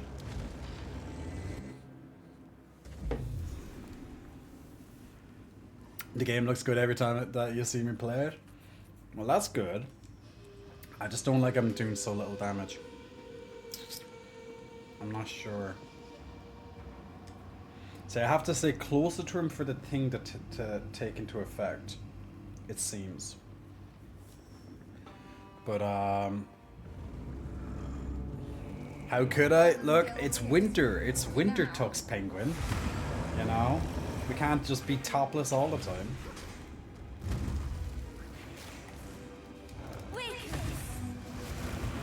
It looks like some of my spells don't seem to hit him for some fucking reason.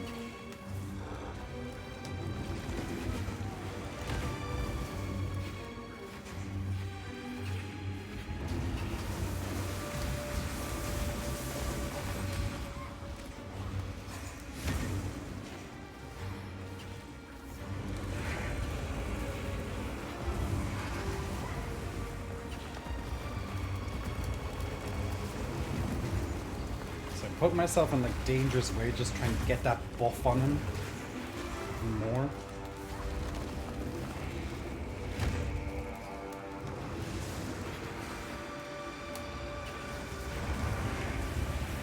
Need more mana!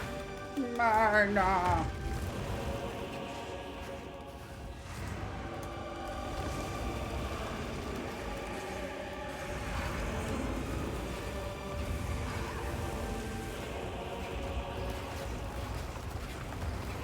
Oh, stop.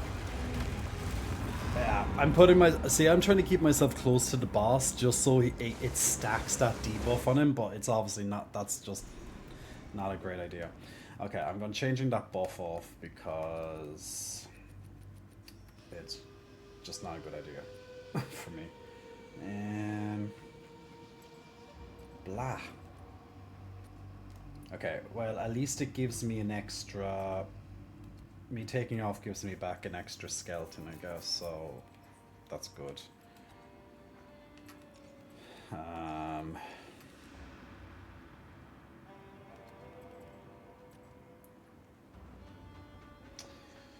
then I just. Okay, I'll have to think that, sure.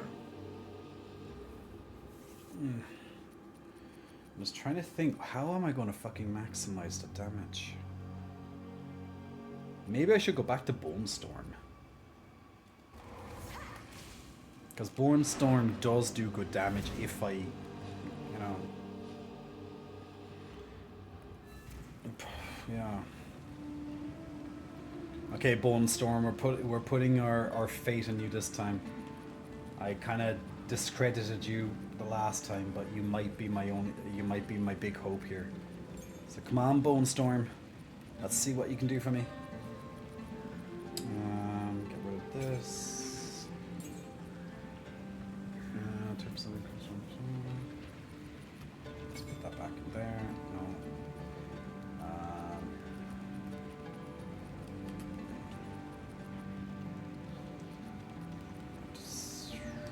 Manage within touch. Blah blah blah blah blah.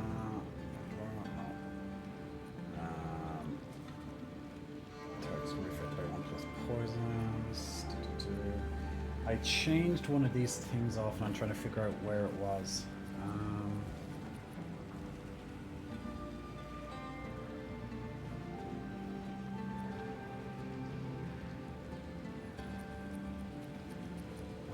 Magnified, noise, corrosion, municipality, special blah blah. Expensive other damage types, no. Ignition, no.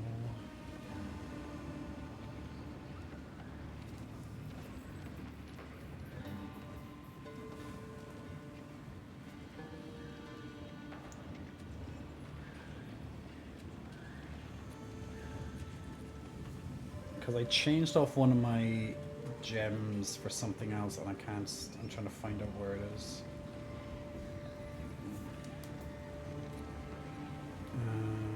That's the one. Do that, the Bone Storm. Now I'm kind of wishing that I increased. No, it's fine. Yeah, I kind of wish I kind of increased my Bone Storm to level 7 because it's weaker. I mean, true, but I feel like you generate a lot of body heat, but also I imagine where you live is much colder than where I am. Yeah, like Ireland, yeah, Ireland's quite cold. So, you know, I'd rather not get sick if I'm feeling a bit on the cold side. I think that's a little bit understandable, right? Hey, we're playing Path of Exile 2 as Silhouette. And this boss is being a bit of a bitch to me because he killed you easily. I'm just not doing enough damage to him. Death and decay. So I'm going to try and fix that this time.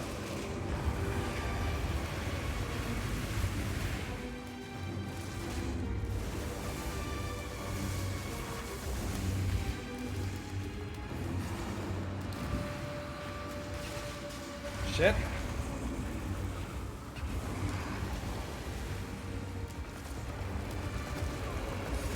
Ah! Motherfucker. Trying to focus so much on doing damage now and getting hit by everything.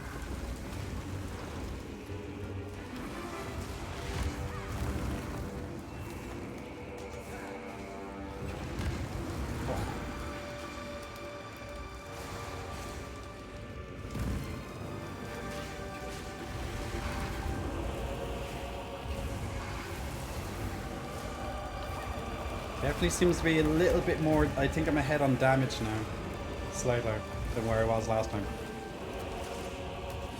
Oh! Oh, he almost one-shot me. Jay, doing damage is great, but remember, you can't die. Dying early does not help. And now he's chaining. Yeah, I think I'm ahead of where I was last time.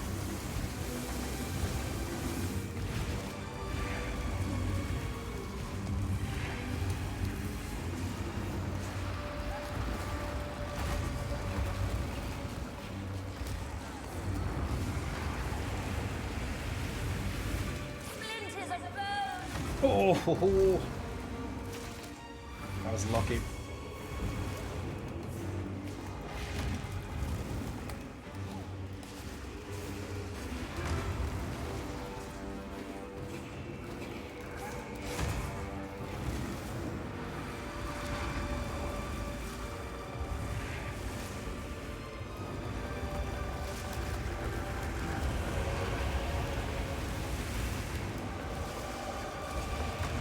Oh!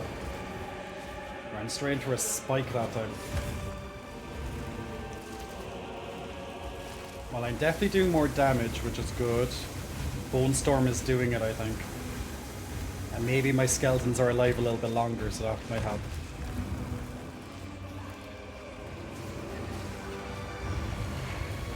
Oh! Oh, these are the things I died to before. I think they like explode on you or something.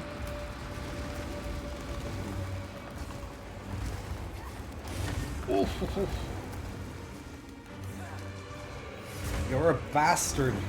This boss is a bastard. Ow! Oh, the things exploded on me again. I didn't see them.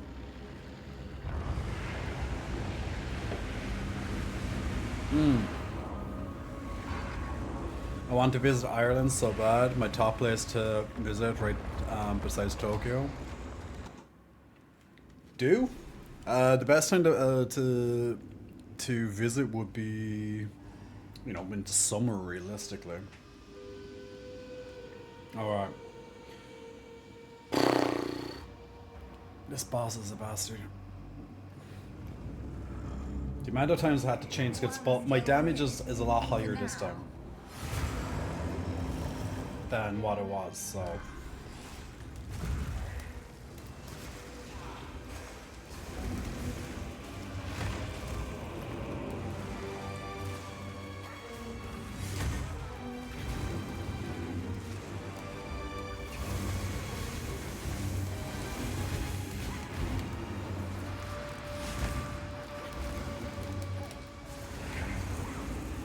Tale all this time. Oh.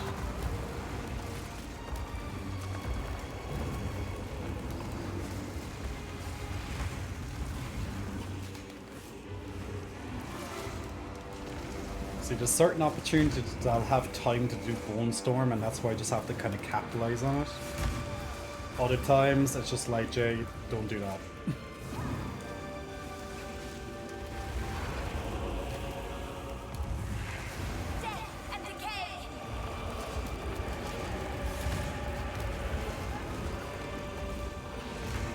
Okay, now I'm okay. This turn so far, I'm doing less damage than last turn.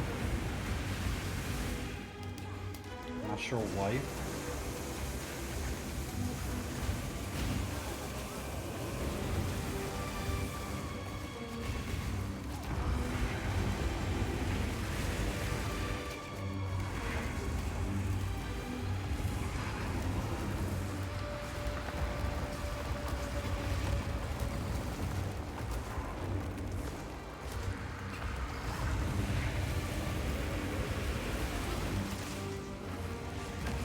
Oh. He's slamming, he's slamming. I just... Oof. Just like tipped me there with the grab.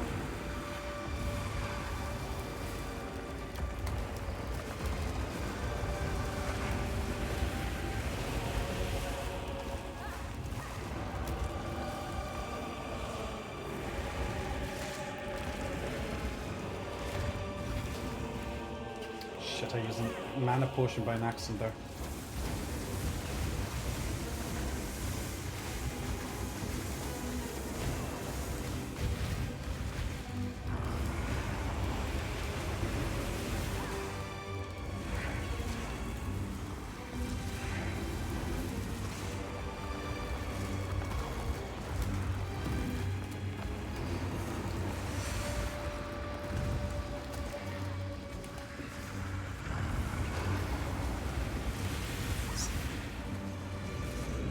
Feels like I'm doing less damage again this turn. Okay, obliterate. Okay.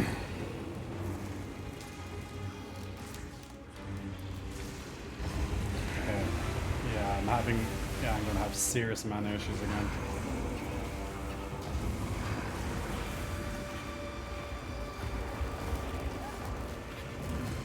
That's because I used like 2 mana potions badly, so... Like, it slowly regenerates, but I kind of need it more in demand.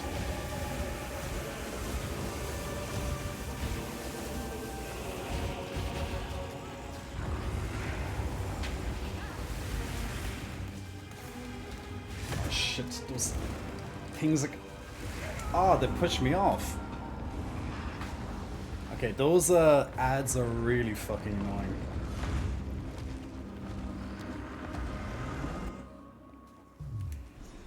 This boss is being a bitch to me, isn't he?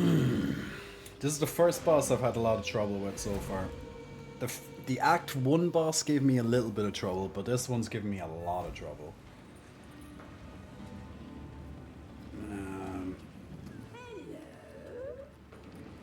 Like, I've had to change around my kind of my build a little bit, like multiple times now.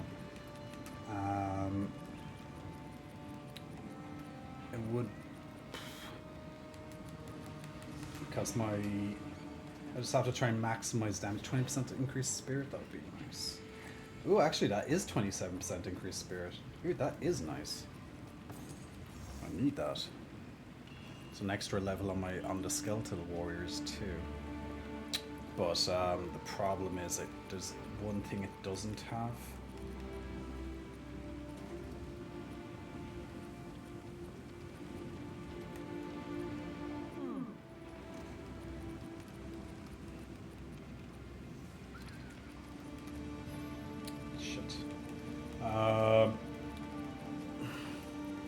The thing is, though, the extra spirit would be good,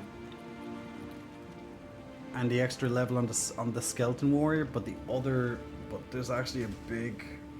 I do miss a big damage bonus if I take that.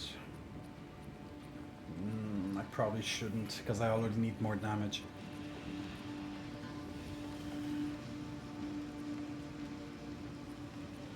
Yeah, I probably shouldn't do that right now. Need something? Manic Popper, Big Muscle Flexing, welcome to you. Thanks for pressing the follow button. Welcome back, Dub. No, you didn't miss the flex for Manic Popper. Literally just got it there when I saw it. I'm just trying to figure out, though, how I'm going to maximize...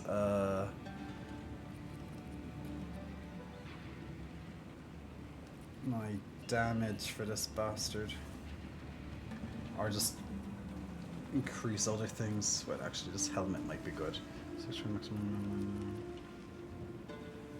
Oh, it's very low mana, though. See, it's a little bit of a gear issue as well, I think, but...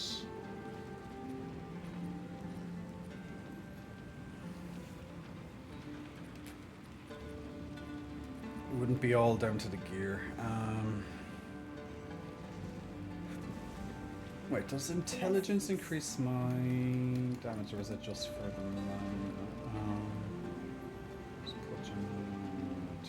okay, intelligence does increase your attack, no, it's just your mana, okay. Actually, that might actually be useful, so. Is it this one?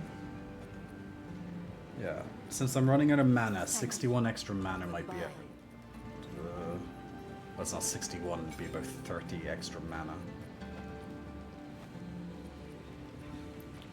And now I don't need a dexterity gem, because that's not dexterity, so I'll take that off. That gives me more life. So I just got a big life upgrade. So just in case, that should keep me a little bit more tanky. And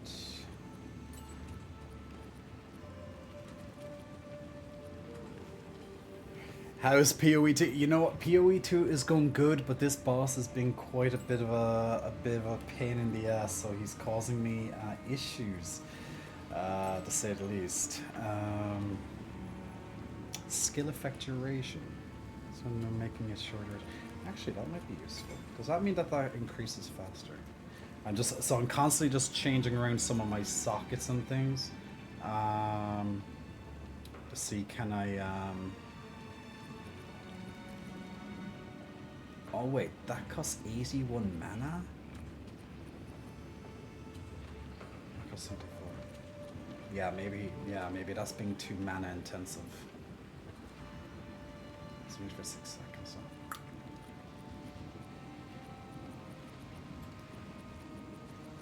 Yeah, I'm gonna try again with this, with just some small little increases, and see will that do anything to kind of push it slightly in my favor. But the problem is that I'm just not doing enough damage to the boss. Wait, where are my skeletons? Skills. What's wrong with my skills?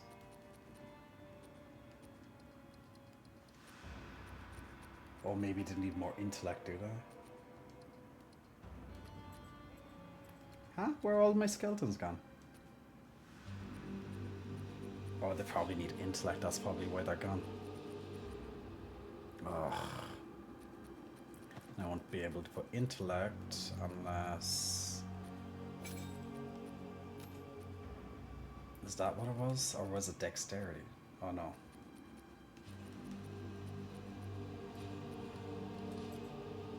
Okay, it was the dexterity gem. Fuck. God damn it, I can't actually change the gear. Because I need the dexterity apparently. But why do I need the dexterity? There must be a gem that's equipped to them that needs dexterity. I have to check which gem that is.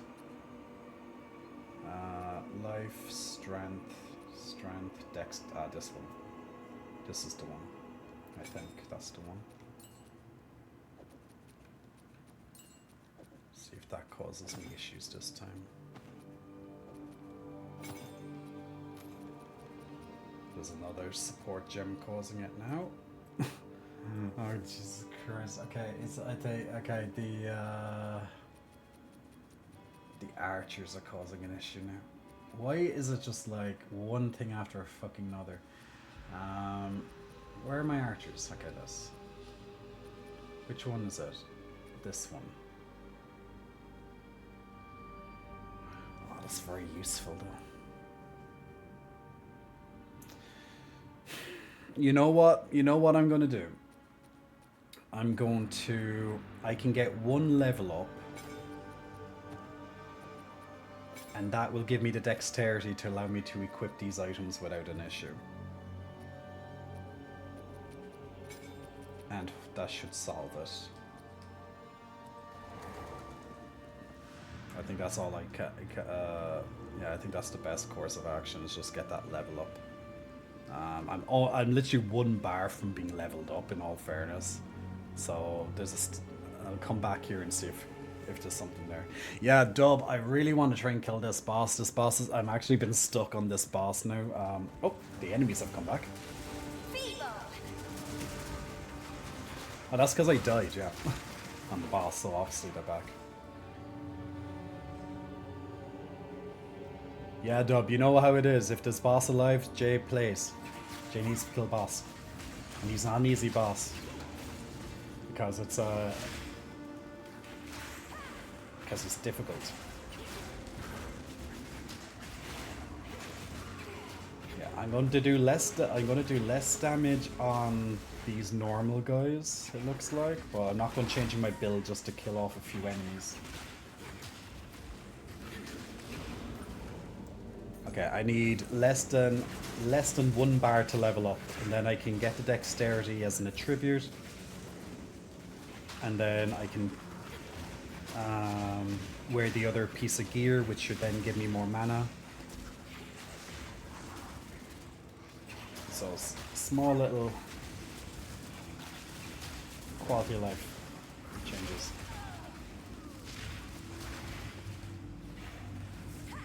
But I definitely feel weaker just fighting these guys because I don't have my zombies and all that at the moment. I'll be fine. Temporary. Okay, I need to kill like 1 or 2 more of those Goliath guys, and then I'll be fine. Swolstream. Hey G Miles, it's been a while. How are you keeping? Swolstream. Easy swole. Hey, and I literally said 2 Goliaths, and that was 2 Goliaths. Okay, good. Okay, now I put the attribute point, give it to dexterity, and apply it. Okay, now surely I have enough dexterity, do I?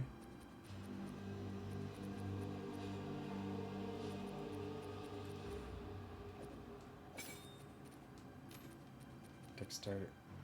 Why does it trade it to? Man, this game's gonna fucking kill me.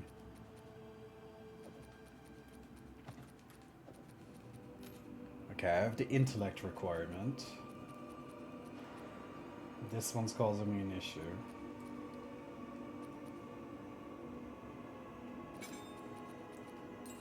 Take that off. Okay, there's 1 dexterity gem that's causing me an issue again. God, dear Jesus.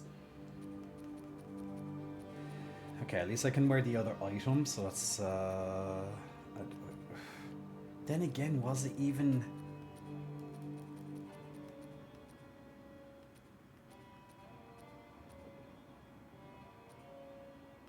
There's something not quite right there.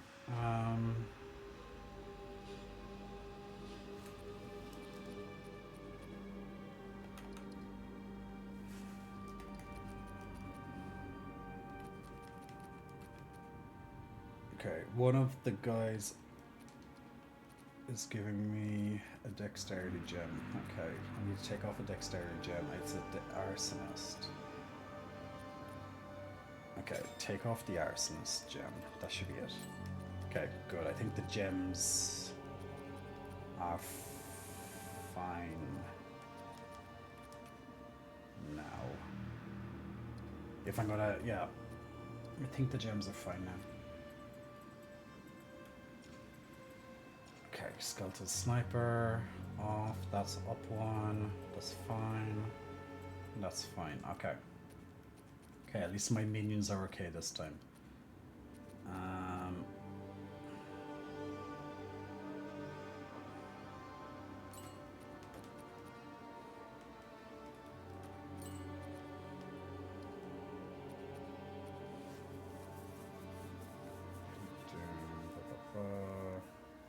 Took a doom and cuss button to cuss blah.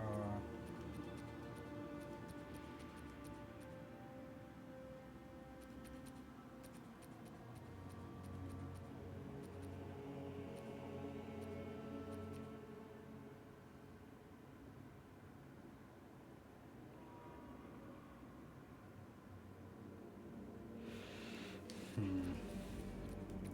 know what? Maybe I should put the contagion on. can just keep the Enfeeble, but the Enfeeble costs so much mana. Maybe I should just pawn the Enfeeble.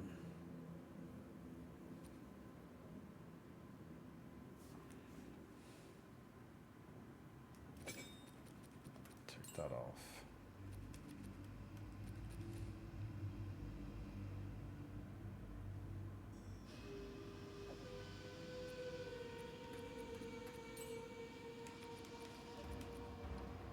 Yeah, you know what? I'm gonna change these two around.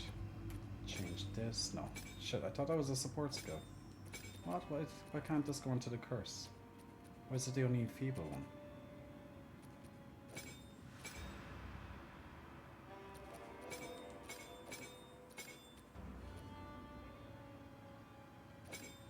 Okay, that's annoying.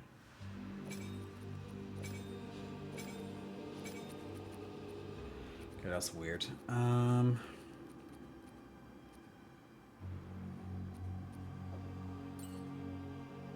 Yeah, so it seems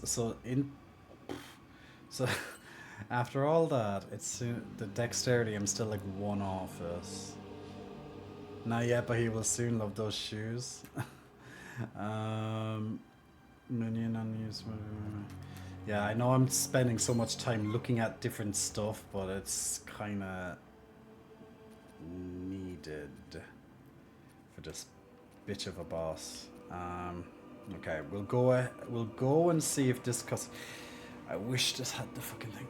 There's so many little things I could do to improve, like if I had one extra this or one extra that, but it's a gear issue as well that's kind of stopping me from being able to maximize a few things.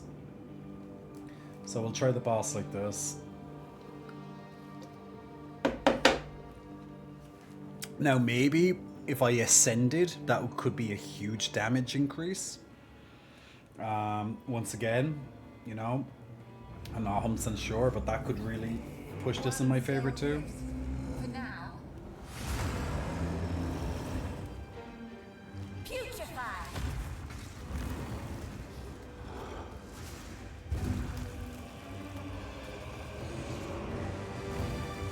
What? He killed my skeleton? Oh my god.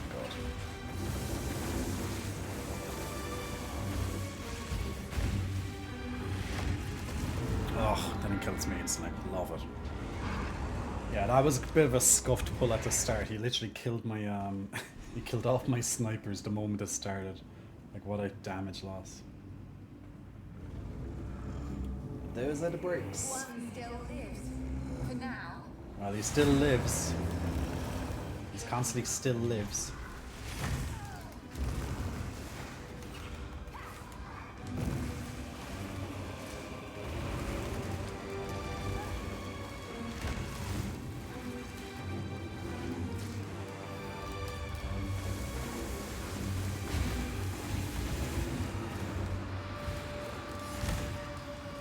Just missed me.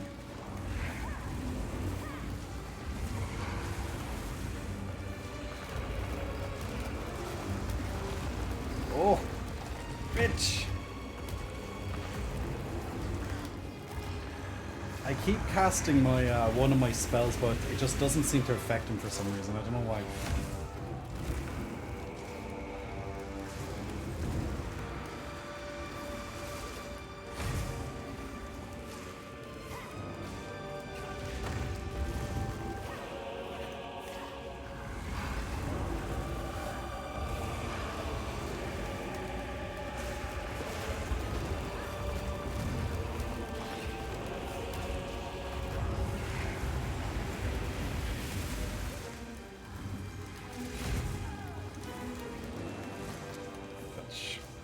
Stop killing my goddamn skeletons.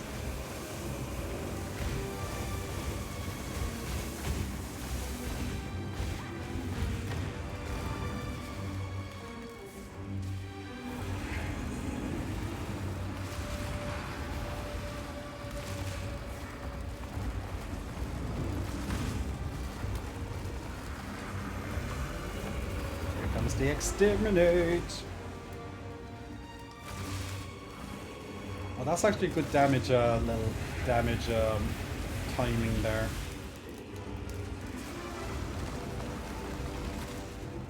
It's like when he does the exterminate ability, as I like to call it, it's like I can just build up my bone storm and unleash it the moment he stops.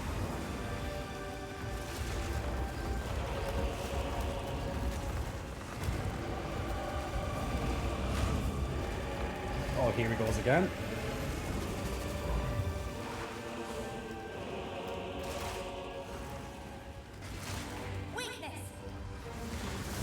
Jeez, what the fuck? Oh my god, the ghost spawned on me. Ugh, my god, those ghosts are not needed at all.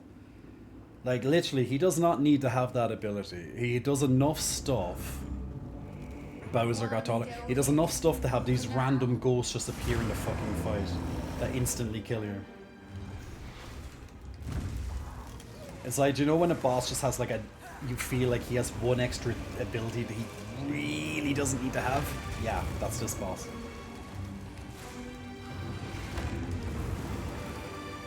My curses don't always seem to hit him for some fucking reason. That's probably actually what's causing a big damage loss. Maybe it's just his hitbox because he's like technically not on the field. So I think some of my my curses just miss him. Because the circle.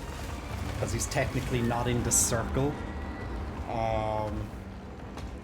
At times. So I think his hitbox is... the curses aren't hitting him because of it.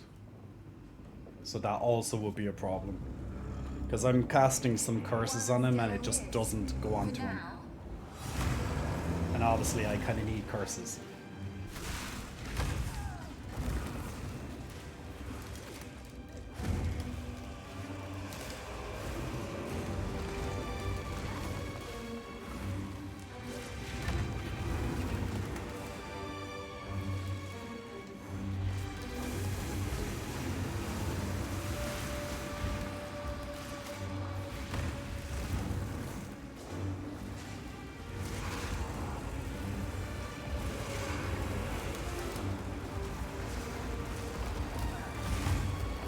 Feeble misses all the time.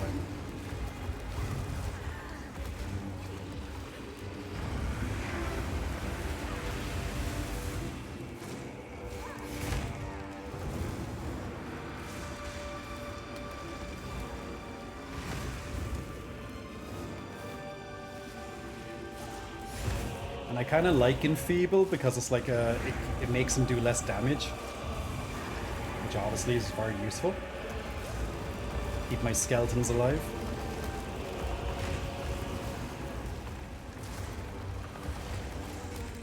Fuck. Need more mana.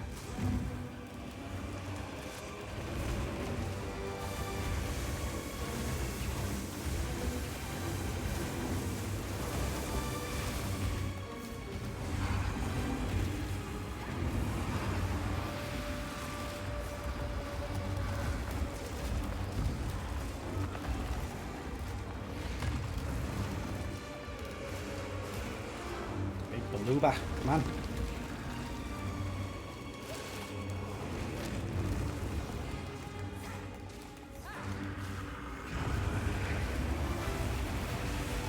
I like when he does that spell because it gives me time to actually attack.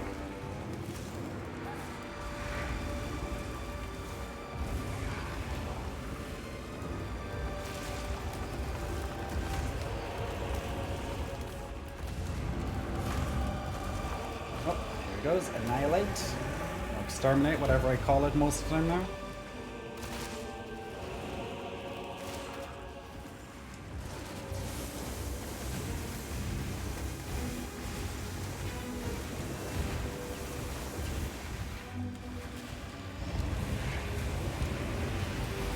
Man, skeletons would be great if he like woke up instead of being dead all the time.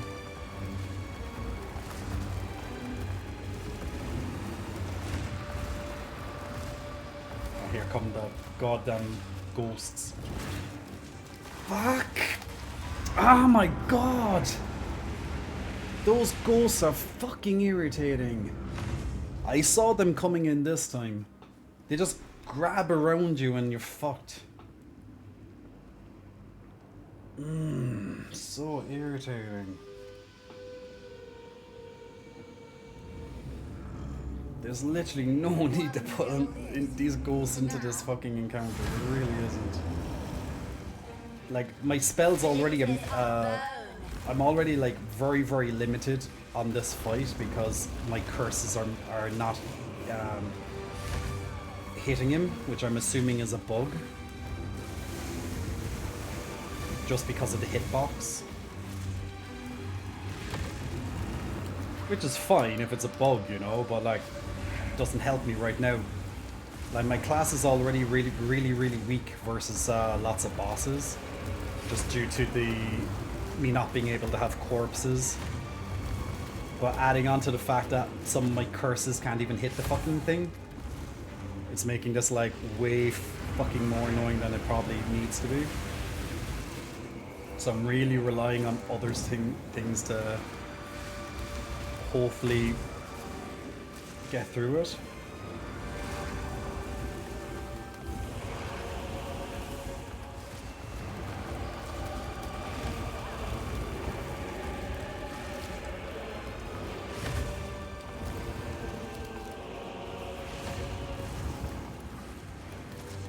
I really should stop using mana on Feeble.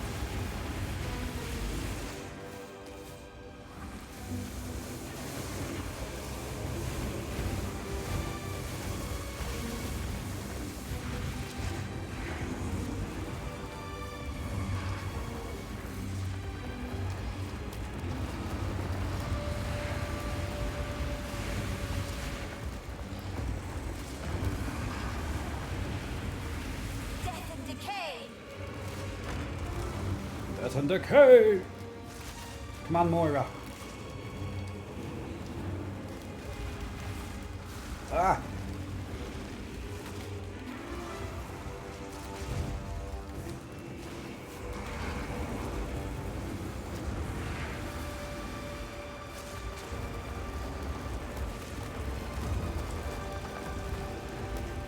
So if he hits one way, I'm just rolling in the opposite way.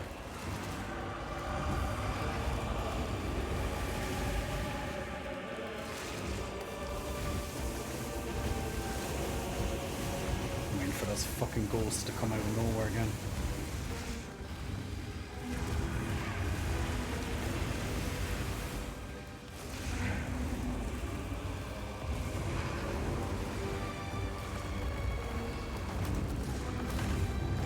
Here comes to exterminate.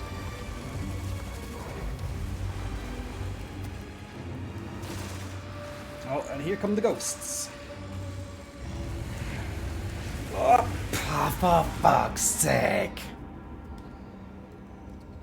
And they come at the time when all my skeletons are dead from the exterminate ability. It's just like, man, fuck you. This boss was so fucking irritating. One still lives. For now.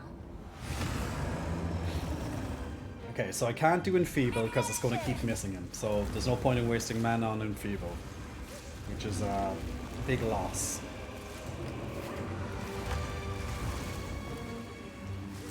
Because it makes my skeleton stay up less.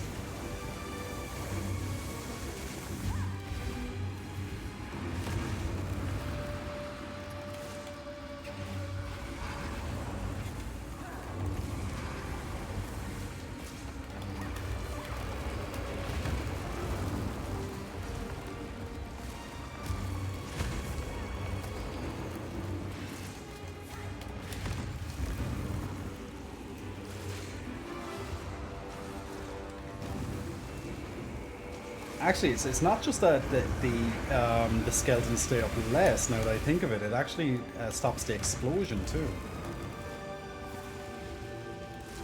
I just think the boss is just bugged. That's all. Just due to the hitbox. Because this is the first boss that we had to fight that is like off a platform, so it's out of the target zone for my for this curses.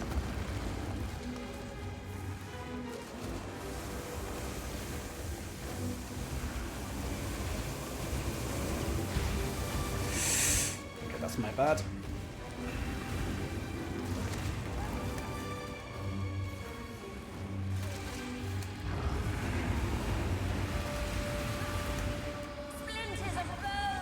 splinters about.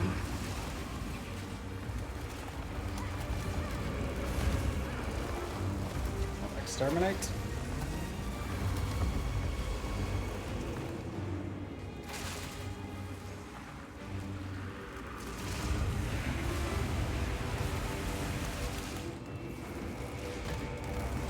Oh, lovely.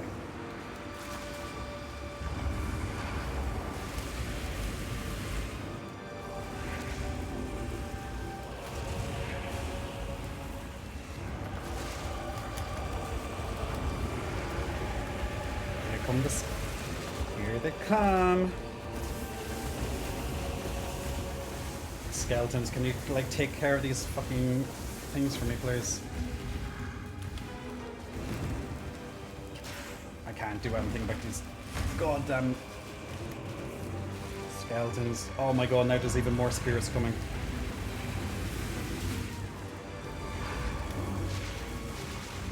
Like I'm running around in circles like and just trying to tip them. Oh, I got rid of them. Oh my god, we survived 2 waves of spirits. It's actually possible. Oh no, here comes another wave. Oh, come on. The boss really doesn't need these.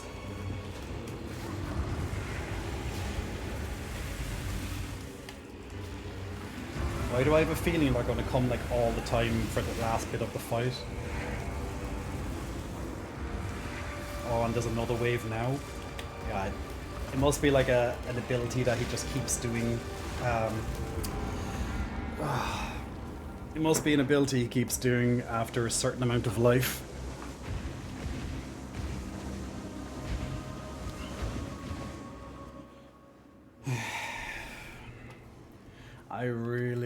I'm not sure how to do this fight without being able to use most of my shit. I literally am resorting to doing like one main spell because I can't enfeeble him because it keeps missing. I can't vulnerability him because the same thing is going to keeps missing. I can't resurrect. I don't have zombies because there's no corpses. It's just a fucking nightmarish boss to do. Like my build is completely shit again. Well, it's not shit. It's not optimal in any case.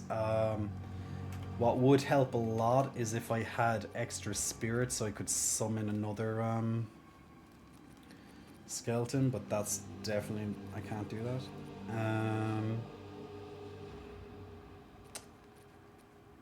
I'm gonna go back to using my Bone Blast spell.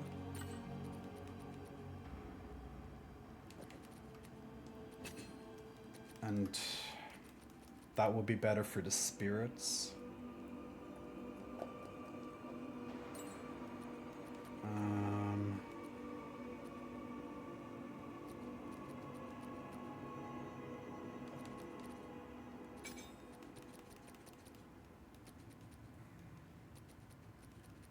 Yeah, that's all I can really do for that. Let's go see if there's decay. I suppose because I'm down skills from 100% of your maximum life per minute unused to doing before maximum damage. Man, this boss is such a fucking pain.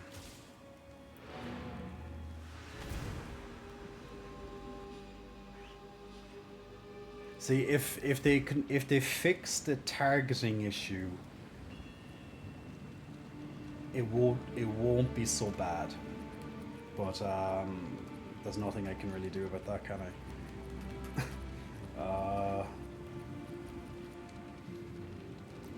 So it's just like go with what you have.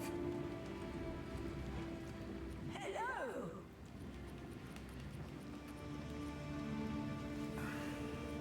You know, it'd be so nice. Level 9 minions. I need 2 more levels for that. Allies in your presence deal 8 to 12 fire. You know, if I could put Stay inside. it would be so nice if you could choose what modifier you wanted on it. Ugh. All I need is fucking spirit on that thing. Then again,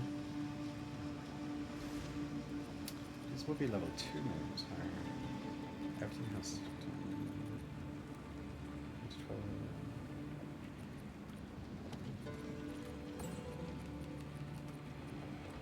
Just gonna try something for this turn.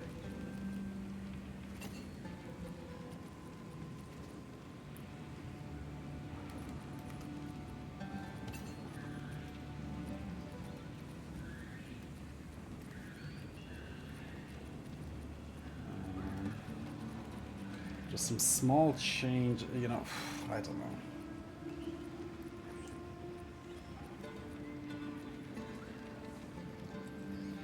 Let's try it again.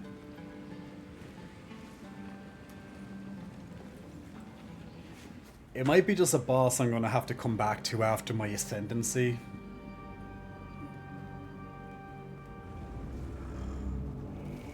One still lives. For now. Splinters of bone.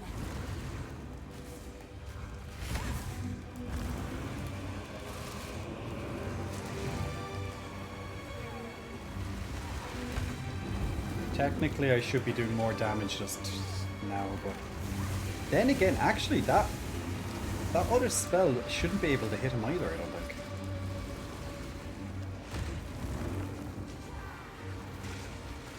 Oh, it does.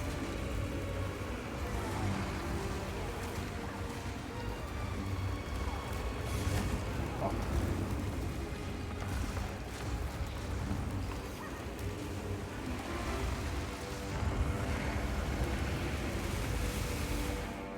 See, the boss outside of like those other things is not so bad. He's not that bad of a boss other than the small little issues. It's those fucking spirits in the end is just not needed. And if all my curses could hit him properly, it would also help a lot too.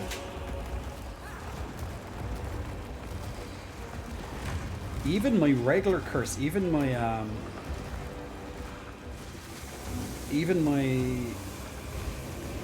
curse that my contagion isn't hitting him sometimes for some fucking reason.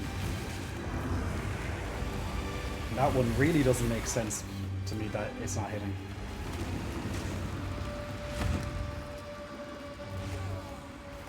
Oh my god, it's just random.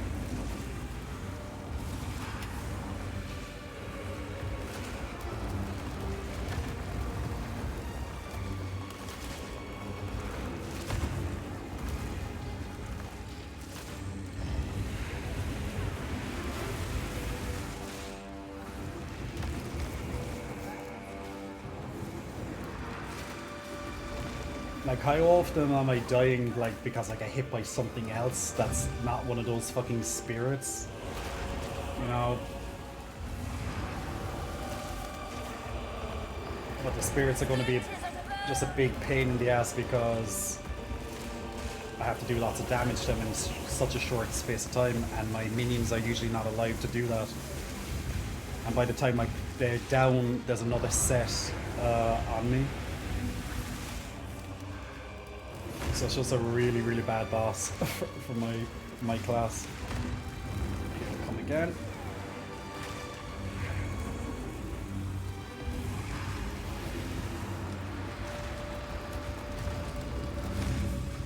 Dear God. Oh! Extermination! Oh! And now another set's on me.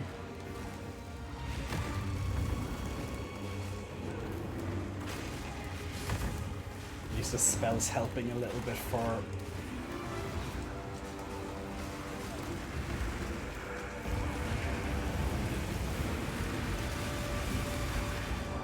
Oh god, another set again?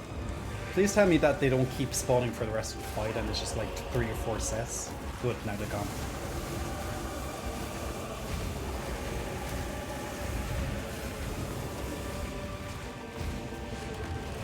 Oof. Oh no, here they come again. Yeah, it's obvious. Okay, they're gonna keep coming. I'm just gonna have to just do my best. One more.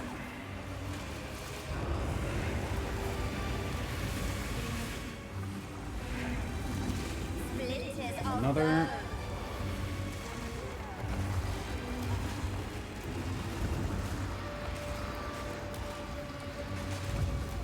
I don't know how I'm fucking still alive.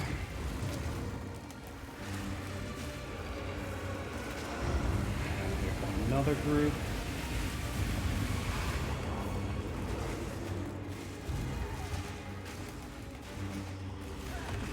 This is fucking nightmare fuel. No, no, no, no, no, no, no.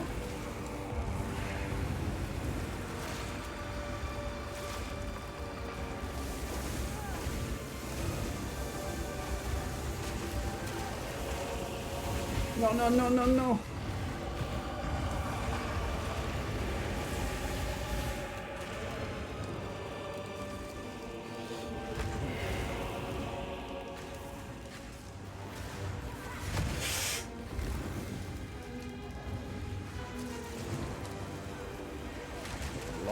No! Fuck!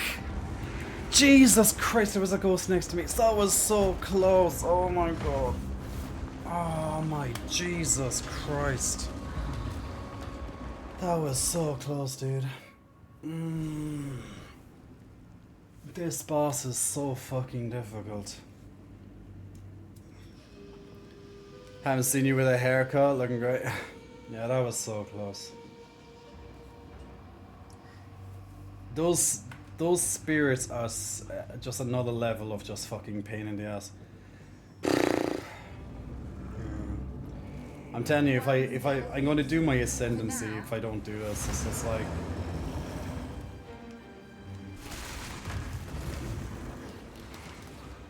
it would probably make this fight so much easier, you know. That's just at a guess. Like I'm just imagining you get like a big power increase or something.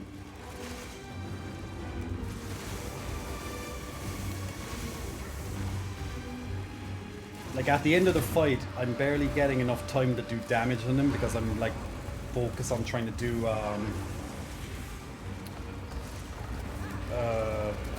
focusing on trying to, you know, get rid of those spirits. But like at least I don't have any mana issues anymore. And that's because I can't use some of my spells. And they cost the most mana.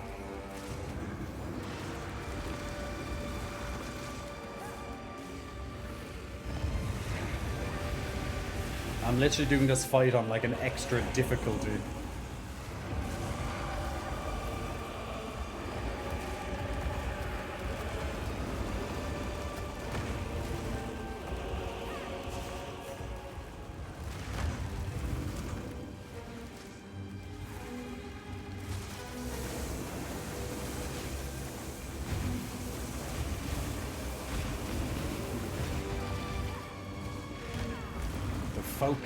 The focus is needed. Uh-oh.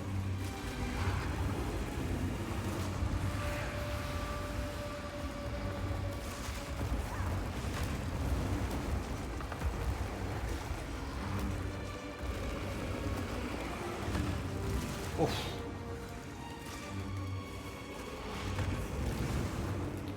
God damn it.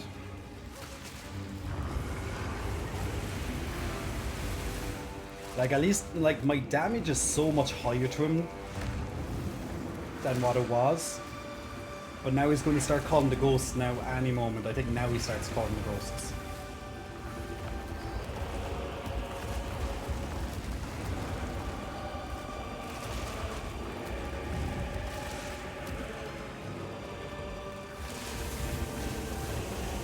There they come. Now the fun begins.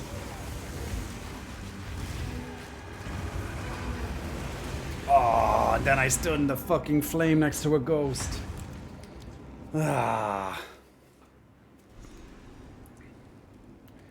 A shade of pink.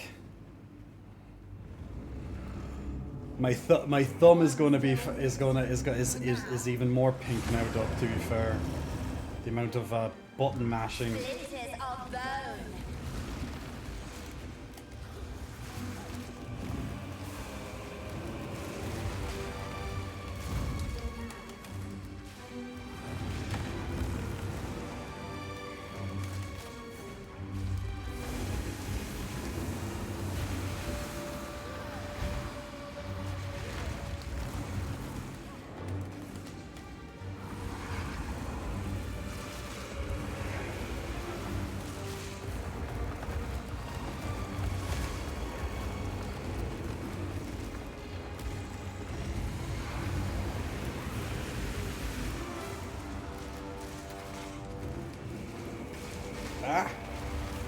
Ah, the fire's just... It's like everywhere I go, the fire is just like there.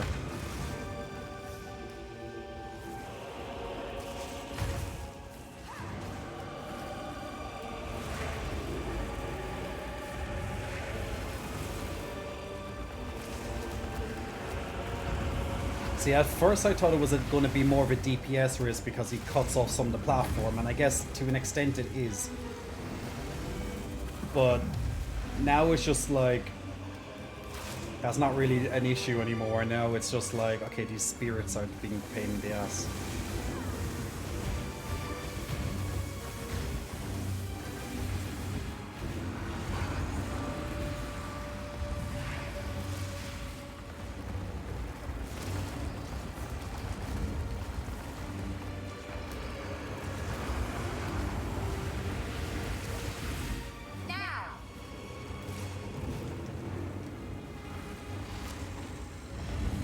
Oh!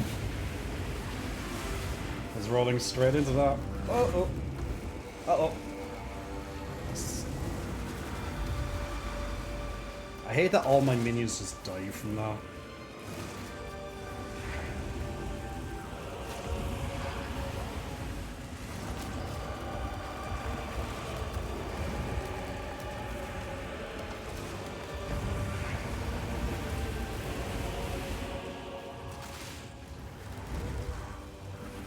Come the ghosts.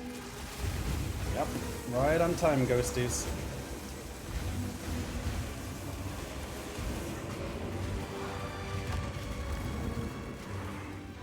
You know, the contagion works really well for the ghosts.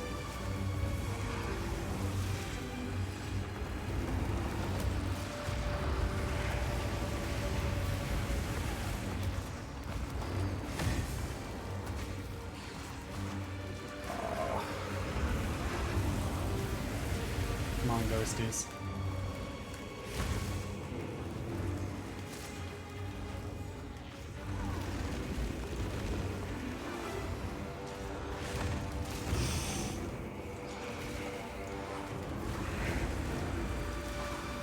Just like run around circle, run around circle, run around circle, run around circles. And just hope to God that you don't get hit by something else on the way.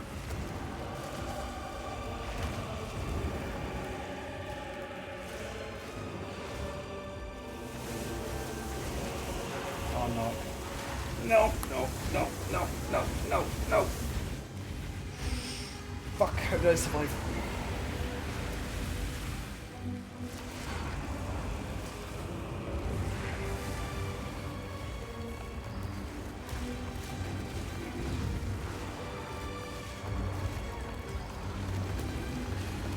There's a ghost, isn't there?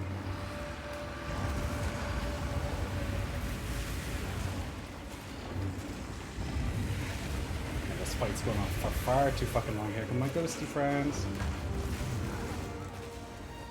I'll get on the curse, come on. Yeah, the contagion really works so good against them.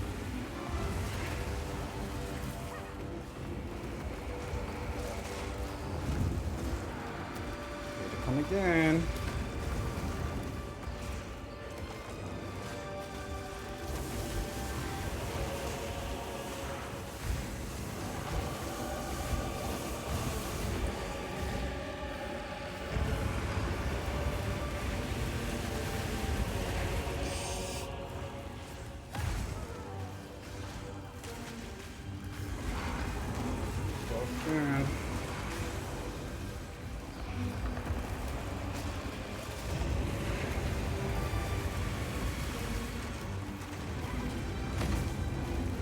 Exterminate. Oh, and Ghosty is that during the exterminate? Oh, that's a fucking... Oh, that was lucky. The Ghosties literally spawned at the exterminate.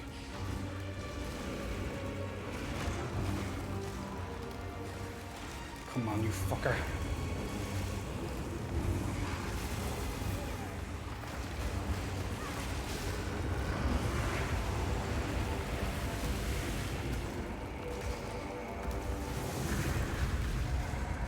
Yes! Quite possibly my largest victim. Oh my god, yes. Oh, fuck. Oh, that was a fucking pain. How long was that fight? It's warm. My fucking... Look at it. Look at it. Look at the pain of my finger. Look at the pain of my finger. It's fucking red. Oh my Jesus Christ. What a fucking pain of a fight. It's over. It's finally over. Holy shit balls. Like, if it wasn't, like, the fight would be so easy, like, if it wasn't for those ghosts. That was the biggest issue. And he keeps spawning in the ghosts every few seconds at the end, and you're running around in circles trying to avoid them. Yeah, that, you know, what else can you do? You're running around in circles trying to avoid him and and those things, because if they hit you, oh, it's not going to be a fun time. If they hit you, they stun you, and it's good game at that point. Like, you have to be extremely lucky to survive them stunning you. Because with all the other abilities he's doing, you know, there's a very high chance you're going to get hit and die. Chorus, enjoy, man, enjoy, and good night to you, man. I'll be going to bed now myself soon. So what made that, okay, what I'm sure for a lot of classes that fight is going to be a lot easier. One, I'm sure people are doing that fight maybe when they're already ascended, so that will probably make it a lot easier. And number two, the reason I had so much difficulty with that fight as well is because my curses wouldn't land on the boss because he's technically not on the platform. So the circles that my curses go into aren't seeming to properly hit him. They only sometimes hit him depending on where he is. But there's a very good chance that they won't. So there was no point in me putting on some of my curses, which do a lot of debuffs to him, which really helps. On top of that, I don't have zombies in this fight, so I'm extremely weak as well because of that. But just because of some of my abilities not actually being able to be used during the fight, it just extends it. So that fight is probably half of the time that it should take to actually do it. But it is what it is. And yeah, which is a squishy too. But it's not that often I'd say that I died to just... you know, too often I die to just me being squishy. Those ghosts, like, if I was a DPS character, like a proper damage only for me, I could probably go and kill those ghosts and run back to the boss. But look, each fight will have its own ups and downs, but dear God, that fight was tough. Really, really tough as a witch. And quite haunting. Perhaps it is simply my imagination, but I feel as if there is something impressive. Yeah, she's really good at her somersaults now, yeah. Oh my God. We need to Ugh. recreate the horn of the Vastiri. It'll take a bit of carving. I think the flame ruby goes here.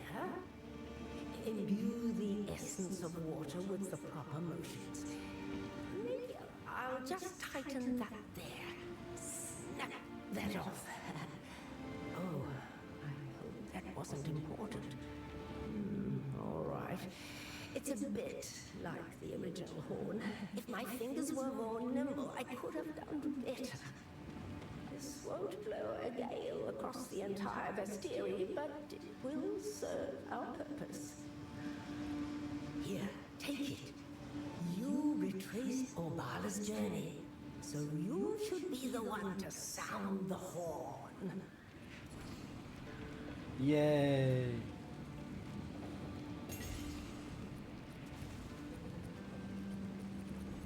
Okay, this takes up a lot of inventory space. Okay, so I'm gonna have to literally empty my inventory. I hear you. All right.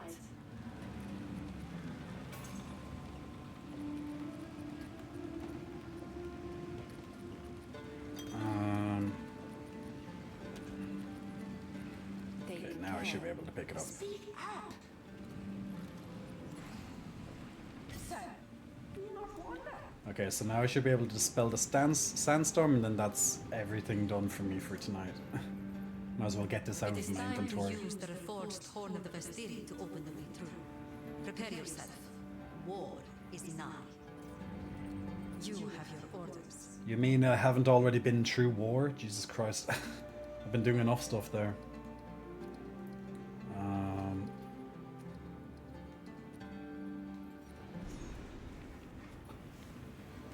Okay, let's blow this frickin' horn, get rid of the sandstorm, and then we are finito. Can't do that Oh. here. Why can't I go where? Do I just go to a waypoint instead? How do I... Oh. Wait, do I have to go to Helani Gates instead?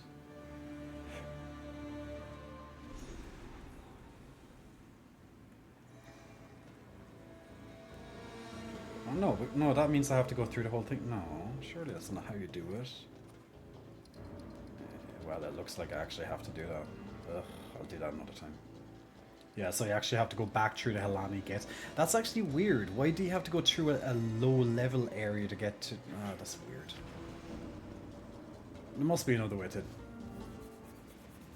teleport there, but... Or maybe they really expect you to go back through. But that's silly.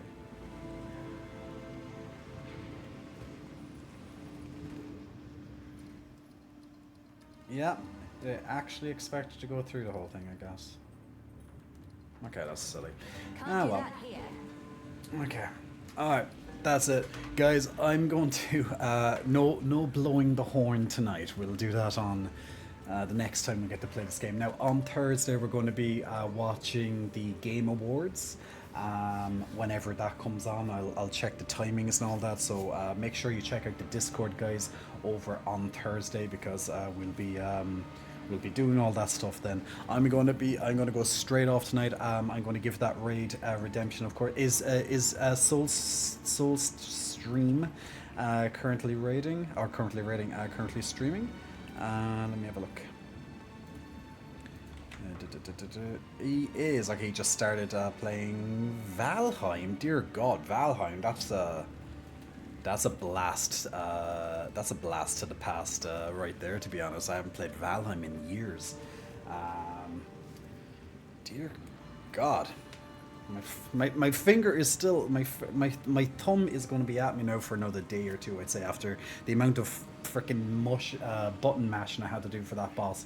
As I said, I probably would have had an easier time if there was different things with that fight, and if I probably was ascended, which is definitely going to be the next step that I'm going to be doing now. In the meantime, so we'll do that. Then. But yes, indeed. So guys, thank you so much for joining in tonight. We are going to send a lovely raid after this stream over to Sandstorm, who's Swollstorm, who is... So, what's this? Soul Stream. Dear God, I can't. Sorry, I can't even read. We're going to send a raid over to Soul Stream. Swoll. I'm just embarrassing myself now, aren't I? Yeah, Soul Stream. We're going to be sending a raid over to Soul Stream now that this raid. Oh my God, guys, I can't even speak. What the hell? I think this boss has literally like made me talk in tongues or something. So there you go. Jay at the gym tomorrow. I can't lift today. I did a hard boss last night and fucked up my thumb. Yeah, like look, it's fucking red, man. It's fucking all blistery and stuff. It brings me back to the old days. It feels good. Okay, now. Thank you so much for watching tonight, guys. We are going to send a raid over to Soul Stream now that this stream is done. Once again, check me out again on Thursday, which we'll be watching the Game Awards together, and we'll be trying to guess which games are going to win what awards. So feel free to join in, and I hope you enjoyed a lot of the Path of Exile gameplay tonight. We killed multiple bosses, had a big issue with one of those fuckers at the same time, but we did it even despite all of the issues. We finally got him down, so woohoo! So happy days. And Thor, big muscle flexing, welcome to you. Thanks very much for pressing the follow button. So I'll be back on Thursday, and I'll see you all then. Keep an eye out for the next YouTube video, which I hope is going to be ready for Wednesday or so, but we'll see on that. But hopefully as soon as possible anyway, so check out the YouTube stream. Double linked all of the different links for all of my stuff there. The link tree will give you the one-stop shop to everything. Discord, of course, for all the announcements, and check everything else as well. So thank you so much, as I said, for being with me tonight, guys. So Shlán Lat, Shlán Awalya, agus cuddla go solve Macorda Anish, agus well she marashtere nil canal warig she Taurer McQuee. Next up, in about 30 seconds, you're going to see Soulstream. So take care, and I'll see you all very, very soon.